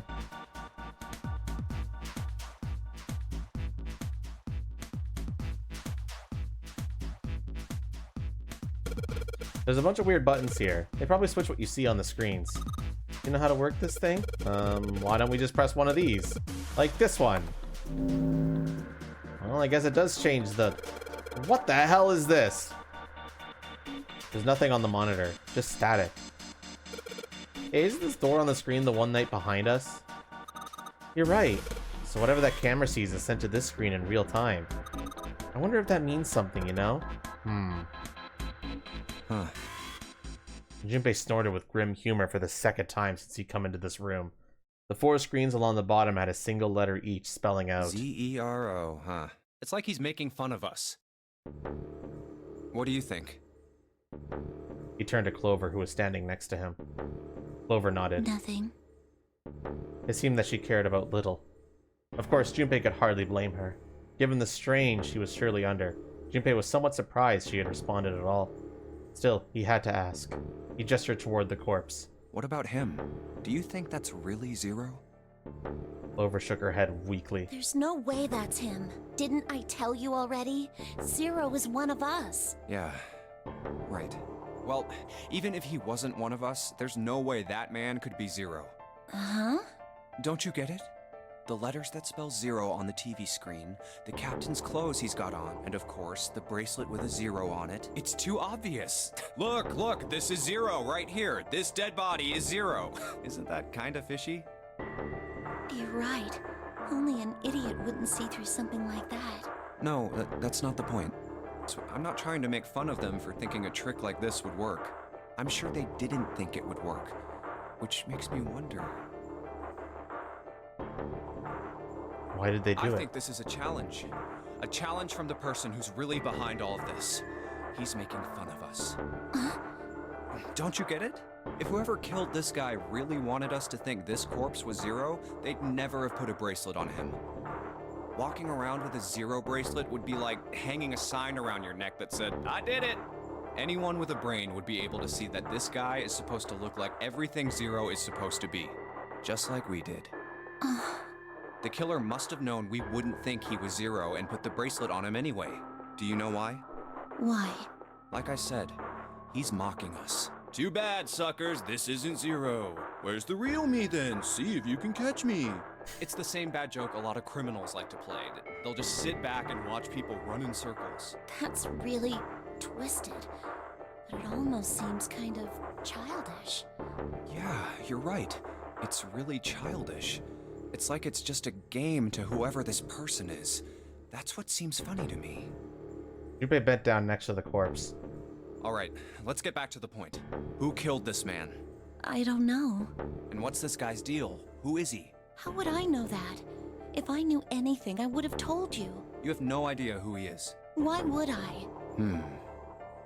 Junpei sat back on his haunches and thought. We should check and see if he's got anything on him that might tell us who he is. Give me a hand here, Clover. Huh? We gotta flip him over. How else are we gonna search his pockets? Clover didn't move. Okay, fine. Guess I'll do it. Junpei had no choice but to move the body on his own. Here we go. He grabbed hold of an area not completely covered in blood and shoved. It took a moment, but eventually Junpei felt the man's bulk begin to shift. But just as it did, something fell from the man's left wrist. Hey, it's the... Replace it with a 0 on the face. Lastly, let us discuss how to Okay, we know how to. We've heard this before. I'm just gonna. I don't need to hear the voice acting again. In other words, once the bracelet is taken outside the convoy of the ship, or deck, Oh God. Junpei stared at the bracelet. This man... He's dead, isn't he? Huh? No, it's just... I guess I didn't really think about it until right now. If his bracelet's off, that means he's dead. Well, it's pretty obvious that he's dead. You don't really need to look at his bracelet to figure out that he's dead. Yeah. I guess you're right. It is pretty obvious. Well, he looks a lot better than the other bodies we've seen, though. You know? I mean, if there wasn't all this blood, he'd almost look like he was still alive. I mean, I know it's kind of a messed up thing to say, but he kinda has it better, you know? Dying from a bomb going off inside of you, I mean, that's just Some of Snake's bones went right through his skin. I think the explosion must have thrown him against a wall or something. Jeez, Junpei, you're an idiot. There was a broken bone just sticking out of his left arm. Junpei has no tact. And, Suddenly, Junpei realized what he was saying. How could he have been so cruel? He clapped his hands over his mouth. But it was already too late. He turned to look at Clover. She was glaring at him furiously. What did you just say? Her words sounded cold. He knew an apology could hardly atone for what he'd done, but he tried anyway. oh man, I am so sorry. I shouldn't have said that. I really don't know what I was thinking. I mean... No, that's not what I'm talking about. What did you say about his arm? Arm? Yes, his left arm. You said it, didn't you? Well, yeah, I did, but I mean, didn't you see it too? Of course not. I could barely look at him. There's no way I was gonna see the details. Clover took a quick, deep breath. Are you sure it was his left arm? Junpei thought back. Yeah, I'm pretty sure it was. And he had a broken bone, right? What the hell are you getting at here? Just shut up and answer me! She shoved her face closer to his. He could see the fire in her eyes. Junpei winced and swallowed. Yeah, he did. It was pretty bad, too. The bone was sticking out of the arm. No sooner were the words out of his mouth than Clover's expression changed. Clover? What's wrong? Look, I'm sorry if I said anything. Suddenly, she was crying. Junpei wasn't sure what to do. Thank you. It was close to the last thing he had expected to hear. Huh? What are you... Junpei had no idea what had just happened. He didn't think he'd done anything worthy of thanks, and he couldn't understand why she would have chosen that moment to begin crying. So he simply stood there, confused. Thank you so much, Junpei. She thanked him again, and then something even stranger happened. Clover threw herself into Junpei's surprised arms. Hey, what's going on with you? I'm sorry, it's just... I'm so happy! Why? The body in the shower room, it isn't his! It isn't my brother! Huh? It's not Snake! Why on earth would you think that? Because his left arm is... She stopped herself. I'm sorry. I really shouldn't be talking about this. Junpei decided it would be prudent not to press her for any more information. If she did not wish to tell him, she certainly had a reason for doing so. Perhaps more importantly, however, if Clover was so certain, then she was likely right. That meant that the body in the shower room wasn't Snake. It wasn't much, but that knowledge lifted some of the weight from Junpei's heart. But he's still alive. I'm so happy. Tears shone in her eyes. Those tears melted Junpei's heart. As she cried, she had pushed herself up against his chest like a child. Junpei put his arms around her and held her tight. I'm so glad. Huh? Junpei, you were right. Huh? No matter what happens, you can never lose hope. You have to remember what's most important, and that's to have faith and to have love. If you can remember all of those, that'll bring you good luck. Clover reached into her pocket and pulled something out. That's... It was a laminated bookmark with a 4-leaf clover. I only made it here because you gave me this. I was suspicious of everybody, and I was angry and miserable. But because I had this 4-leaf clover, because of what you said to me, Yeah. Junpei hadn't thought his words would have such an effect on her. Her words were making him feel a little awkward. Thank you so much, Junpei. She looked up at him. He scratched his nose and pretended to notice something interesting somewhere else in the room. Oh, if you really want to thank somebody, you should be thanking Santa. Santa? Why? Well, he was the one who gave me that thing. And the words for each leaf, I got that from him too. Oh. Then suddenly, Clover broke away from Junpei. Huh? He looked confused. He hadn't thought she'd react that poorly. Clover began to pace across the room.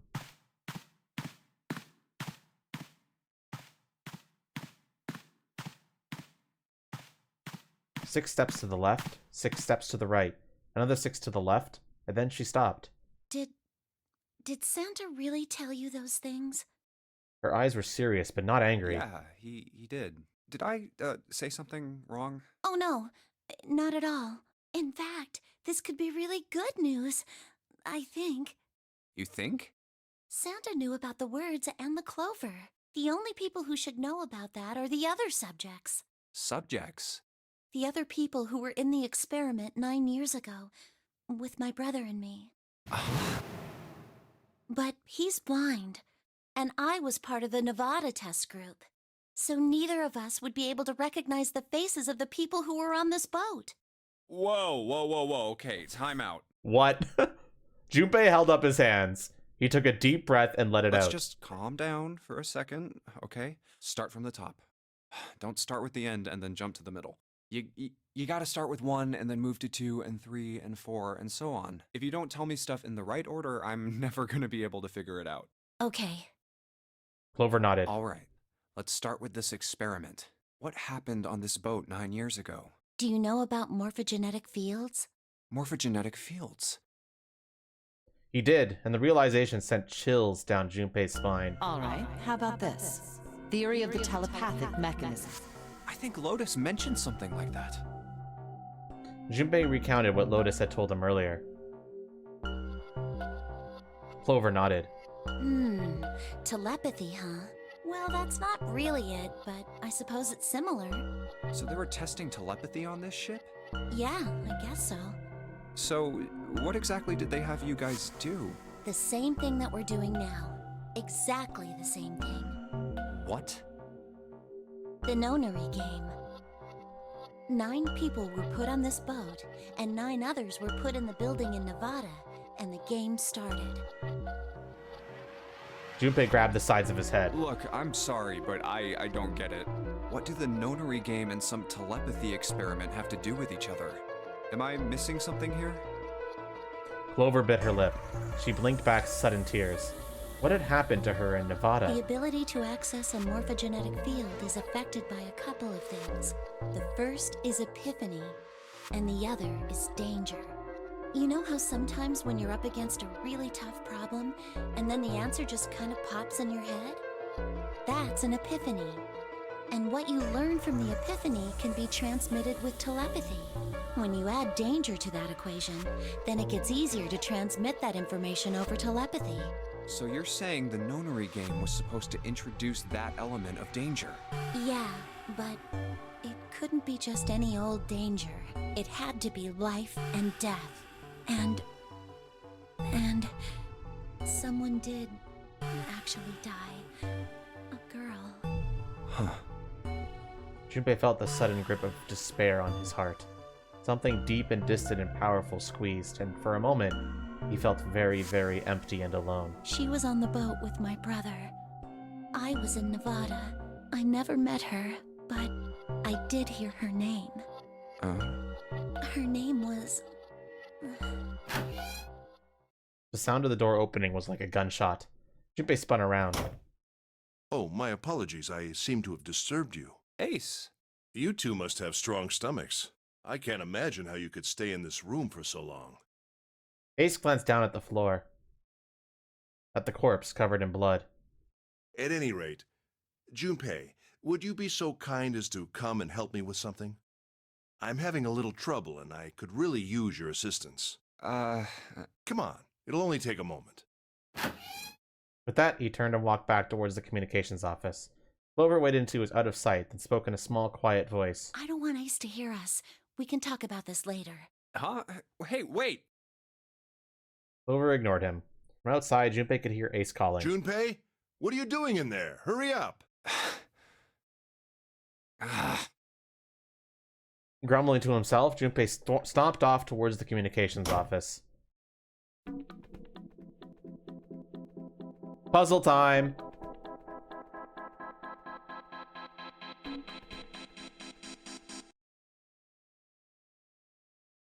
Alright, we got a bit of a lore dump there. Some plot revelations. Look, a hook. That wasn't a joke. I know, man. clock mounted on the wall. The hands aren't moving. Little surprised that the time is wrong then, I suppose. And there is nothing on the back.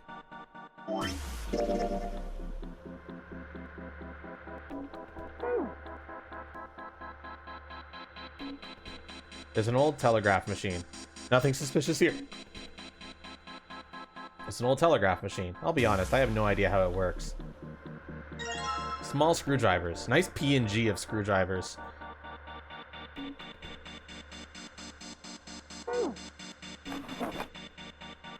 There's something in the drawer. Ink.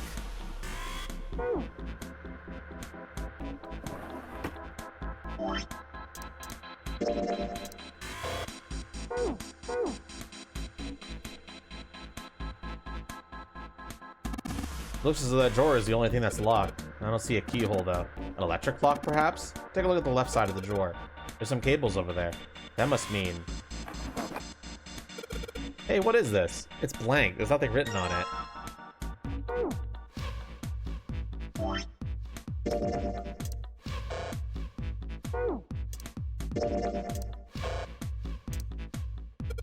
Alright, this screwdriver ought to make short work of this music box. I guess I'll put the ink on the cylinder. Now I just gotta roll the cylinder across a piece of paper. And if I'm right, the ink should Morse code chart.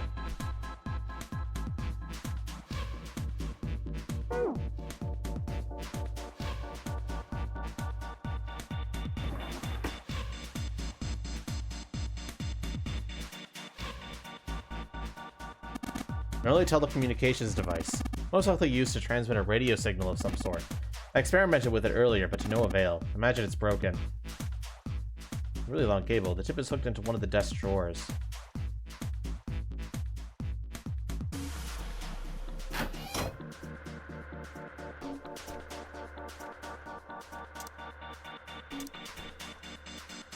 It says tail. Oh, fuck.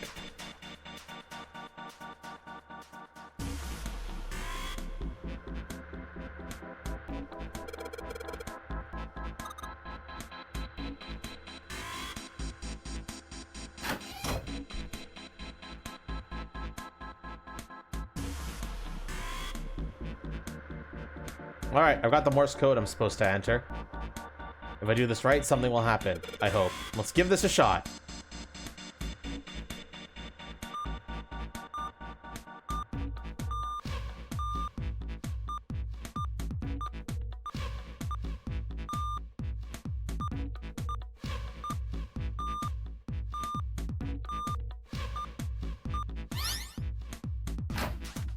That's the last one, and yes! Excellent work, Junpei. Good job. You seem to have figured it out. You've unlocked the drawer.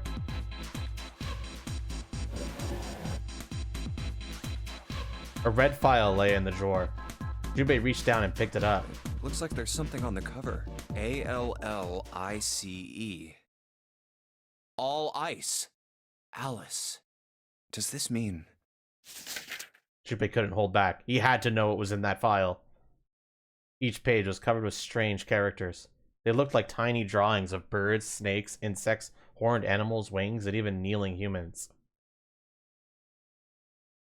There were many pages in the file, and each was full of these strange symbols. What the hell is this? He didn't realize he'd spoken out loud until Ace looked over him. They are hieroglyphs, a form of writing used in ancient Egypt. Ancient Egypt? That's right. Can you read them? Of course. I can't. What would make you think I could? What the hell? Junpei flipped through a few more pages. It wasn't just one or two pages that were covered in the strange symbols. Every single page was covered in them. Whoa, the whole thing's like that. Trying to read them was pointless. Junpei wasn't going to waste any more time with them. He made to close the file. And something fell out. Huh? What's this? He bent down and picked it up. Oh, a key card. There was a symbol on it that reminded Junpei of the symbols for Saturn and Mercury key cards. This one, however, had a dot in the center of the male symbol. Uranus. That's the Uranus symbol. No, it's pronounced Uranus.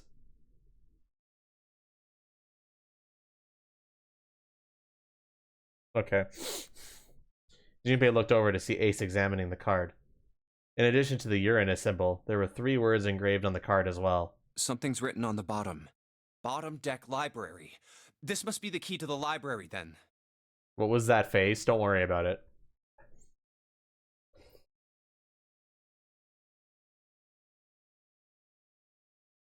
So it would seem. Bottom deck library. Oh. Junpei remembered something he'd heard from Seven when they'd been in the chemical closet. Seven said something like...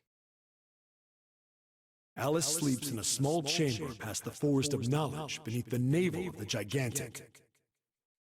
I don't know, it was a one-time thing, Mikiri, I'm sorry. Could beneath the navel mean the bottom deck? And the Forest of Knowledge is the library? Then could Alice be in a room somewhere beyond the library? What's wrong? Something on your mind? Junpei blinked. Only then did he notice Ace looking at him. Curious, and concern written across his face in equal parts. Yeah. I just remembered something. Is that so? What about? Well, don't laugh, okay? There was no reason for Junpei to hide his thoughts. He began to explain his theory to Ace. Then he stopped. It wouldn't make any sense if Ace didn't know who Alice was supposed to be. So he told Ace everything June had told him. The Egyptian priestess and Ice 9. Interesting. There were the core mechanic was digital roots. It's taking over, bro. The digital roots are consuming the woman all. Who wouldn't melt, who was recovered from the Titanic disaster? They called her All Ice, which eventually turned into Alice, and she was purchased by an English millionaire who called himself Lord Gordain. According to Seven, this ship is where he hid Alice. And you think that he hid her in a small room, beyond the library on the bottom deck? Yeah. Well, I mean, it is just a theory. Not New Year's for me yet. Ace stared off into the distance, his hand slowly and absent-mindedly stroking his beard. After a few moments, his hand stopped. He turned slowly to look at Junpei, and his brows drew together. Junpei, have you ever heard of the term CAS? Cass? It stands for Cells Alive System. It is an advanced technology for freezing and preserving organic matter. Put simply, it is a technique that allows one to freeze things without the formation of ice crystals. Normally, if you freeze something fresh, water within its cells expands as it crystallizes, damaging the cell membrane. CAS, however, works differently.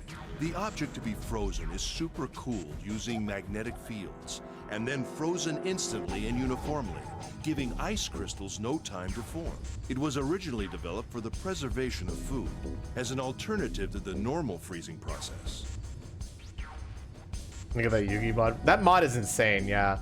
Now, however, there are rumors that it can be used for other things. What do you mean, other things? Well, there are obvious medical uses, but perhaps also space travel.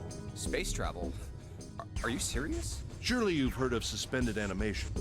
Cryogenic freezing? It's a fairly common idea in science fiction books and films. People are sometimes frozen for especially lengthy journeys through space. That was when Junpei understood what Ace was suggesting. Whoa, wait a minute there.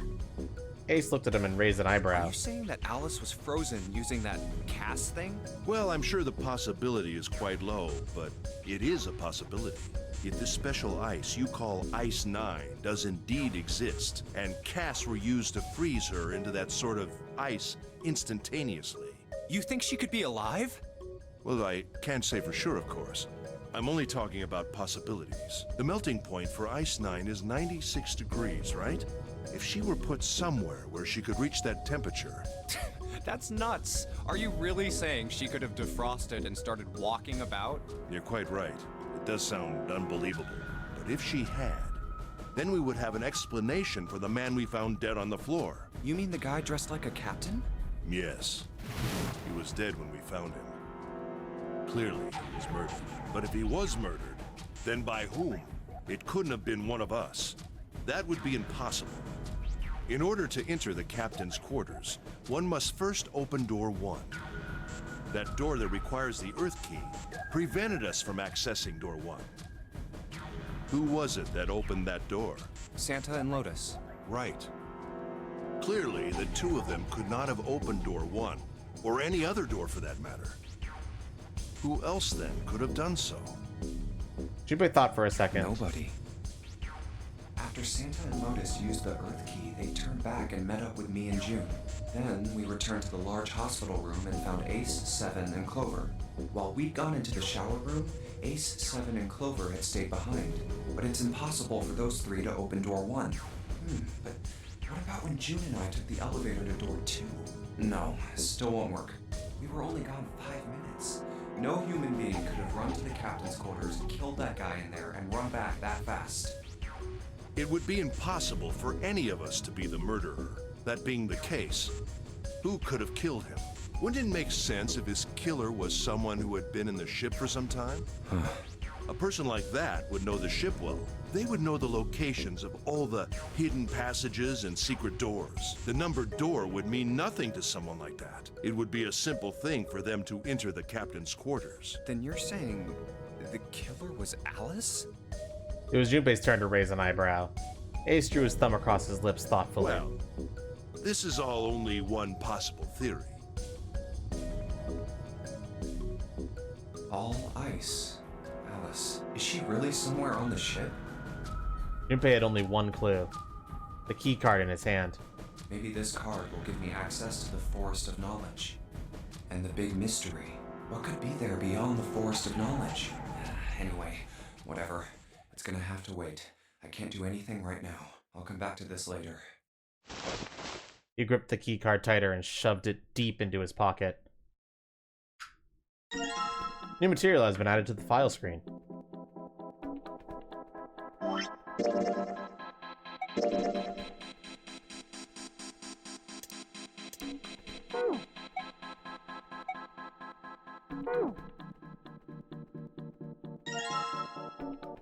A unique key.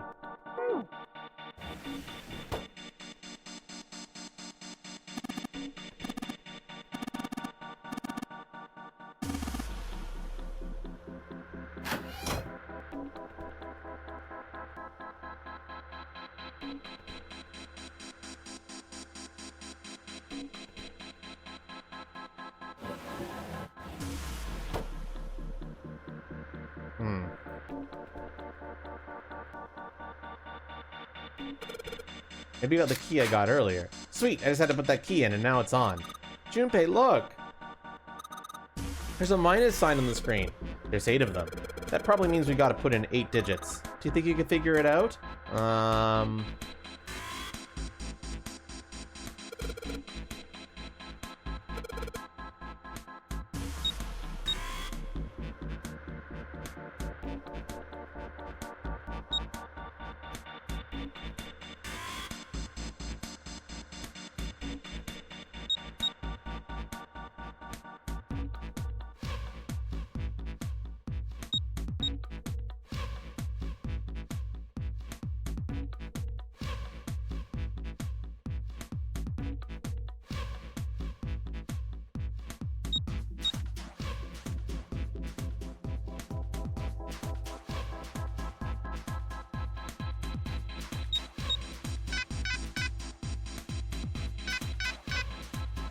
Fuck, I was wrong.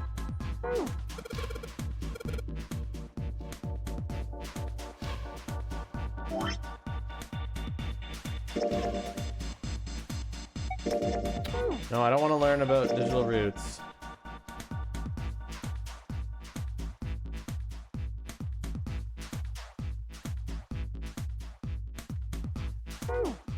I think I was off by just like 1. Fuck. Give me a second.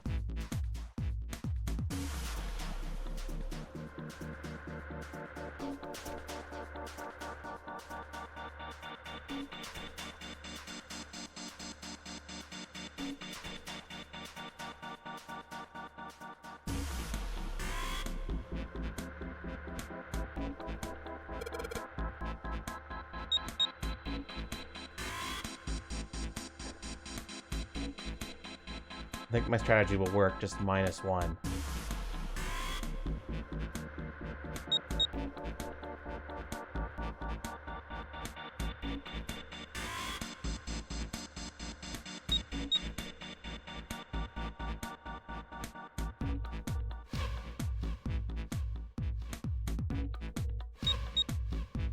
Yay! Okay, so I guess I should probably explain what I did there, right? It was just 0 in like 1, 2, 3, 4, 5, 6, 7, 8, 9, A, B, C, D, E, F, G. Just convert that to the number and it's C, E, R, O. It worked. Good job, Junpei.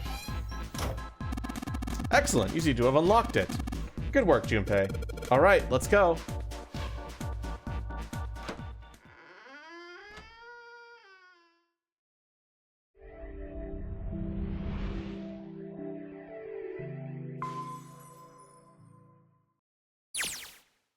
They stepped out of the captain's quarters and into another hallway. The hallway stretched out in front of Junpei for a bit before turning left like a great backward L. All right, let's go. Junpei rounded the corner and took off down the straightaway.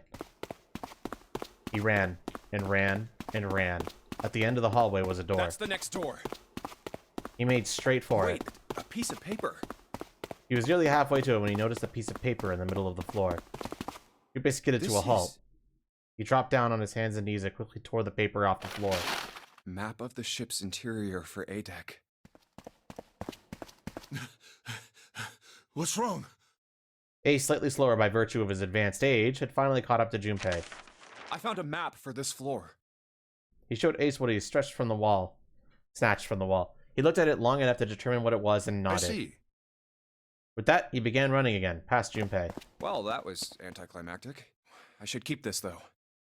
Junpei shoved the map into his pocket and got up to follow Ace. But something stopped him. Hey, where's Hey. Clover? He turned around. Clover was nowhere to be seen. Damn it, what the hell is she up to? Junpei muttered angrily under his breath and took off back the way he came. They stopped around the corner. He saw her. She was standing in front of the door to the captain's quarters, her hand on the doorknob. Clover! Huh? As Junpei watched, she closed it gently and quietly. What the hell are you doing? Nothing. What do you mean, nothing? Clover had unconsciously put her hands over the pockets of her jacket, as if trying to hide something. What the hell is that? What? You've got something in your pocket. What is it? Oh, this? This is a note. A note? Yeah, I found it in the pocket of the guy with the captain's clothes. It said something about the darkness of the sinister hand or something. What the hell? Let me see it. No, not right. But Junpei wasn't going to get to see it. From the outer end of the hall, he heard Ace's voice. Hey, Junpei, Clover! What are you two doing? Hurry up! He's getting mad. Clover I'll shrugged. show it to you later, all right? Come on, we gotta hurry. Before Junpei could protest, she was gone. Around the corner and off down the long stem of the L. A note? A note.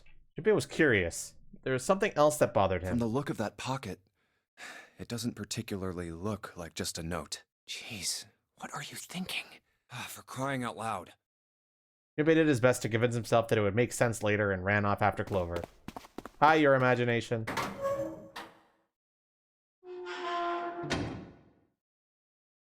Junpei pushed through the door and found himself in a large room with a large set of The big stairs. stairs. So this is where it ends up, just like it says on the map. It was just what he expected to see after reading the map. His I see after reading the map himself meant to Ace that he probably realized the same thing. Ace, did he head down? He put his hand on the handrail and leaned over to look down. Oh, there he is. Look, the 4 others are there too. And not just Ace, Santa, June, Seven, and Lotus as well. Really? Let's join them. Junpei and Clover glanced at each other and hurried down the stairs. They reached B deck at the same time. Jumpy, Clover! June's face was excited. Something had happened. That much Junpei could tell by simply looking at her. What's up? Given their situation, he was not inclined to be excited about sudden developments. June, however, couldn't contain herself. We found it! Found what? We found it! What did you find? The last door! We found door 9! Welcome to the big elaborate ruse to get Akane and Junpei to finally date. LMAO! What? Come on! Just follow us! We'll explain on the way! Okay. Seven turned and jogged off down the stairs. Well, if that's the case... Wait for me. We should get going as well. The rest followed. Jumpy! We finally made it! The relief and excitement in her voice echoed what each one of them felt. It's finally time. Junpei wasn't quite ready to believe they'd really done it, at least not just yet. Still, if everyone said that it was door 9, then it probably was. Reached the end. He could feel his heart racing. A mixture of anticipation and fear ran through his veins, and he could feel his legs shaking. He was doing his best to maintain a sense of healthy skepticism, but he couldn't deny that the prospect of escape was an exciting one. Something's bothering me. Only 3 to 5 people can go through the numbered door. 7 of us are on our way to door 9. That means that, best case scenario, there will be 2 of us who have to stay behind. 2 people. Is there a way? Junpei looked over at the clock. 4:30. We've only got 90 minutes left. I've got no time to wonder about it now. Hey, Junpei! June! What the hell are you two doing? Hurry it up! Santa's voice jolted Junpei out of his reverie. Let's go, Jumpy! June took off down the stairs, jogging as quickly as she could. Junpei followed.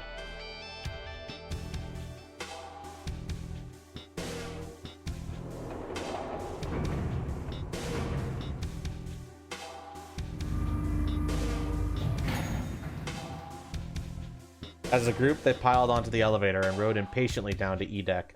It looked familiar. There was a metal grate between the 2 elevators. 7 grabbed hold of it and began to talk. I know I told you I'd explain it earlier, but honestly, there ain't much to explain. After we split off from you guys, the 4 of us got into the elevator on the left, and that took us to the other side of the grate. After that, we headed down another hallway. It took us toward the bow, and eventually to the number 6 that you 2 found earlier. We opened it and kept going.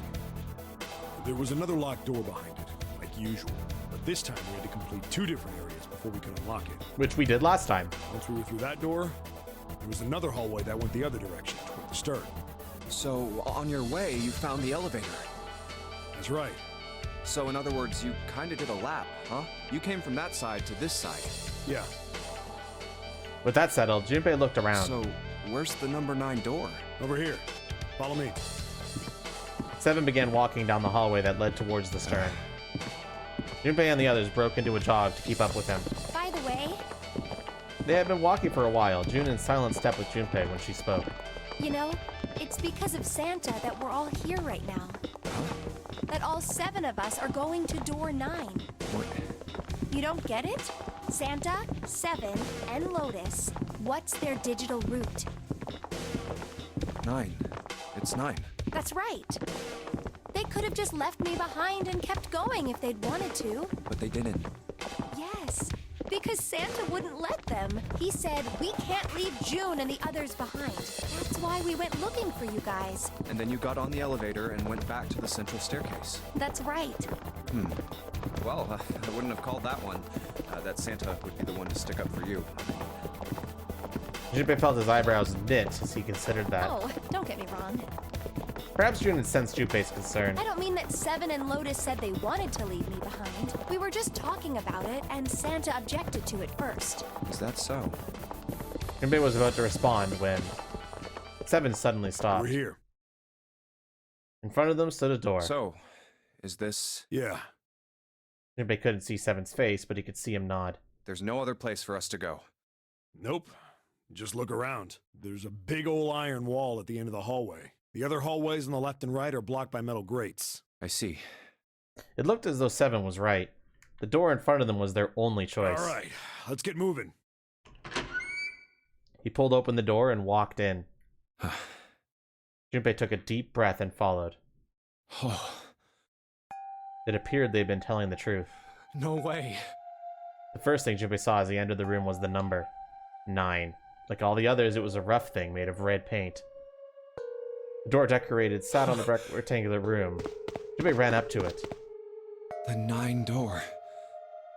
It was a large double door with a powerful styling. Something about it was almost majestic, and it made the red paint look especially garish. We're finally here. Junpei grabbed the handle and shook.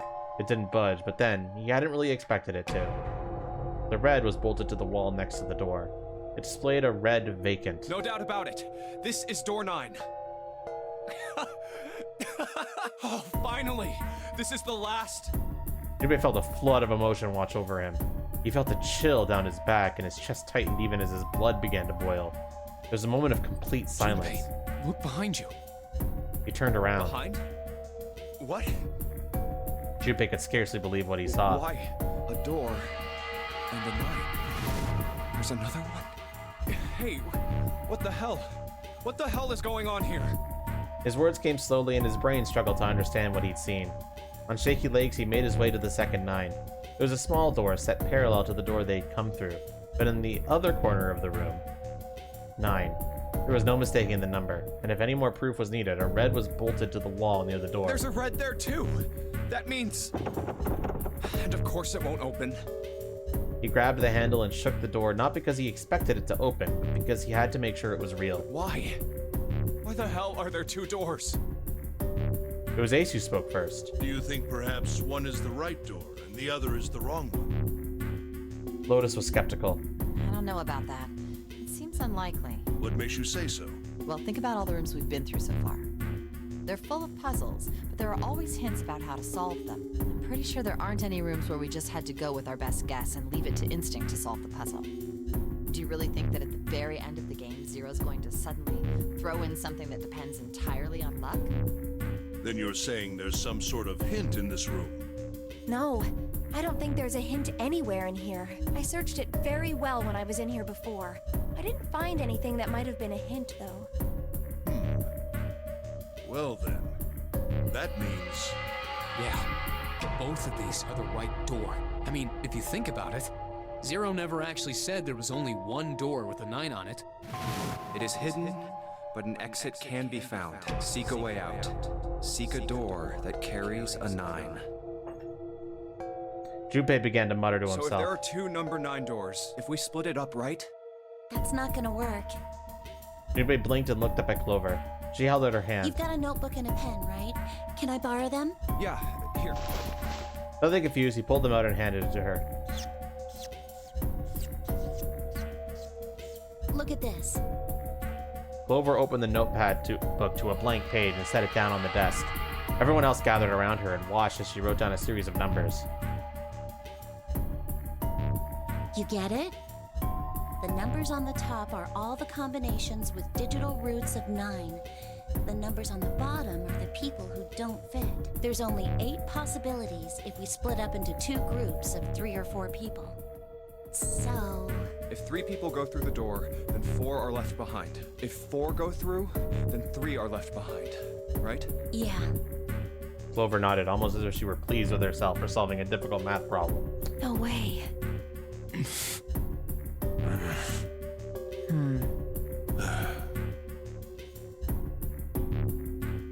The room went very quiet. Silence lay across everyone like a thick, heavy blanket. No one spoke. Their faces were Come to blank. think of it.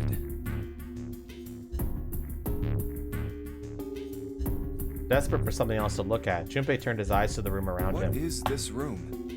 The walls were covered with candles. The wavering flame made the shadows of Junpei and his companions look as though they were dancing. 2 rows of wooden pews filled most of the It room. looks like it's set up for some kind of ceremony, but what kind? Was a strip of red carpet. Okay, this is the same thing description as last time. Is that an altar? A coffin. A coffin. A coffin? No, it couldn't possibly be. But if it wasn't, then whose body occupied it? That was as far as Junpei wanted to pursue that line of thought. He decided not to think about the coffin for the time being. At that moment, Seven spoke. There was an edge of humor to his voice, but it was forced. Okay, I give up. I give up. I figured if we sat around here long enough, someone would volunteer. But I guess nobody's got the guts to do it. What are you talking about? Junpei didn't understand, and he wasn't the only one. What? You guys didn't figure it out yet?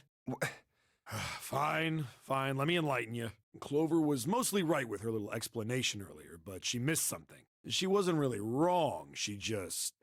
screw it. Let me just write it out. Seven snatched up the notebook and began to write in it. Everyone else clustered around him, desperate for a look. If you're trying to leave with a group of 3 and a group of 4 and get everybody out, Clover's right. But there's another way. Only one combination, though. If you split us up into groups of 3, 3, and 1, you can make this combination. Wait, this means... Don't get me wrong here. I'm not trying to copy Ace or anything like that. Even if he hadn't been the hero back in the big hospital room, I'd still be saying the same thing. The same thing? Are you saying? Yeah, I'll stay behind.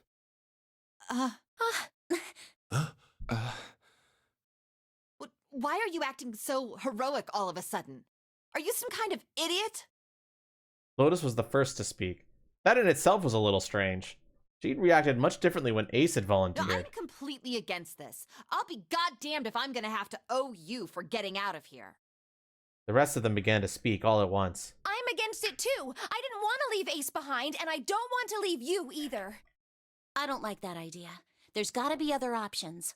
I disagree as well. I can't say I care much for you being the hero.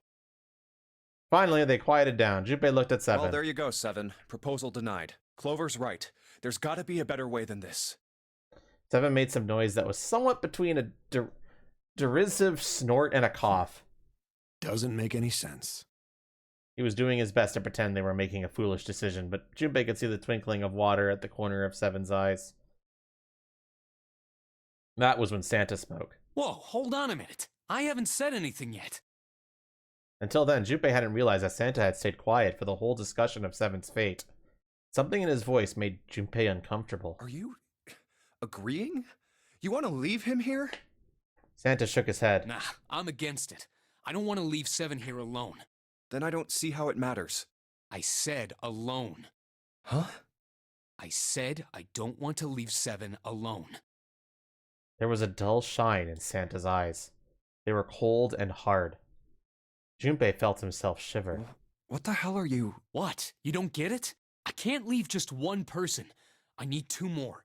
3 people, including Seven. I'll be leaving behind 3 people. That's my proposal. No, those are my orders. What do you mean, orders? What the hell makes you think you can order us around? Who the hell's gonna listen to you? You all will. In 3 seconds, you won't have a choice. What? 3, 2, 1. Santa was so fast, Junpei could barely see him. When he moved, it was almost like watching a dance. His feet moving like lightning. He spun and... he had June. See? I told you. His lips curled into a cruel, mocking smile. Huh? What? A shudder traveled the length of Junpei's spine. His chest froze and he could feel his breath go stale in his lungs. Nothing made sense. Junpei felt as though his head were about to explode. Santa's sudden change in attitude, saying that he needed 2 more.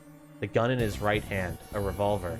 Santa had grabbed June from behind and pressed what Junpei's shaken brain identified as a revolver roughly against her temple. Why? What the hell is that? Where on earth had Santa possibly found a gun? Junpei's questions roared in his mind, but his mouth refused to ask them. Seven spoke, almost as though he had sensed Junpei's confusion. The gun's from the other room. What room? One of the rooms behind door 6. I should have known he was gonna do this. I should have taken the gun. Well, it's too late now, fat ass. Damn it. A mixture of fury and frustration twisted Seven's face as he glared at Santa. Santa, for his part, didn't so much as flinch.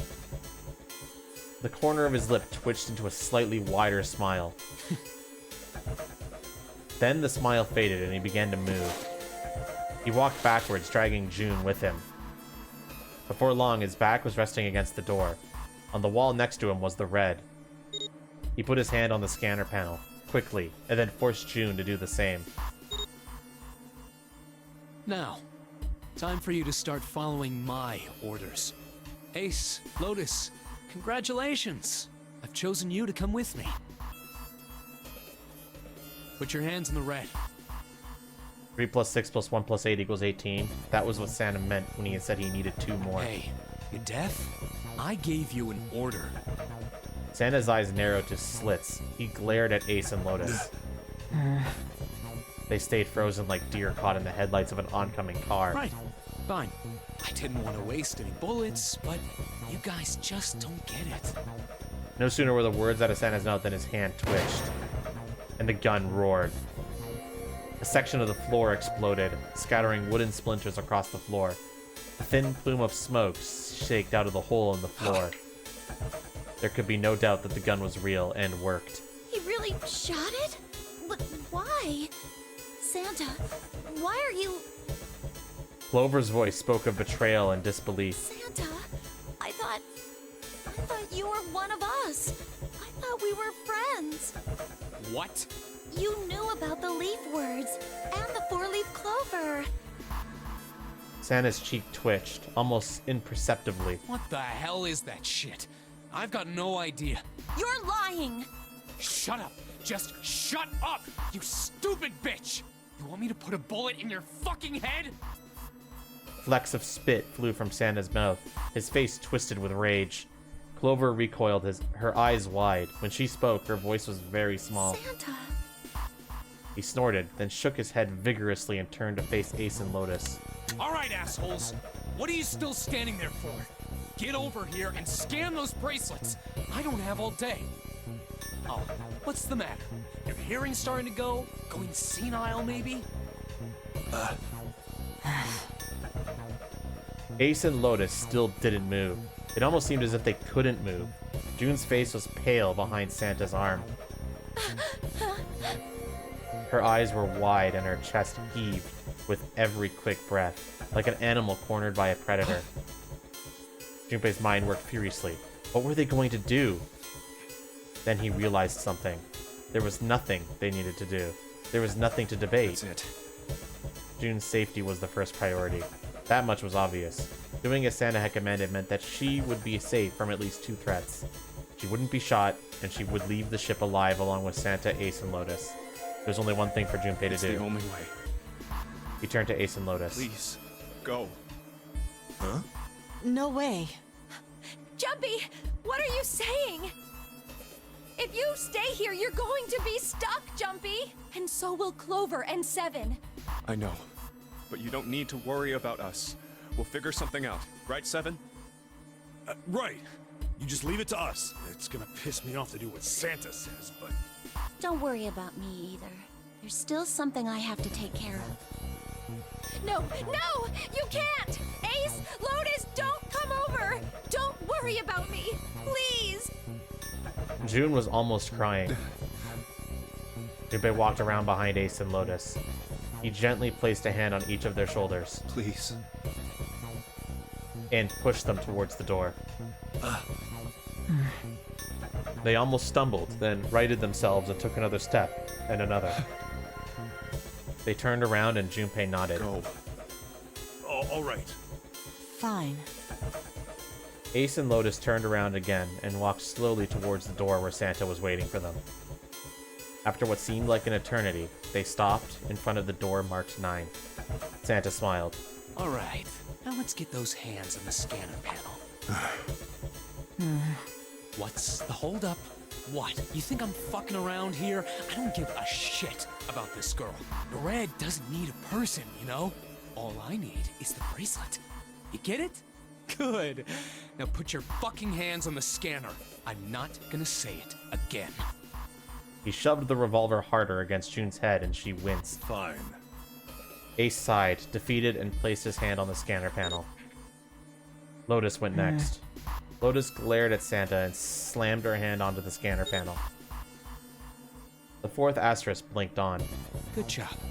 Now, Lotus, pull that lever. As soon as the door opens, you get your ass in there. Try anything stupid, and you know what happens, right? Damn it. Junpei could almost hear Lotus's teeth grind.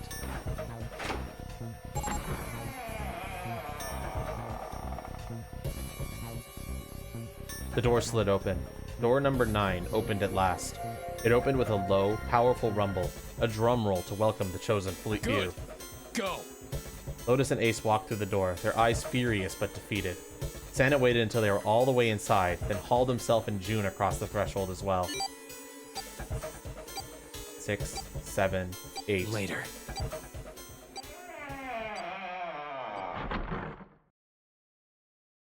After exactly 9 seconds, the door swung shut. The gust of air it created caused the candles on the altar to flicker and die.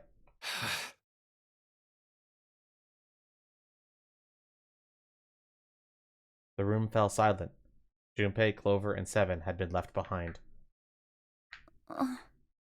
Clover looked down at her hand and traced with her finger the faint blue veins that crisscrossed them. Seven shoved his arms into the front of his overalls and scratched his stomach. No one spoke. Silence made the air feel thick and oppressive. Desperate for something, anything, to occupy his mind, Junpei walked to the larger of the two 9 doors. He stood in front of it and looked at the red. It read, engaged. He moved to the smaller door. The red read, vacant. The digital root of the remaining people was 7. 5 plus 4 plus 7 equals 16 plus 1. 1 plus 6 equals 7. There was no possible way for them to open a door with a 9 on it. Junpei touched the surface of the door. June. He thought about June, about Akane Kurashiki. Was she safe? That was all that mattered to him. If she was alive, she escaped this horrible boat. That was what Junpei prayed for. Seven came up next to him. He pulled off his hat, scratched his head, and sighed. So, what do you want to do, Junpei? What do you mean, what do I want to do? What can we do? Seven opened his mouth to respond when a noise echoed through the room. Someone was pounding on something, vigorously. It wasn't mechanical. It was certainly human. Junpei and Seven looked at one another. What the hell is that? Shh, quiet! Clover mentioned to Seven to be quiet. She put one finger to her lips and closed her eyes in concentration. The three of them listened, trying to determine where the sound was coming from. Where's it coming from?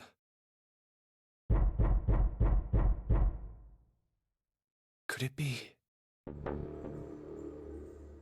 Hey, I think it's coming from this coffin. You're right. Let's open it. But how? What are those muscles for show? You're telling me to force it open? Just shut up and try! Junpei and Seven grabbed hold of the coffin. They tried to get a good grip with what little purchase they could find, and pulled with all their strength.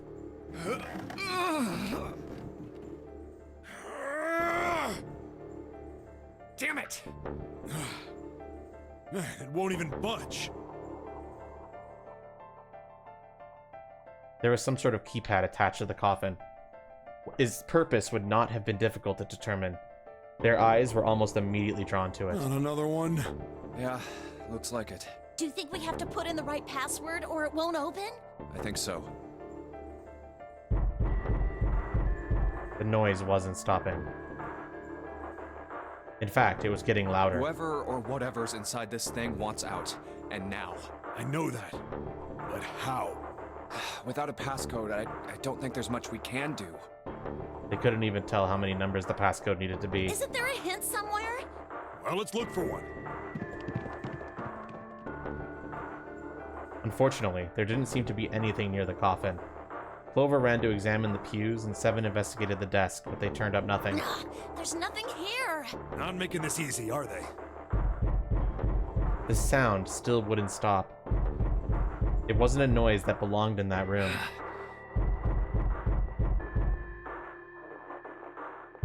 What's the passcode? What am I supposed to do? How can we figure it out? I need something.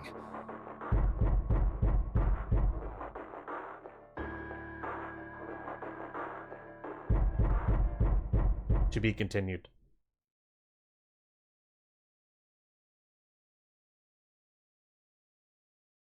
Unfortunately, that's the wrong the intro.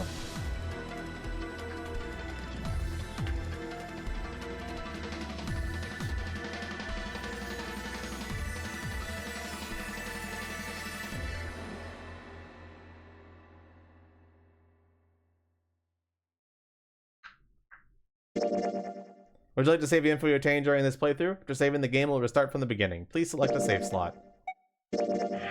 Coffin!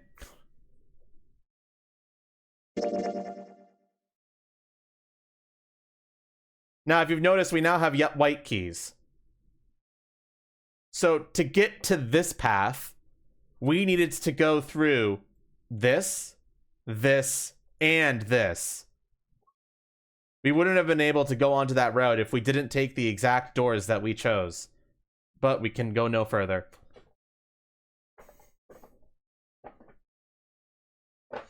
It is a straight up to be continued. You can see the yellow lock on it right there.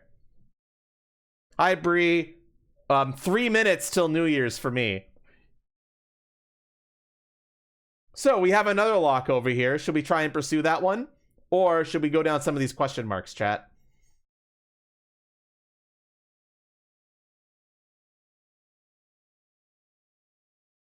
The choice is yours. Do the other lock. Do you want information on how to do the other lock, or do you want to? I'm gonna be completely honest with you right now. Most of the other endings are not worth it. They're bad endings.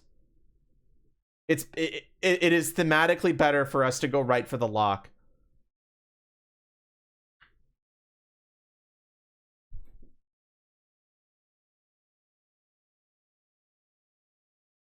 Don't ask, just do. They're all just a variation of a bad ending that kind of answers nothing.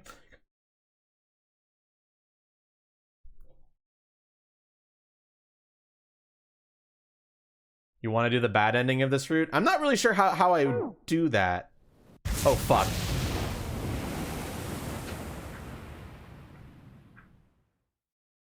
I mean, I could tell you what happens on that other ending, Awario, instead of wasting our time. Because I'm going to be real, this game can get really fucky.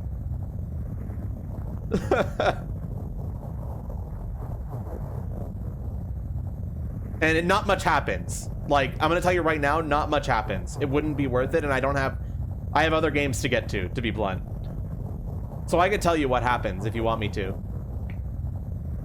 It's interesting. I'm not gonna say it's not interesting, but I just don't have the time. You would like to know? I'll tell you. Okay. So essentially, the main things on this path and the main thing on these locks is taking that clover, giving that clover to, well, Clover, and basically cheering her up. If you don't do that, that doesn't happen. And when that doesn't happen, Clover doesn't realize that Snake is alive. And so she picks up that axe and goes axe murder crazy on everybody.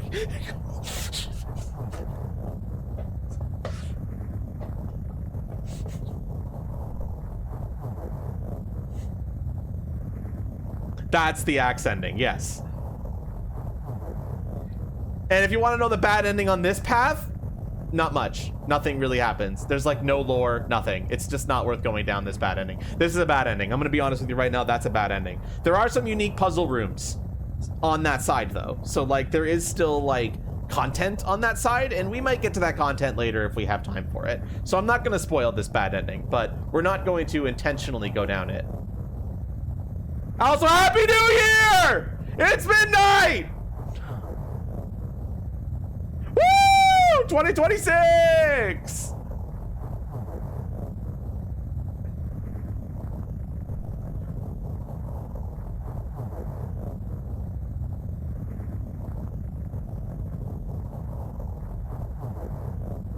Good job, everyone. We did it. We survived a year.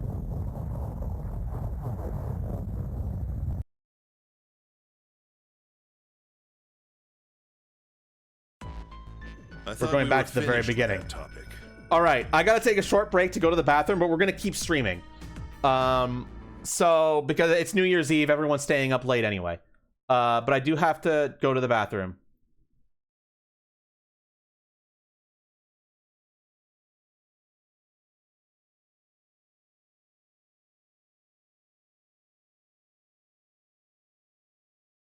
Okay, so here's the route for the new ending that we're going for now.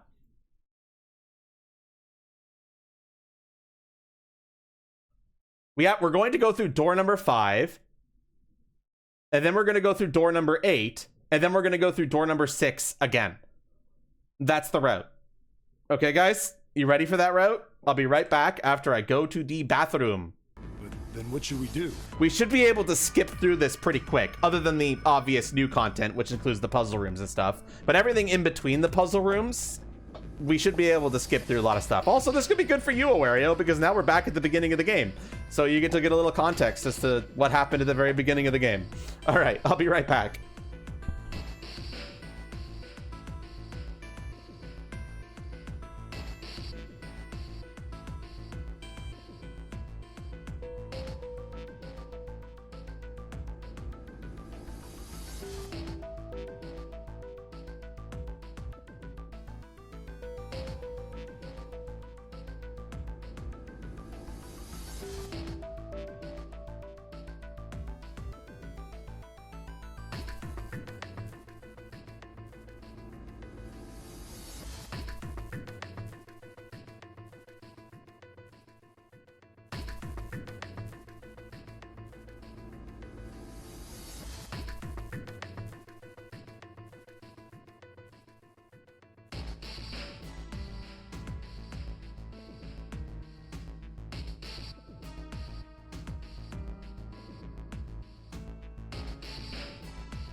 We should talk it through. Whoops, sorry, didn't mean to progress that message. I'm back though. Oh my god, enough! All we're doing is talking! Alright, back to the game. We're back at the start of the game. Woohoo! We're starting from scratch, baby!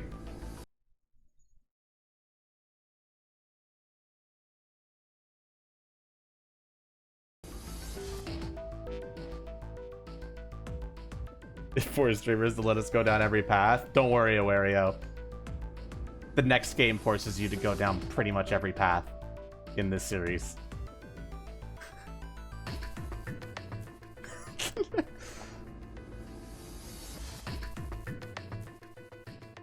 And so does the last game. Now, there's some bad endings in the second game.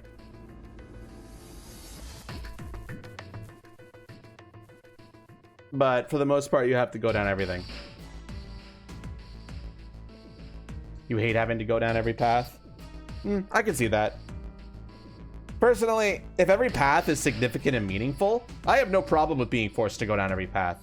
But if the path is just like, oh, bad ending number 27, then like, fucking who cares? Don't force me to go down that path. And that's what this game's kind of like.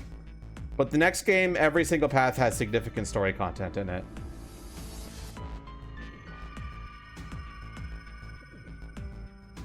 This game only really makes you go down. You can theoretically beat this game in 2 playthroughs. Talking won't solve anything. It can't help us find our way out of here. You really sure you want to just sit around? That said, the bad ending paths in this one do have puzzle rooms that you wouldn't see in any other path. So it's not like they're a waste. It's just that, you know, I have a life. We got 7.5 hours left. We already wasted an hour and a half of our 9 hours.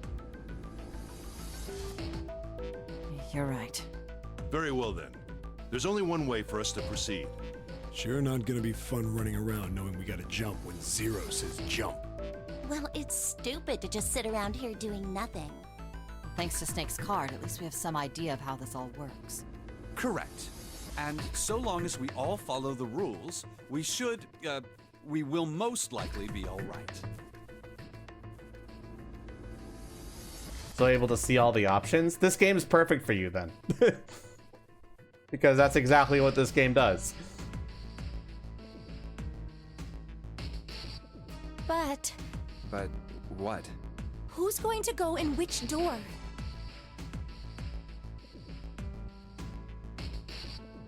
Oh yeah, that's right. We can't have any more than 5 people in one door. All 8 of us can't go in the same door. Then it would Streamer seem bad we and will evil. have to split up. Wait. I'm telling you now, there is no way in hell. Come on now, don't be so. Call me whatever the. If I'm going to have to walk through all that blood, then I'd rather stay here. Sorry guys, this is just them complaining about which door to go through.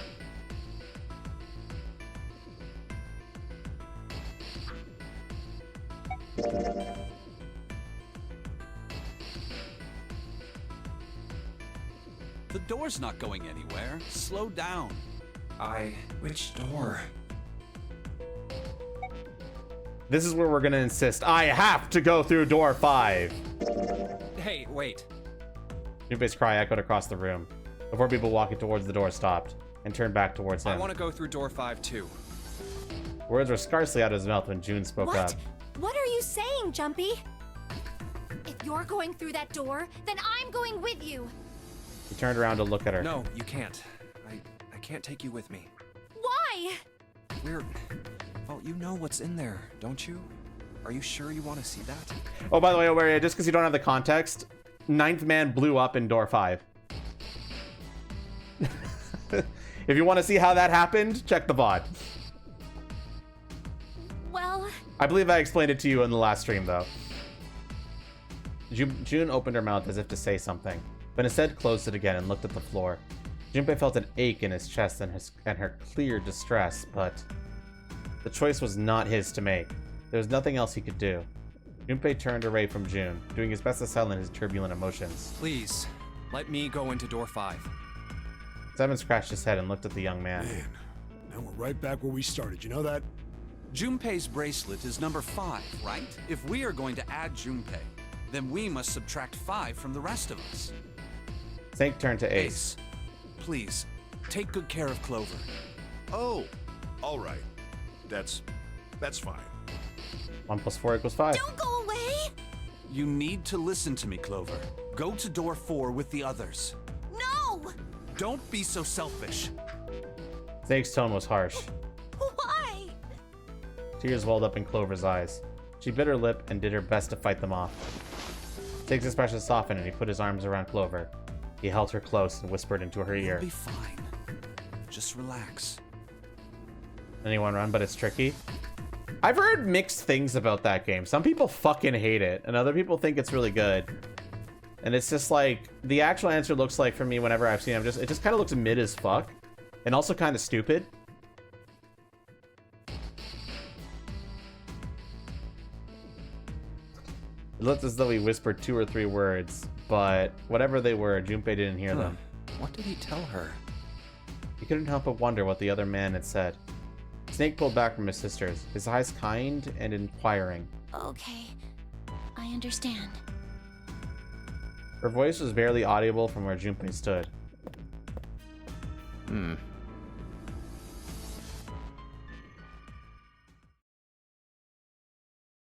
Before long, new teams were Let's assembled. make sure we've got this straight. Those going to door 5 are me, 7, and Snake. 7 + 2 + 5 = 14. And the digital root of 14, 1 + 4, is 5. And those going to door 4 are Lotus, Santa, June, Ace, and Clover. 8 + 3 + 6 + 1 + 4 is 22. And the digital root of 22 is 2 + 2, 4. We're okay with this? No problems here. Yes. Let's do it. All right then. 7, Snake, and Junpei scanned their numbered bracelets in quick succession.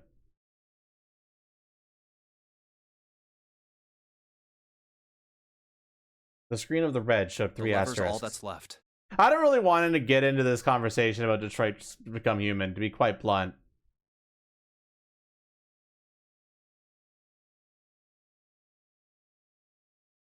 Okay. All right then. Let's go.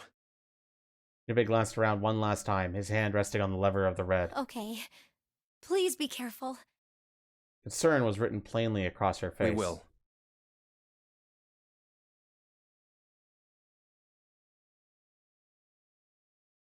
Junpei looked into her eye and gave what he had hoped was a reassuring nod. Accord, what did I just say?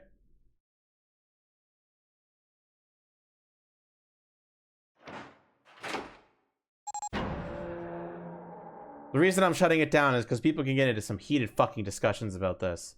And we're here for 999. And it's open. Ahead of them, in the small hallway, there was a pitiful remains of the 9th man. Oh, that's messed up. That was the 9th man. For a moment, Junpei froze. Try as he might, his eyes would not leave the corpse, and his feet would not leave the floor. 7, too, seemed paralyzed. Snake, on the other hand, seemed unconcerned. He walked calmly down the bloody hallway and only stopped when he realized his companions were not following. Oh. How can you... Well, do you intend to kill me? I assume you haven't forgotten the door only remains open for 9 seconds, have you? He hadn't even bothered to turn around. His head was, at most, slightly cocked towards one shoulder. Sorry. Cocked. Let's go! Junpei and 7 looked at one another, nodded, and threw themselves through the door. As they did, a cold tone sounded from the left wrists of 3 men. 7 and Junpei looked down at their bracelets. On both of them, and on Snake's, a red skull had flickered to life. Damn it! The countdown started! They had scarcely processed this information when...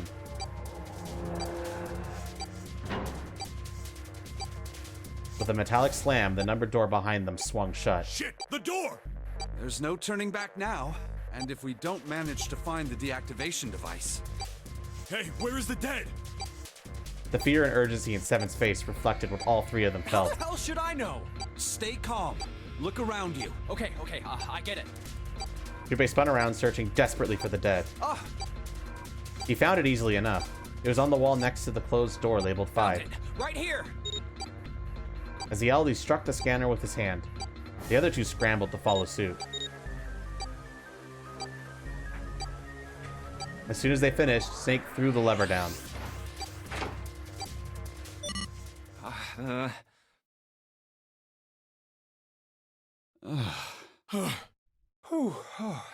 Well, it looks like it stopped. As he spoke, Junpei wiped the sweat from his forehead with a trembling hand. Goddamn thing's gonna give me a heart attack. A muscle stood out in Seven's neck, and the corners of his mouth were twitching. Jumpy, are you all right? Are you guys okay? They could hear anxious voices, muffled but distinct, from the other side of the door. Yeah, we're fine. The detonators have been deactivated. They heard relieved sighs, and even through the door, the three men could hear the tensions disperse. All right, we're moving on. Be careful, okay? Okay. Sure thing.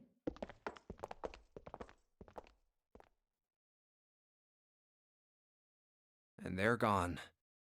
They heard footsteps moving away, and before long they were alone Now. again.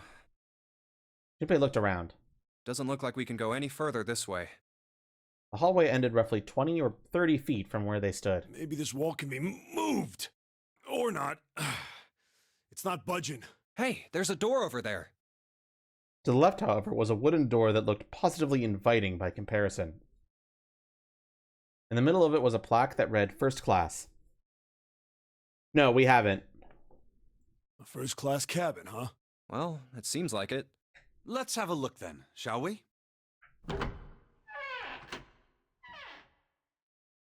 All right then, let's go. Yeah. Without hesitation, Snake opened the door and stepped inside. Seven followed closely behind him. Junpei moved to follow them as well, but he stopped just short of the threshold and looked back, not knowing why. I don't want to look, but... Lying in the small hallway was a man's body, or at least what was left of it. He tried hard to avoid looking at the grisly scene, but it just wouldn't leave his mind. It's so horrible. I can't even tell what's what. What had once been a man's internal organs now looked like so much vomit, as though something had chewed up and spit out the better parts of his torso. It was hideous, but worse still, it was cruel. It was hard to believe the thing on the floor had once been human. The black pool of thick blood, the lumps of glistening flesh spread across the floor, the awkward, twisted tangle of shredded intestines, the head wrenched to some grotesque, unnatural position. Wrenched. He'd been wearing these. The man's glasses lay next to his head. The lenses were cracked and the frame bent and distorted. And next to the glass lay a bracelet, the number 9 still displayed on its face. The bracelet's off. Oh wait, Zero did say. Lastly, let us discuss how to remove the bracelets. There are only 2 ways to do so. 1, you choose. Okay, we've heard this enough. The bracelet comes off when you're dead. Oh, but what the hell's the point of getting it off when you end up like this? Oh, just imagining how it must have happened. This was a human. Oh, Suddenly, Junpei felt his stomach convulse and a knot of muscle gripped his throat. oh god. Oh, I feel like I'm gonna puke. Oh, I gotta get out of here. He clapped his hands over his mouth and ran to the first-class cabin.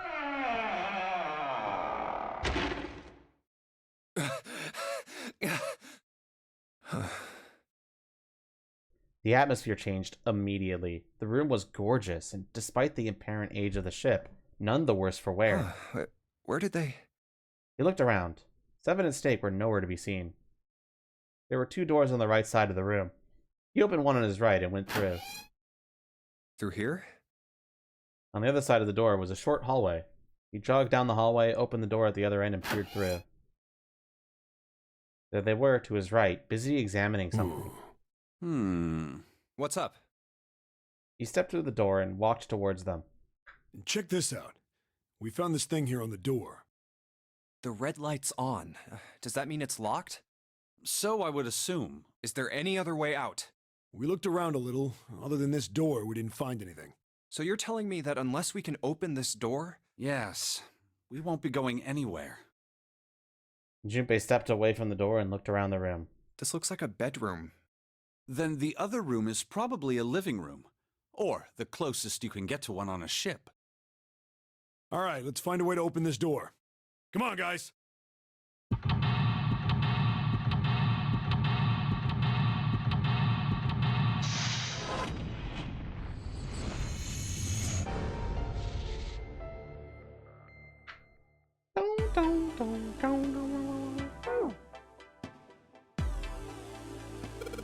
It's totally a table with a mirror. Ah, yes, you know, that sort of thing is known as a vanity. Were you aware of that, Junpei? Of course, vanity also refers to self-love, conceit, and narcissism. As such, you could say that every day when a woman looks into one of these, she is staring at her own conceit and narcissism. Doesn't that strike you as terribly sad? What's this? Is it a score? Is this a map of the ship? A map? That's a map. There's a map of the ship here? Yeah, I imagine it'll prove very helpful. You'd best hold on to it, Junpei. Okay. It is now possible to use the map screen. An upright piano. From the feel of the wood, it must be quite old. I was checking something real quick.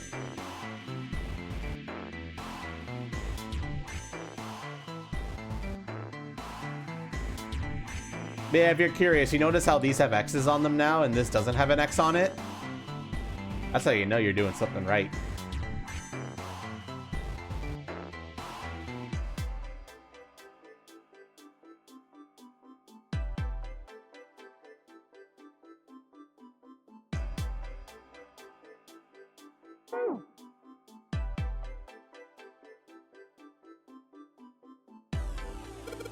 A bed.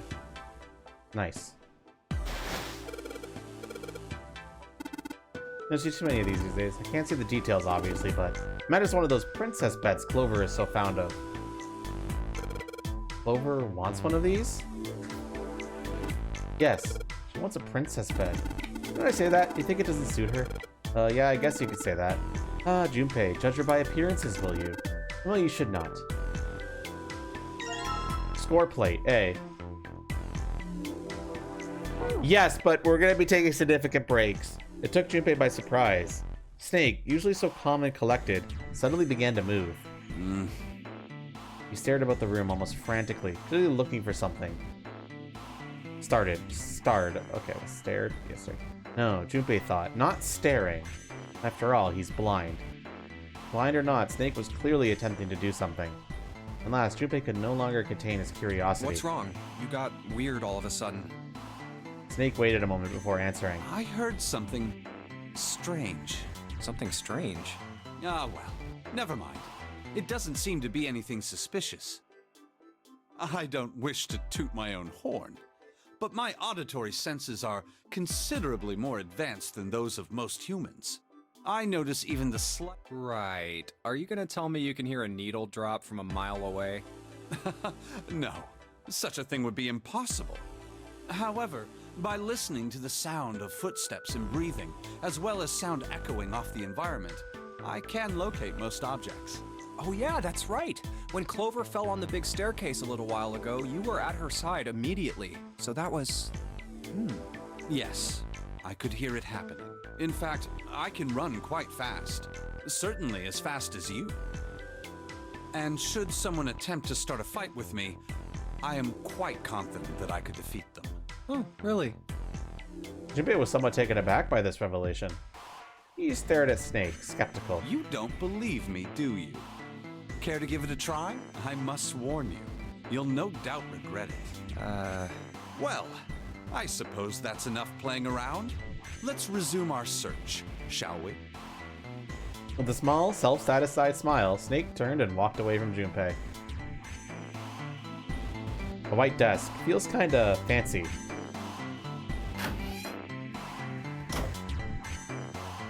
Not quite ready to go there yet.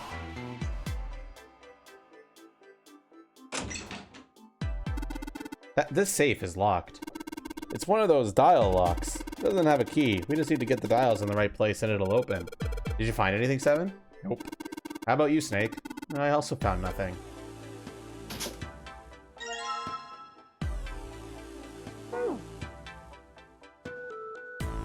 A leather suitcase. There's nothing inside. I can tell by the weight, and it makes no noise when shaken. We won't be able to open it until we know the right numbers. There's drawings in that safe. Oh ho ho. The bathtub is full of water. Is there ash or something in this water? Looks kind of gray. Let's just pull the plug. No, hold on. Maybe we can, I don't know, use it for something? Use it for something? Oh, the sink's clean. Any water? Nothing's coming out. Got the faucet all the way, but I can't hear anything. The lights, huh? Nope, doesn't look like there's anything hidden there.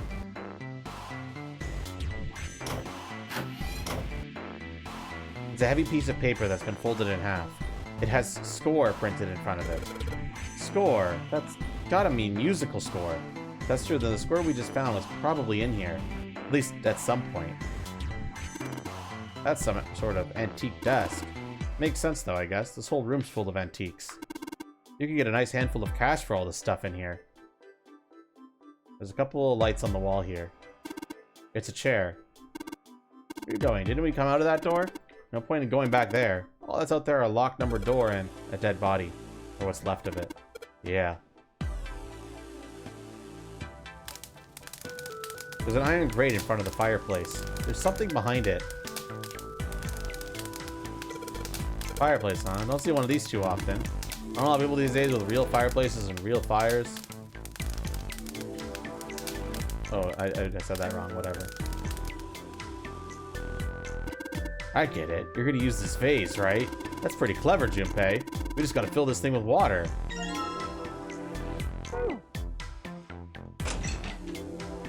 This is a suitcase made of leather, the color of rich mahogany. Oh shoot, looks like there's nothing in it. Dang, nothing in there.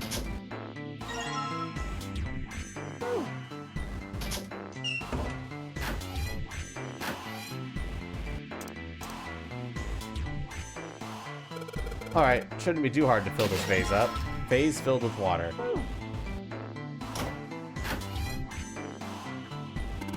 There's some toilet paper on the wall there. Nothing that looks suspicious.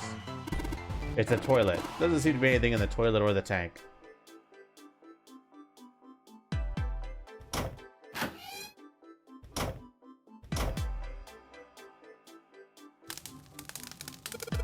Alright, time to put this fire out. About time, buddy. Let's do it. Here we go.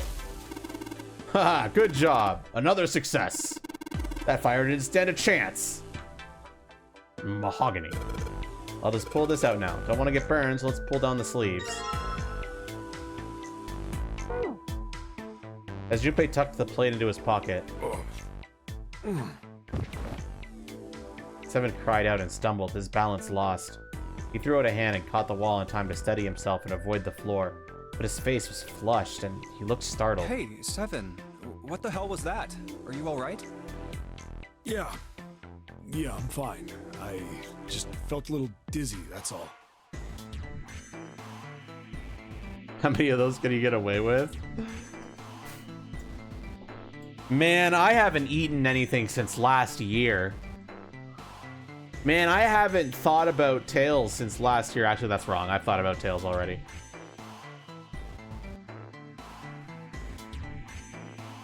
Seven rubbed a couple of fingers across his brow and then shook his head as if to clear it. What the hell is wrong with me?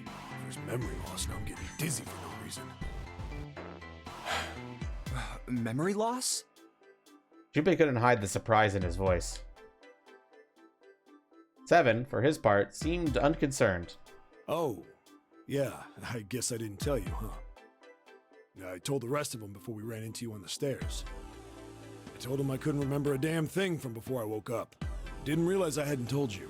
Whoa, wait a minute. You're talking about amnesia, right? Yeah, I guess so. Well, why are you an amnesiac? What happened to you? If I knew that, I wouldn't really be one, would I? Oh, yeah, I guess that's true. Junpei paused for a moment and stared at Seven. Are you telling the truth? Huh? Well, you look pretty calm for somebody who doesn't remember anything. If you've really got amnesia, shouldn't you be, like, upset or confused or something? Well, sure. I mean, I was pretty confused when I woke up down on D-Deck. But that was a while ago. I've had some time to get used to it. After a while, I figured it wasn't worth the trouble of worrying about it. After all, why worry about something I can't change? Well, people usually don't stay amnesiacs forever. I figure it'll work itself out eventually. But that's That's it? That's it. Alright, that's enough talking for now. Let's get back to work. Seven gave Junpei a look the younger man wasn't sure how to interpret and turned to walk away. How are you fine with something like that? Somehow, though, Junpei didn't find his reassurances very reassuring. This couch looks just big enough for 3 people. Looks perfect for me. What? Perfect for an elegant gentleman like myself. The couch looks a lot more elegant. Hey, there's something you ain't saying. Never mind.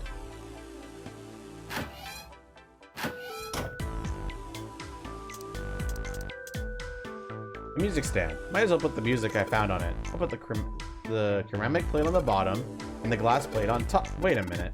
What's wrong? Well, I put them all on top of each other, but they look odd. It doesn't really look like a song. Not likely that we haven't found them all. We need to find more glass plates.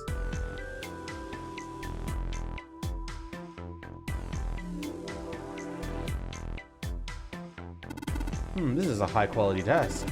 Teak, or perhaps mahogany. Wow, how can you tell? Oh, I have my ways.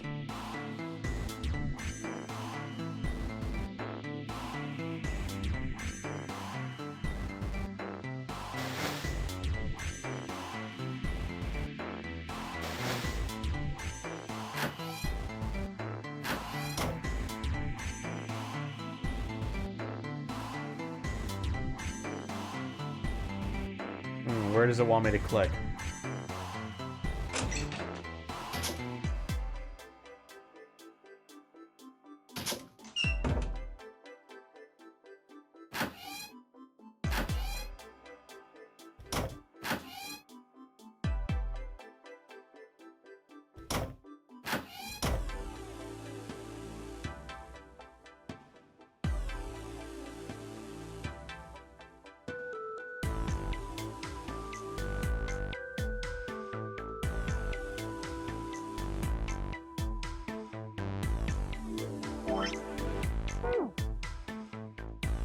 What do you mean by highlight?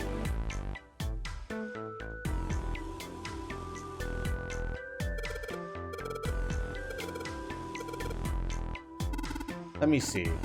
We'll judge by the feel of it. I would guess that we are meant to produce some sort of sound, and this device will sense it and unlock.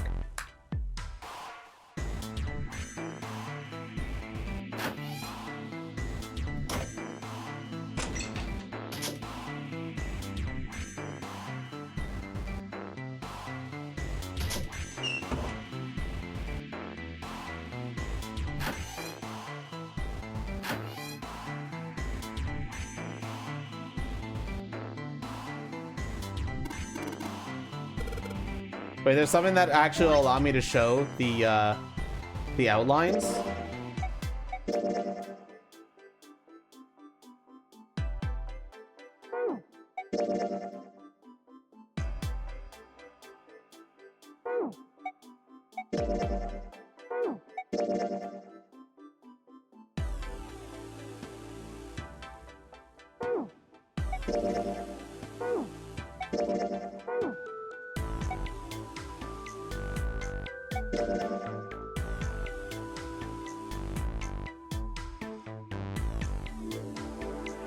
No, it looks like not.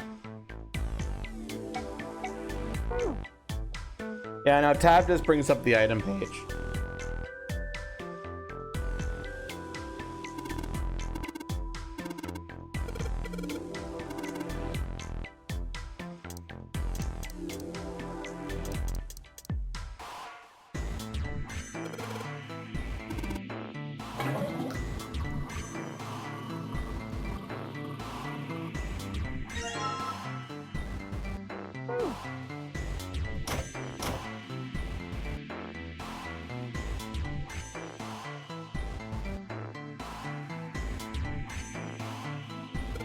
Sweet, now I can play the music.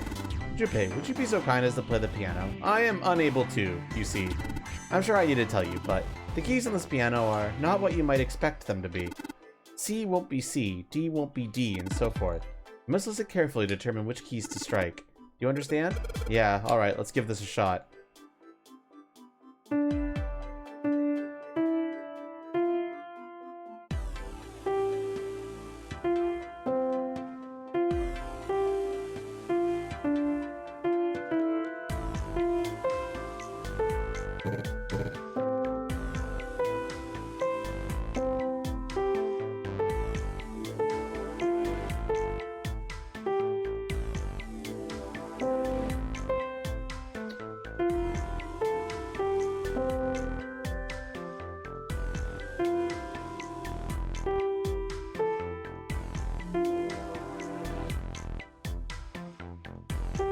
Fuck.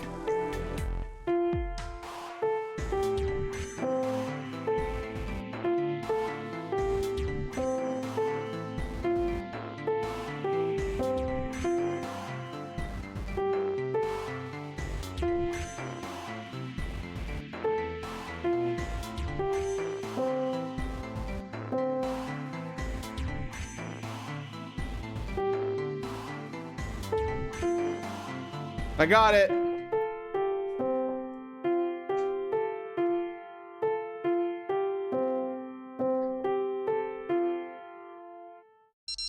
And we're done. Music's not my forte. Wait, what was that noise?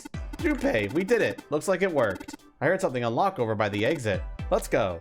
Good plan. Stand, bow, be seated. Well, I guess he hasn't forgotten that. At least Snake thinks it's funny. Yes, I suppose that was the classroom bell, wasn't it? I don't imagine that's what Zero was thinking of, however. No, Zero almost really meant to suggest Westminster, not middle school. Westminster? I probably been saying that wrong, but whatever. The palace in London that plays host these days to the Houses of Parliament. You've heard of Big Ben, the famous clock tower, yes? Big Ben plays that very collection of notes on the hour. London. Capital of England, huh? At any rate, the door is now unlocked. Let's leave this place immediately.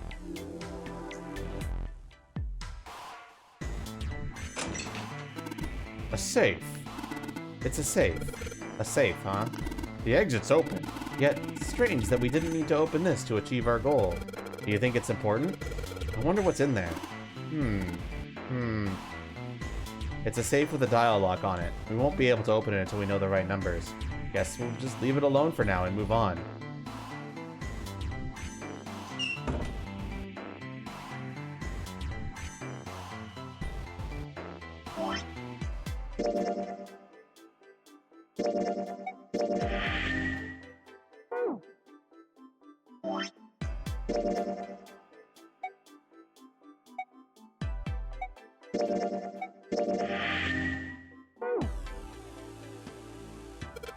All right, let's go.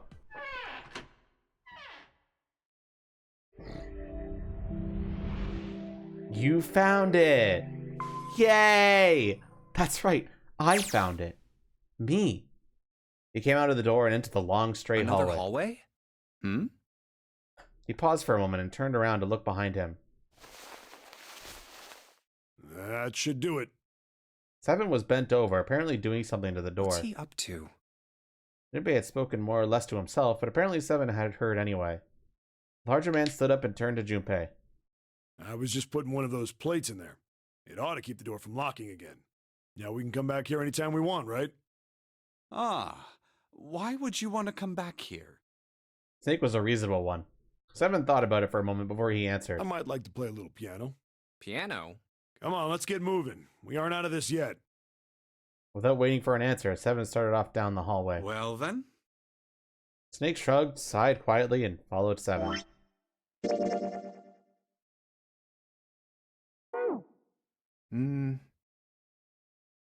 That's a lie, Junpei thought to Can't himself. say I could ever imagine Seven playing the piano. He couldn't use the piano in there anyway. The keyboard's a mess. But why would he want to leave the door unlocked then? I have no clue. Hey, wait for me! Junpei frowned, took one last look at the door, and then walked away towards his companions. After some time in the hallway, they emerged into a larger, more open area.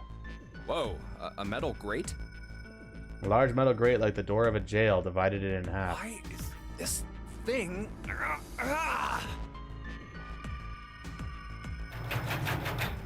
They shook it for a while, but as they had expected, it did not move. Figures. Are those elevators over there? No way to know if they're working or not from here. Oh, there's a door just to the left of this grate. Unfortunately, however, it was locked and refused to open. Sounds like it's locked. Yep. Junpei took a moment to examine the left side of the room. Stairs leading down. They're blocked by the grate, though. But this here seems accessible. So we can open it? Nah, I think it's locked too. Look. In the center of the door was a small keyhole. Next to the keyhole, a small symbol had been carved into the metal. What's this mark? The female symbol. He wasn't quite sure what to make of it. Snake, naturally, was somewhat more sure. Hi, Fat Curb Stomp. How you doing today? We've already gotten a few endings. As a note, this game is not new to me. I'm basically playing it because, one, I haven't played it in forever and I want to experience the story again. And two, to expose my chat to how wonderful this game is. Here's our flowchart right now.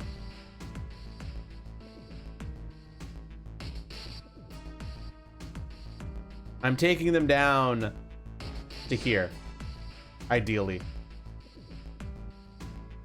Not tonight, probably, but we're gonna get pretty decently far tonight. Because it's New Year's. Ah, the Venus symbol, I imagine. Do you recall the similar symbols near the large central stairway? They reference many of the solar bodies. I am gonna have to go to bed soon. I do have to... I do have New Year's Day plans planned with some friends. Oh, that's right. The Sun, Saturn, and Earth. So, as you can see, that one is likely... Not the woman symbol, but a Venus symbol. So I assume. Hold on. Where's 7? Well, they had been discussing the symbols. Junpei now realized 7 had slipped away. His absent now felt. Snake and Junpei turned to look for their missing companion. 7 had left them to head down the hallway, extending to the right side of the stairs. This way, Snake. Follow me. Junpei grabbed Snake to lead him in the right direction, and they both headed off after 7. Before long, the three of them stood in front of a door. I wonder if this door will... It was a French door. How about that? It opens. Junpei tested the door and realized that, unlike so many other they encountered, it was unlocked. Almost as though he was afraid it would suddenly lock itself, Junpei threw the door open. Fat Curve Stomp, thank you so much for the follow. I really appreciate it. What makes it French? Your guess is as good as mine. He stepped inside and saw a dead body. No. Oh, wow. It took only a moment for Junpei to take in his new surroundings. Is this some kind of casino? Sure looks like one. Before Junpei could comment further, a noise from behind made him turn around. Snake was shaking the door they'd just come through. Well, this is troubling. As 7 and Junpei watched, he threw up his hands in frustration and then kicked the door for good measure. Seems we are once again locked in.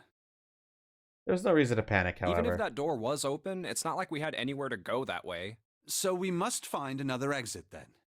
All right, guys, let's split up and search this room. Come on, no dawdling. Let's go. Quickly now. Spurred to action by 7's words, Junpei and Snake began to examine the room.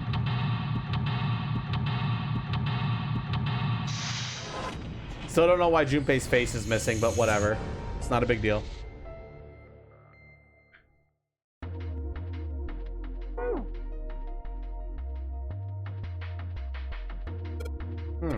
A playing card?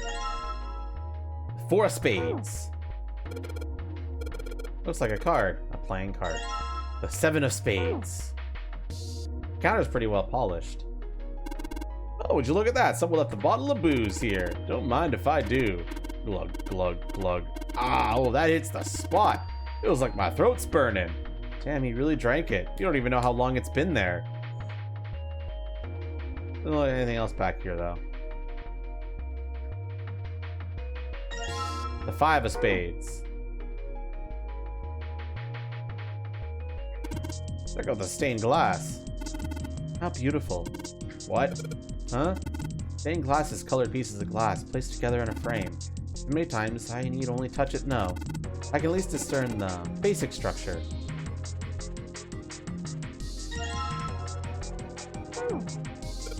Ah, this place is like super amazing. What's this place for? Probably for playing Baccarat. It looks a little off though. Yeah, look at the middle of the table. There's something mountain on it, see? Suddenly, 7 began to speak. Ah, Baccarat. You ever played Junpei? Junpei shook his head. He'd barely even heard of the game. No, I've never. All right then. How about I explain the rules to you a bit? See, Baccarat is kind of an unusual game. You've got the banker and the player. The whole point is that you guess which one's gonna win. And whether the banker or the player wins, it all depends on their hands. The way each hand works is different from other games too. See, you take the number from the ones place after you add up the value of all your cards. Whoever gets the number closest to 9 wins. If your number is smaller than your opponent's, you lose. And that's it. That's the explanation. Got it? Well, actually, there's a lot more to it. Strategy, details, that sort of stuff. but what I just told you sums up the core of the game pretty well.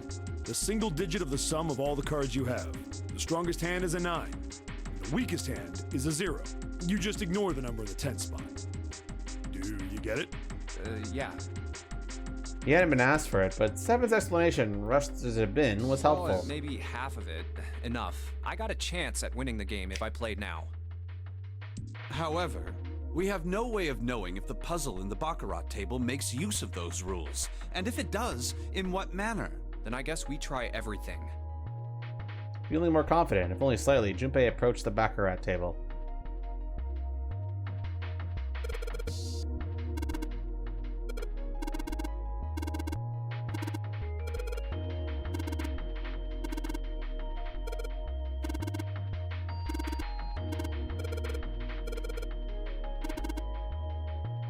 Those aren't the only rules. Alright, let's give it a shot. Nations, I just gotta pick a card and play it. I figure if I put them in the right spot, something ought to happen. Let's give this a try.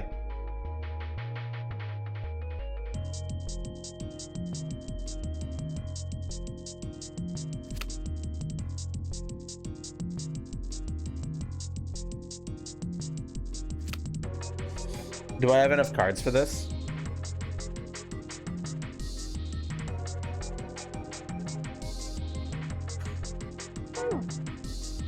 I think I need to find more playing cards.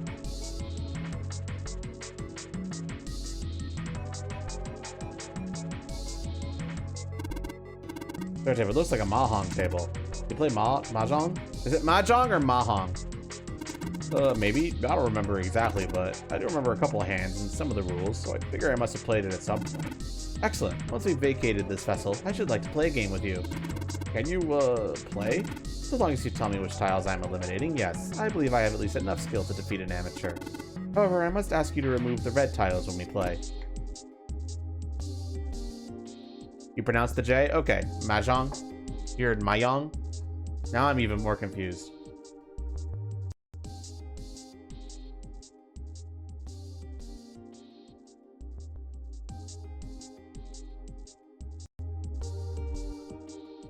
Okay, that was weird. My headset got disconnected and my app crashed, but the game's audio is fine. Yay! We take wins when we get them.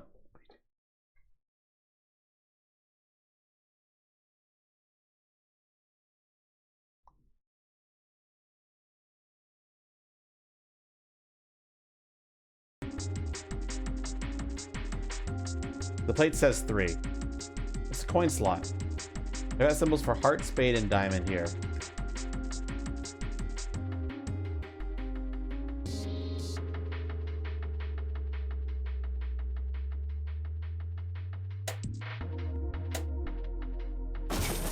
Wait, when those two lights turned on, I heard something from the bottom of the fireplace. What was that? I heard something down there.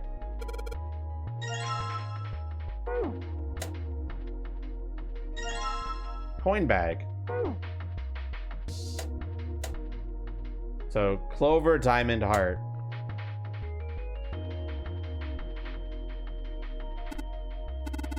This is my face. Perhaps we should put the coins we just acquired there.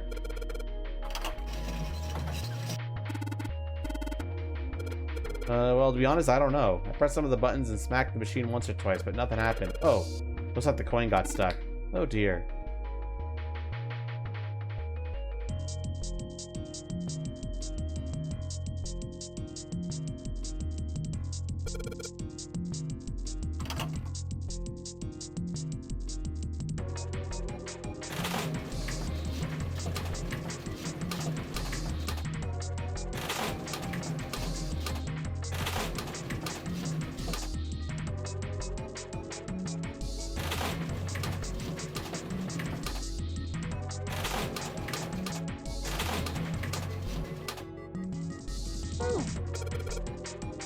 And what's so tough, I might ask, hitting these reels just right? The timing is, well, it's not easy. I don't believe you need to hit them just right, huh?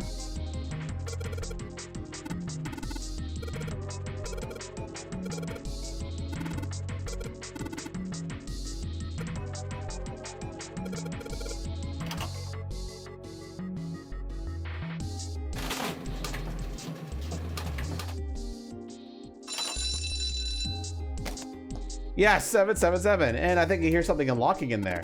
Impressive, Junpei. It would appear to be unlocked now. There's something akin to a drawer in the bottom part of this machine, yes? Then there's a pickup drawer for a dividend. Probably the lock for the drawer got unlocked. Please open it if you would.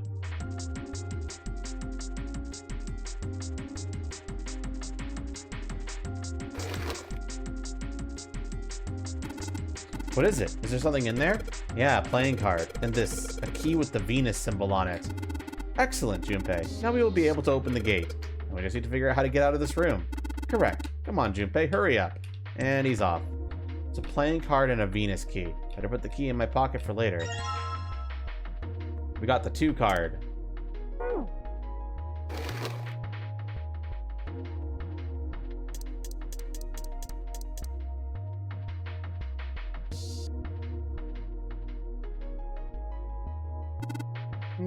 The card is attached to the panel, and attached very well, it seems. If you don't mind, what sort of card is this? It's a playing card. The Ace of Spades, in fact.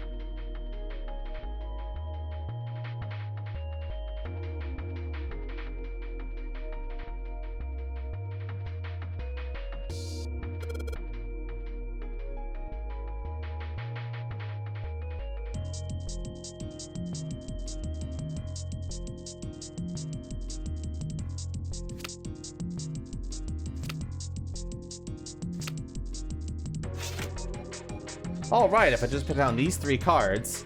Yes! Open for me! Great! You did it, Junpei. You think it's telling us to take the 8 card? Come on, let's grab it. Let's take this card.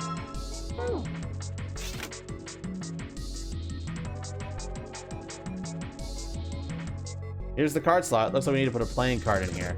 Let's give it a shot.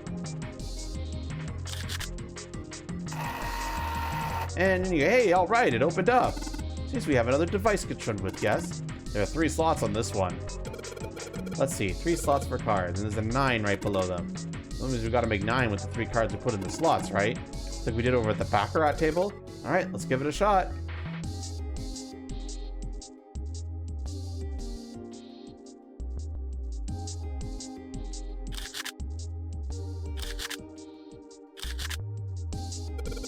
Alright, so put all the cards we had left in the slots. What happens now? Is that... I did hear something from the exit. Excellent work, Junpei. Wonderful. Seems the exit is unlocked. Let's go. It was digital route. Junpei, where are you going? Isn't the exit unlocked now? The liquor! You're gonna drink that booze on the counter! Well, I'm not gonna let you beat me to it. For one, you're way too young to drink liquor. I turned 21 a while ago. God, just leave my medicine alone, alright? Junpei, we must leave before 7 goes insane.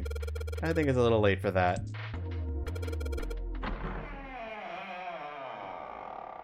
Some of these puzzles are easier than others, yes.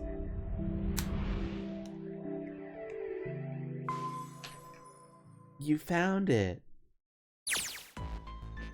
Junpei and his companions ran out of the casino and into a large open room. A room, in fact, that they had been in once before. There was little to surprise them there. They already knew what their next step had to be. This way. The iron gate stood still in place, locked tight, blocking the stairway.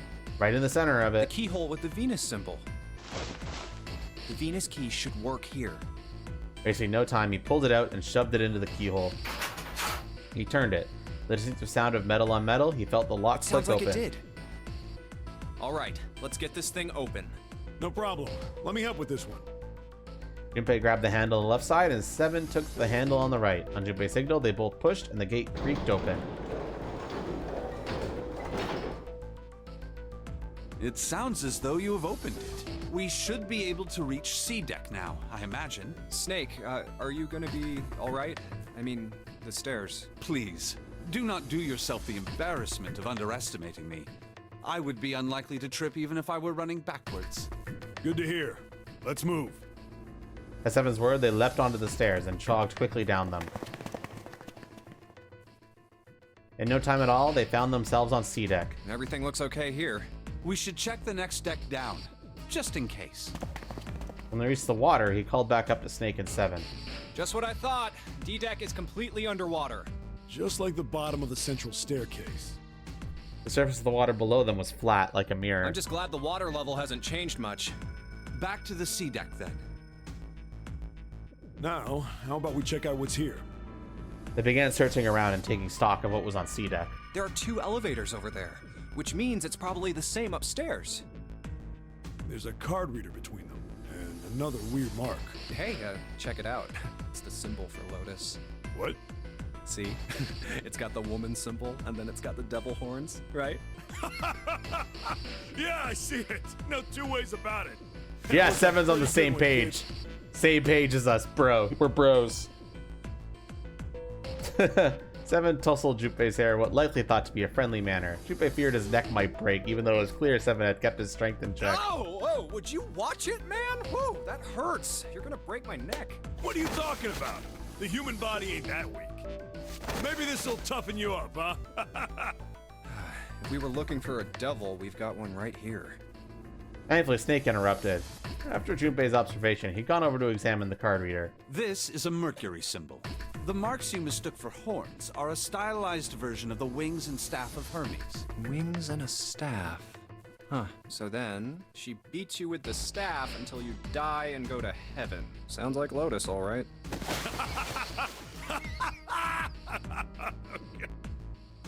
Seven shook Junpei's head even more vigorously, and the younger man began to feel as though his brain was being jostled about inside his skull. Seven! Oh, that's too much! Oh, my head! Get fucked, Junpei. Get fucked by love. Junpei's stomach began churning uncomfortably. Oh, I think I'm gonna puke. Unless we can activate this device, I doubt the elevator will function. In other words, we gotta find a key card with a Mercury symbol on it. So I would assume. Let's forget the elevators for right now. How about that hallway to the left? Whoa, there's a bunch of doors. There was a great many doors lining both sides of the hallway. They seemed to stretch on forever, and all 3 men suddenly felt very small. Ah, shit. We're not gonna have enough time to check all these, are we? Maybe we can come back here later. We should check out the other side. Let's head back. To the right of the stairs, another hallway stretched out, reaching deep into the bowels of To the the right ship. this time. After a few moments of moving briskly down the hallway, they emerged into an area roughly the same size and shape as the one at the top of the stairs. On the left side of the room were 4 French doors. There are doors here too. Well, I guess it's just 4 this time. Let's open them up, starting with the closest one there. Okay, I'm on it. Junpei nodded and grabbed the one closest to him. He gave it a small tug and felt it move. It isn't locked. I'm going to open it. Thrilled to have found another unlocked door, he threw it open.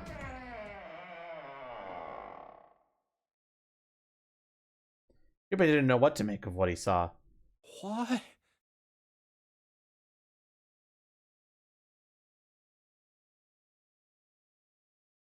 He simply stood, unable to speak. Seven's eyes opened wide and his mouth gaped. A few long moments, Seven at last managed to speak. Hey, what is this place? It's so huge and empty. A massive room stretched out in front of them, more of a cavern than a room. Its vastness was oppressive, and it bore down on Seven and Junpei.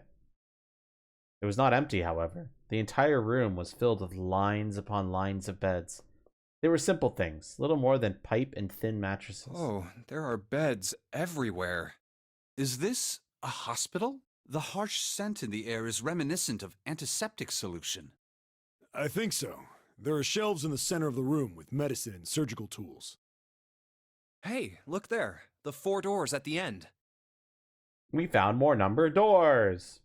3 of them were emblazoned with large single-digit numbers made with thick red paint. The left door says 3. The second door is blank, but the third has a 7. And the rightmost door is 8. There's no doubt. They're numbered doors. We're going to be going through door number 8. Hey, why is that door between 3 and 7 blank? Does that mean anything? No point worrying about it right now. Let's see if these will open first. Yeah, good idea. The 3 of them treaded their way through the beds towards the back of the room. But what if we went through 3? No. That leads to a bad ending. You kind of get locked into a specific route. Well, actually, I don't know if you get locked to that route. One sec.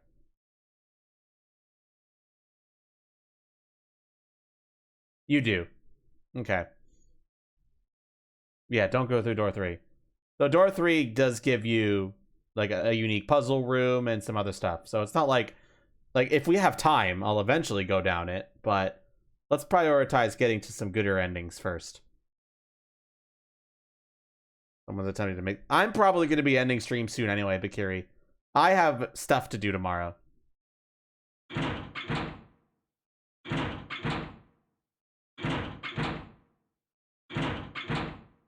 Yep, locked. Just like I thought. Naturally. After all, there are rules to the nonary game, and to allow these doors to open easily would violate those rules. Okay, also, as a note, I might pass on Multiplayer Friday this week just to beat this game. Unless we can authenticate ourselves with the red, the numbered doors will... Whoa, whoa, check this out. Suddenly, Seven spoke up, interrupting Snake. Look at the red. There's nothing on it. Huh? Don't you remember the red back at the main staircase? If there wasn't anyone in it, it said vacant on the little screen, remember?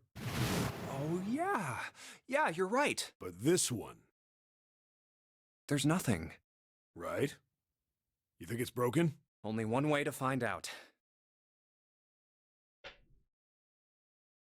No, nothing.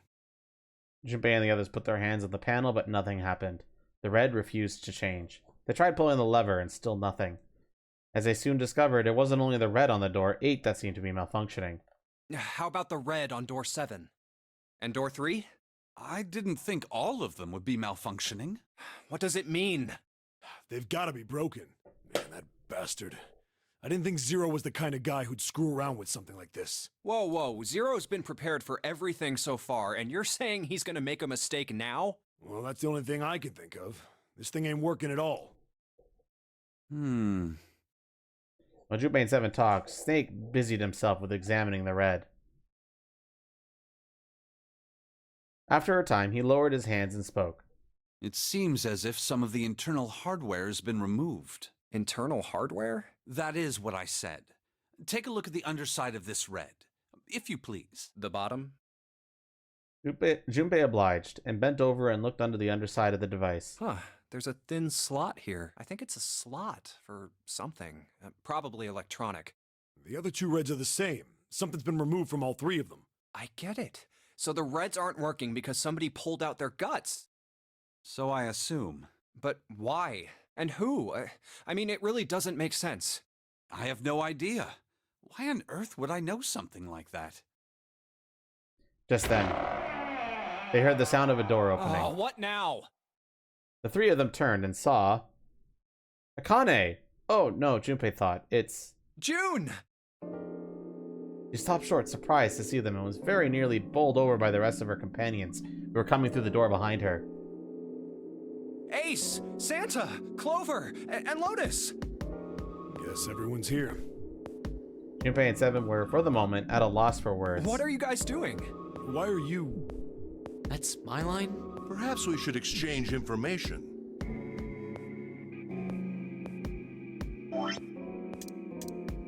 After a moment of silence and surprise, everyone suddenly began to talk, desperate to exchange information. They talked about the rooms they'd been through and how they'd ended up in the same place. Of course, none of it was very useful information, but that hardly mattered. They were happy to simply see one another again. The level of cheer varied greatly from person to person. Each one of them was wearing some manner of smile, almost as though they had already forgotten about the death of the ninth man. No, thought Junpei. Perhaps that wasn't it. Perhaps thoughts of his death were what drove them to smile at one another. Not in a morbid or hateful way, no. The ninth man had died, but they were still alive. That was something to be happy about. A sort of simple, uncomplicated joy, Junpei thought. The joy of being alive. Still alive. He felt sorry for the ninth man, but more than anything, Junpei was just happy to be alive. And that's what we know. Okay, we're still in this section. Got it. With that, Junpei finished his own explanation. Well, this isn't good. If the red Thanks, is Vault. inactive, we can't keep going. What about that big hallway? Maybe there's somewhere in there we might be able to go. No, there's nothing there. The five of us had a quick look. I'm going to go through this section a little quickly. I'm not going to read it out as There much are because plenty this more is very hospital similar to rooms, the but last route. Nothing else. You mean all those doors are for hospital rooms? Yes. There are a number of individual rooms in addition to this large one. There was a door at the end of the hallway, but it was locked. It had one of those solar system mark things on it. It was the Jupiter symbol. Jupiter. I wonder what it means. While we're asking what things mean, what's the deal with this room? I mean, I thought this was a cruise ship, but I can't imagine a cruise ship would have a hospital like this. Well, I figure it's probably a hospital. Chances are it's the Gigantic. The Gigantic? What is this gigantic? The Gigantic. Yeah, this is the same dialogue as She the was a original sister route, ship so I'm to the gonna skim through Titanic, this. Built in the early 20th century. Actually, the Titanic had two sister ships, and they intended to make her a passenger liner like the Titanic, but World War I began soon after the ship launched. The British Navy took her over and made her at some point during the war that she ran aground afterwards, so she didn't end up sunk. What happened to her after? One theory going around is that a man named seemed like he'd been one of the few to survive the Titanic sinking. That trauma turned him into some kind of obsessive collector. Soon enough, the guy wanted the Titanic itself, which was impossible, of course, but the Gigantic wasn't. Hence, So you're saying this Lord Gordain bought this? yeah, at least. That's impossible. No way we're in some boat that's almost 100 years old. Pipe down, just pay attention. What, that's it? Well, have you got any proof? Proof? Proof that this ship is... Well, this ship's. Oh, for goodness. No, Lie. Well, I don't know. I guess your memory isn't back. Yeah. Yep, just skimming through this. It's the same stuff. It sounds like the clock. 10, 11, 12. 12. It's midnight. Then we've still got 6 hours left, right? Let's get going. We gotta find the missing parts for the Reds. What do you mean, find? How on earth do you propose we do that? Let me skip, game. We've looked everywhere in this room, but we haven't found anything. Right. That only leaves one place to... One? Well... Huh? Wait. Don't tell me. Well, you already checked some of them out before you... We each checked a single... All right, then. That's 5 rooms we don't... We just have to split up the rest between the 8 of us. If each of us can do 6 rooms apiece, we'll have the other 48 rooms cleared in no... There are 48. Just...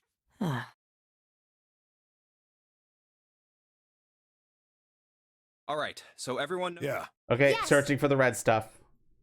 We'll all meet up when the... And they're Yeah. gonna meet up when the bell rings again. I'll shout if I find any of them. I hope we can find them. If we can't, then we'll just... Right. Then let's do this.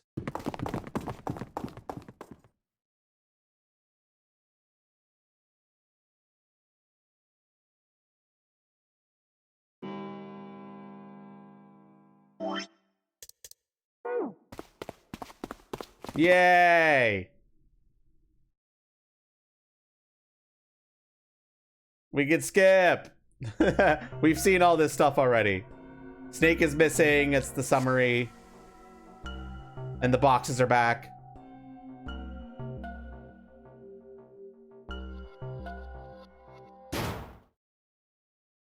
Woohoo! We're speed running.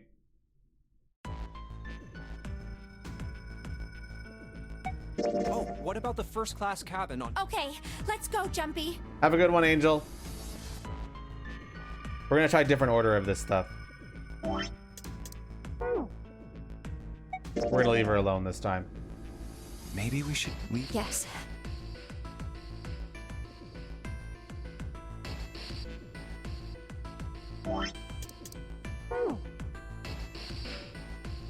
How about the casino? Let's go take a... Yep, this is the one they talk about. Clover freaks out at us. Lotus Hey, says, what do you let's think you're let's doing?" go through these doors. Isn't it obvious? I'm just not seeing it.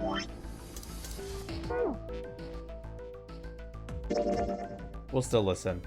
Saying let's team up.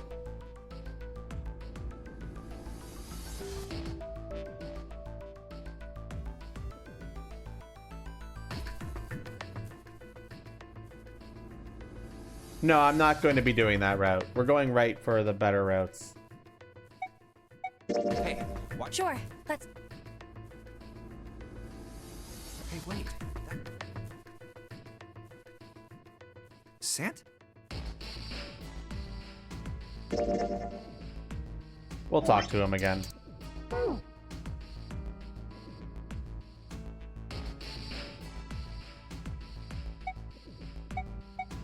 Well, it seems like it would have to be Snake. Maybe he got back here before any of us. He found the parts somewhere, put them back, and then went through one of... No, that's not possible. You have to authenticate with at least 3 people, or the red won't open the door. There's no way a single person could get through there by themselves. Yeah, I guess you're right.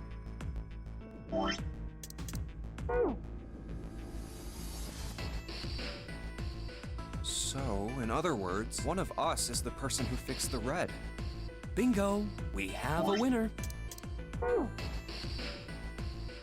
Skip! We love skipping. Finish searching, please.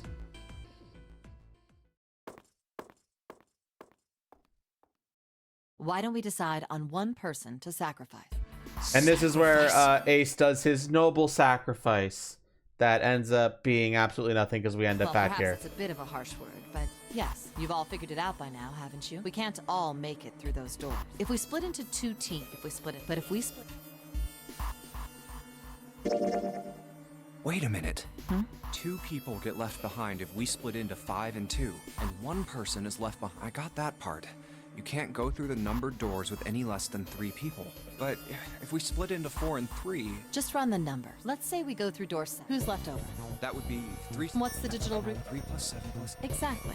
But door 9 isn't here, right? That means 3, 7, 8 won't be going anywhere. That was just an example, of course. There are a lot of different combinations, but the result will always be the same. It doesn't matter which 4 it is. The 3 that are left, go ahead and calculate it if you have the time.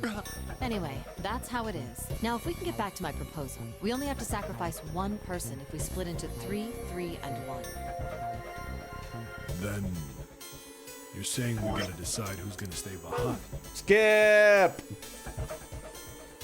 Now they're discussing about who to leave behind. And then Ace volunteers and then injects himself with sleepy drugs.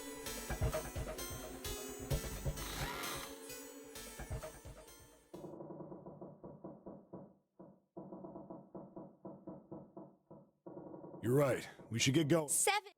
Seriously. Honestly. You too, Sam? I have... Wait! There has to be a way to... Right, Jumpy? Say something! Yeah, there's... Fine! Ace! Yeah, the Ace is now injecting himself with drugs. Okay.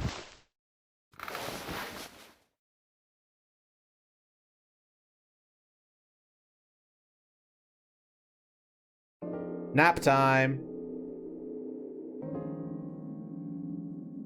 Junpei, which door do you want? We will be going through door 8.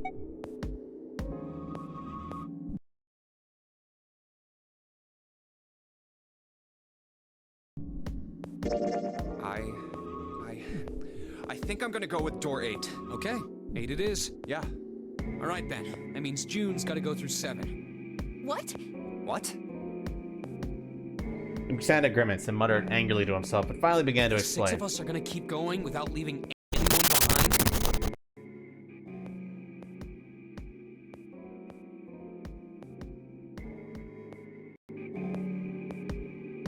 About that, headphone did the thingy. Don't worry about it.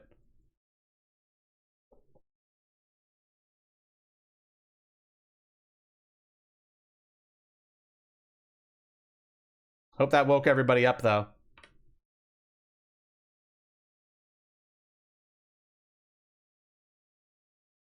Yeah, I saw the face. I died of cringe. There are only 3 ways we can do it. Have 3, 5, and 8 go through 7, and 4, 6, and 7. 4, 5, and 7 go through 7, and 3, 6, and 8 go through 8. Or 3, 6, and 7 go through 7, and 4, 5, and 8 get 8. There are no other combinations. In other words, 3 and 4 and 7 and 8 can never go through the same doors. You get it now? Junpei, tears welling up the corner of Oh her no, eyes. they're saying we aren't gonna see each other again for a long time. Junpei felt as if June did. He wanted to be at her side, though, whatever trials they were preparing to face. But he knew if they were to survive, he had to swallow his feelings. In order for the six of them to move forward, he and June had to be separated. He looked at June. He was scared to lose her, but he swallowed, steeled his resolve, and did his best to smile. Hey, come on. You're making it sound like we're never gonna see each other again. We gotta split up, but only for a while. This is just like when we went into the 4 and 5 doors, remember? We got split up then too, but we all met back up. I'll bet 7 and 8 are just like that. You mean they're connected somewhere? Yeah, probably. Probably. It didn't sound very hopeful. It was 7 that interjected. Yeah, I'm sure they're gonna connect somewhere. Why? What makes you think so? If they don't, then neither team can get through door 9. In other words, the game would end right here. Zero's been on top of his shit so far. I don't think he'd blow it now. I'm damn sure that son of a bitch wants to have his fun as long as possible. He's not gonna end this game until we get through the 9 door. June said nothing. The tears were gone, but her eyes were still sad as they looked at Junpei. He met them, and with reassurance he could manage, laid his hand gently on her shoulder. Everything's gonna be fine. We're gonna see each other again. I promise. I'm gonna end when the next escape room segment starts. It feels like it's good to start with an escape room segment. Promise? You guys are done, right? This conversation Anyway, is the same as the that's pretty previous much one. it. Clover and I will both go into separate groups. I figure I'll take 7 and Clover can take 8. Any problems with that, Clover? Clover looked away and was silent for a Whatever. moment. It was more of a dismal than agreement, but Santa didn't seem to care. All right, we're ready to go then. Let's move.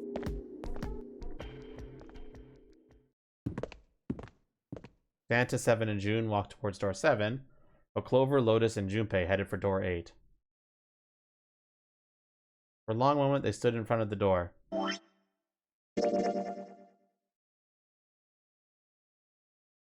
The key is open, chat.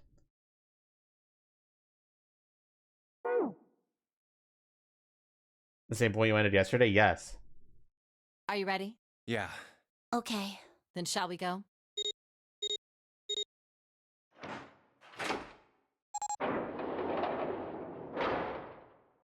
It's open. Okay. Hurry! Lotus and Clover leapt through the door. The moment they did, their bracelets beeped. Detonators in the bracelets have been activated. Junpei stepped forward and followed them. But as he was about to step over the threshold, he stopped. Towards their 7. Edge of Junpei. She turned and looked towards him. Their eyes met. Jumpy. They nodded. Their farewell took almost 1.5 What the hell seconds. are you doing? Then someone took hold of Junpei's arms and hauled him boldly through the door. He heard the sound of the numbered doors slam shut behind him.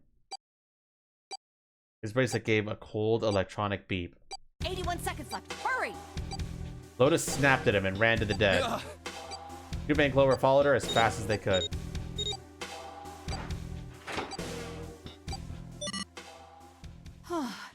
It stopped. With a shaking hand, she wiped a few beads of sweat from her forehead. Clover, however, was calm, aloof perhaps. Pointless. She muttered to herself without emotion and began to walk down the hallway, leaving behind a confused Junpei and Lotus.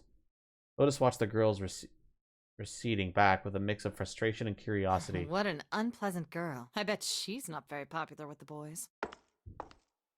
Her sarcasm seemed a little more biting than it was, perhaps necessary, but she sighed and started after the young girl. Maybe pairing these two together was a mistake. Too late now. I better catch up to them. After taking a moment to catch his breath, Junpei followed. Where are we right now? Yep, no, that tracks.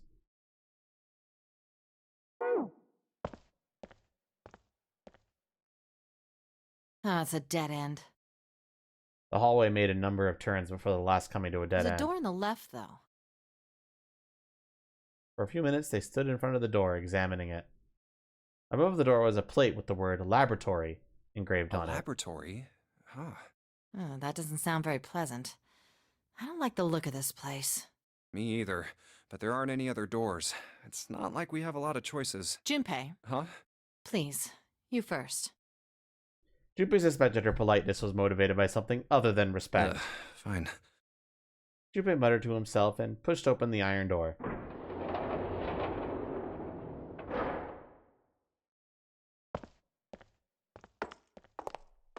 His first steps inside were tentative and careful, but as he examined the room, it became clear that there was no immediate imminent danger. Lotus followed him in, and Clover brought up the rear. The room they found themselves in was divided into two separate areas by a curved wall. A thick glass window built into that wall made it possible to see into the other side of the division. You know, I think the window looks into another room. Maybe it's for monitoring something. Junpei walked to the window and looked through. What the hell?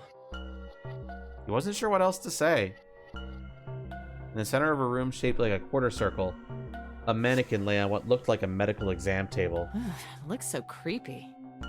Junpei jumped a little. He hadn't noticed Lotus come up next to him. It's kind of like that doll is waiting for surgery. This is a laboratory, right? I'd say it's more like it's waiting to be experimented on. Ooh, It's creepy either way. Don't think that thing's gonna suddenly sit up or something, do you? Well, I don't know. I mean, look at all those cables sticking out of it. If we press the wrong button, I don't know. Stop it. Just thinking about it is terrifying. She was gripping her arms, the knuckles on her hands white. Wait, where's Clover? She was still standing near the entrance to the room. Her face had the appearance of calm, but it was drawn and somehow sad. What is she? There was something almost pitiful about her. Junpei walked over to her and as kindly as he could spoke. Are you okay? Clover looked away. What are you talking about? What? I'm just worried about you. You've been real quiet. What? I can't be quiet if I want to?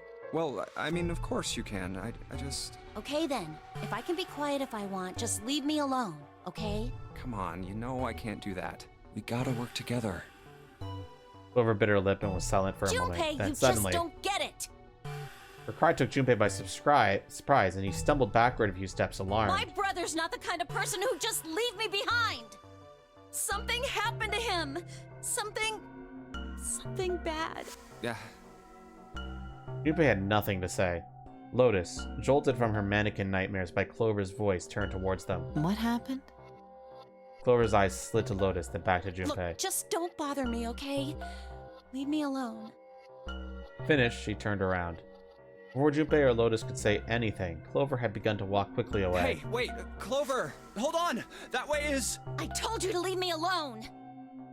He might as well have been talking to a wall, for all the notice she took to his cries. Not even slowing down, she made for a doorway cut in the wall in front of her. Without even slowing down, she passed through the doorway. Clover, watch out above you!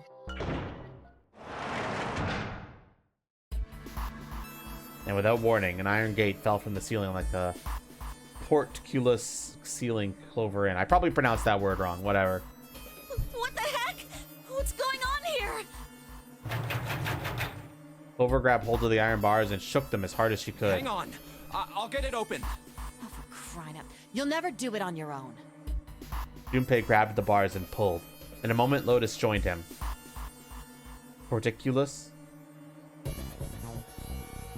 Clear them pulled as hard as they could, but... They spelled it wrong? I'm gonna check right now.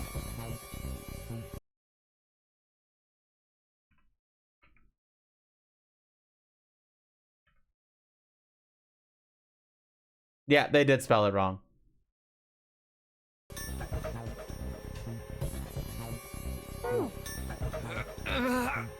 Typo! Damn it! It's not moving.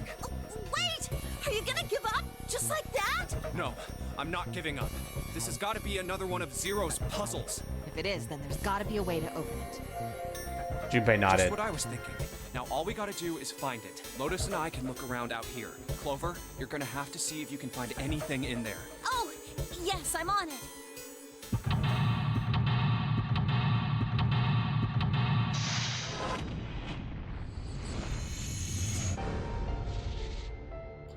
Seek a way out.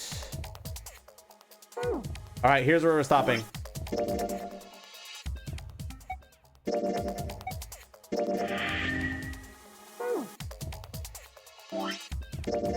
Thanks everyone for coming down. We're going to be doing more of this tomorrow, where we'll be getting another ending. And then Friday, we're probably going to push to beat the game.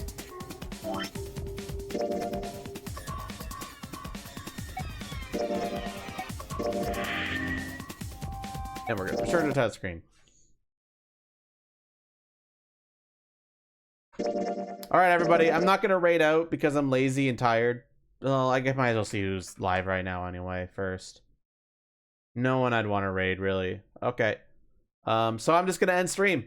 I have a busy day tomorrow. I'm going to go see Zootopia 2 and have dinner with some friends. And then come home and immediately stream. So, busy day tomorrow. Yeah. I hope I enjoy the movie. I will see you all for more Zero Escape tomorrow. The stream might be a little late. Because I have to travel home. I should be home before 7. But if I'm not, stream might be a little late. Just as a heads up. The other games trilogy after this one? Not immediately after this one. We're going to be taking a break. But I do plan to stream all 3. And I've played all 3. Just as a heads up. It's not new to me. We're going to be doing other games. I generally play new releases when they come out. And like I play a huge variety of games. So lots of stuff always on this channel. Like even this weekend, I'm planning to play Wario World, the GameCube game, on Saturday. We're going to do the whole game on Saturday for Wario World. That should be fun. All the stuff ever. Yeah. All right, everyone. I got to head to bed or else I'm going to have a horrible day tomorrow. Take care. Good night. Hope you all enjoyed it. The plot is truly thickening now. Lots of mysteries, and you're going to get some answers in this ending. I'll tell you that. All right, everyone. Ciao.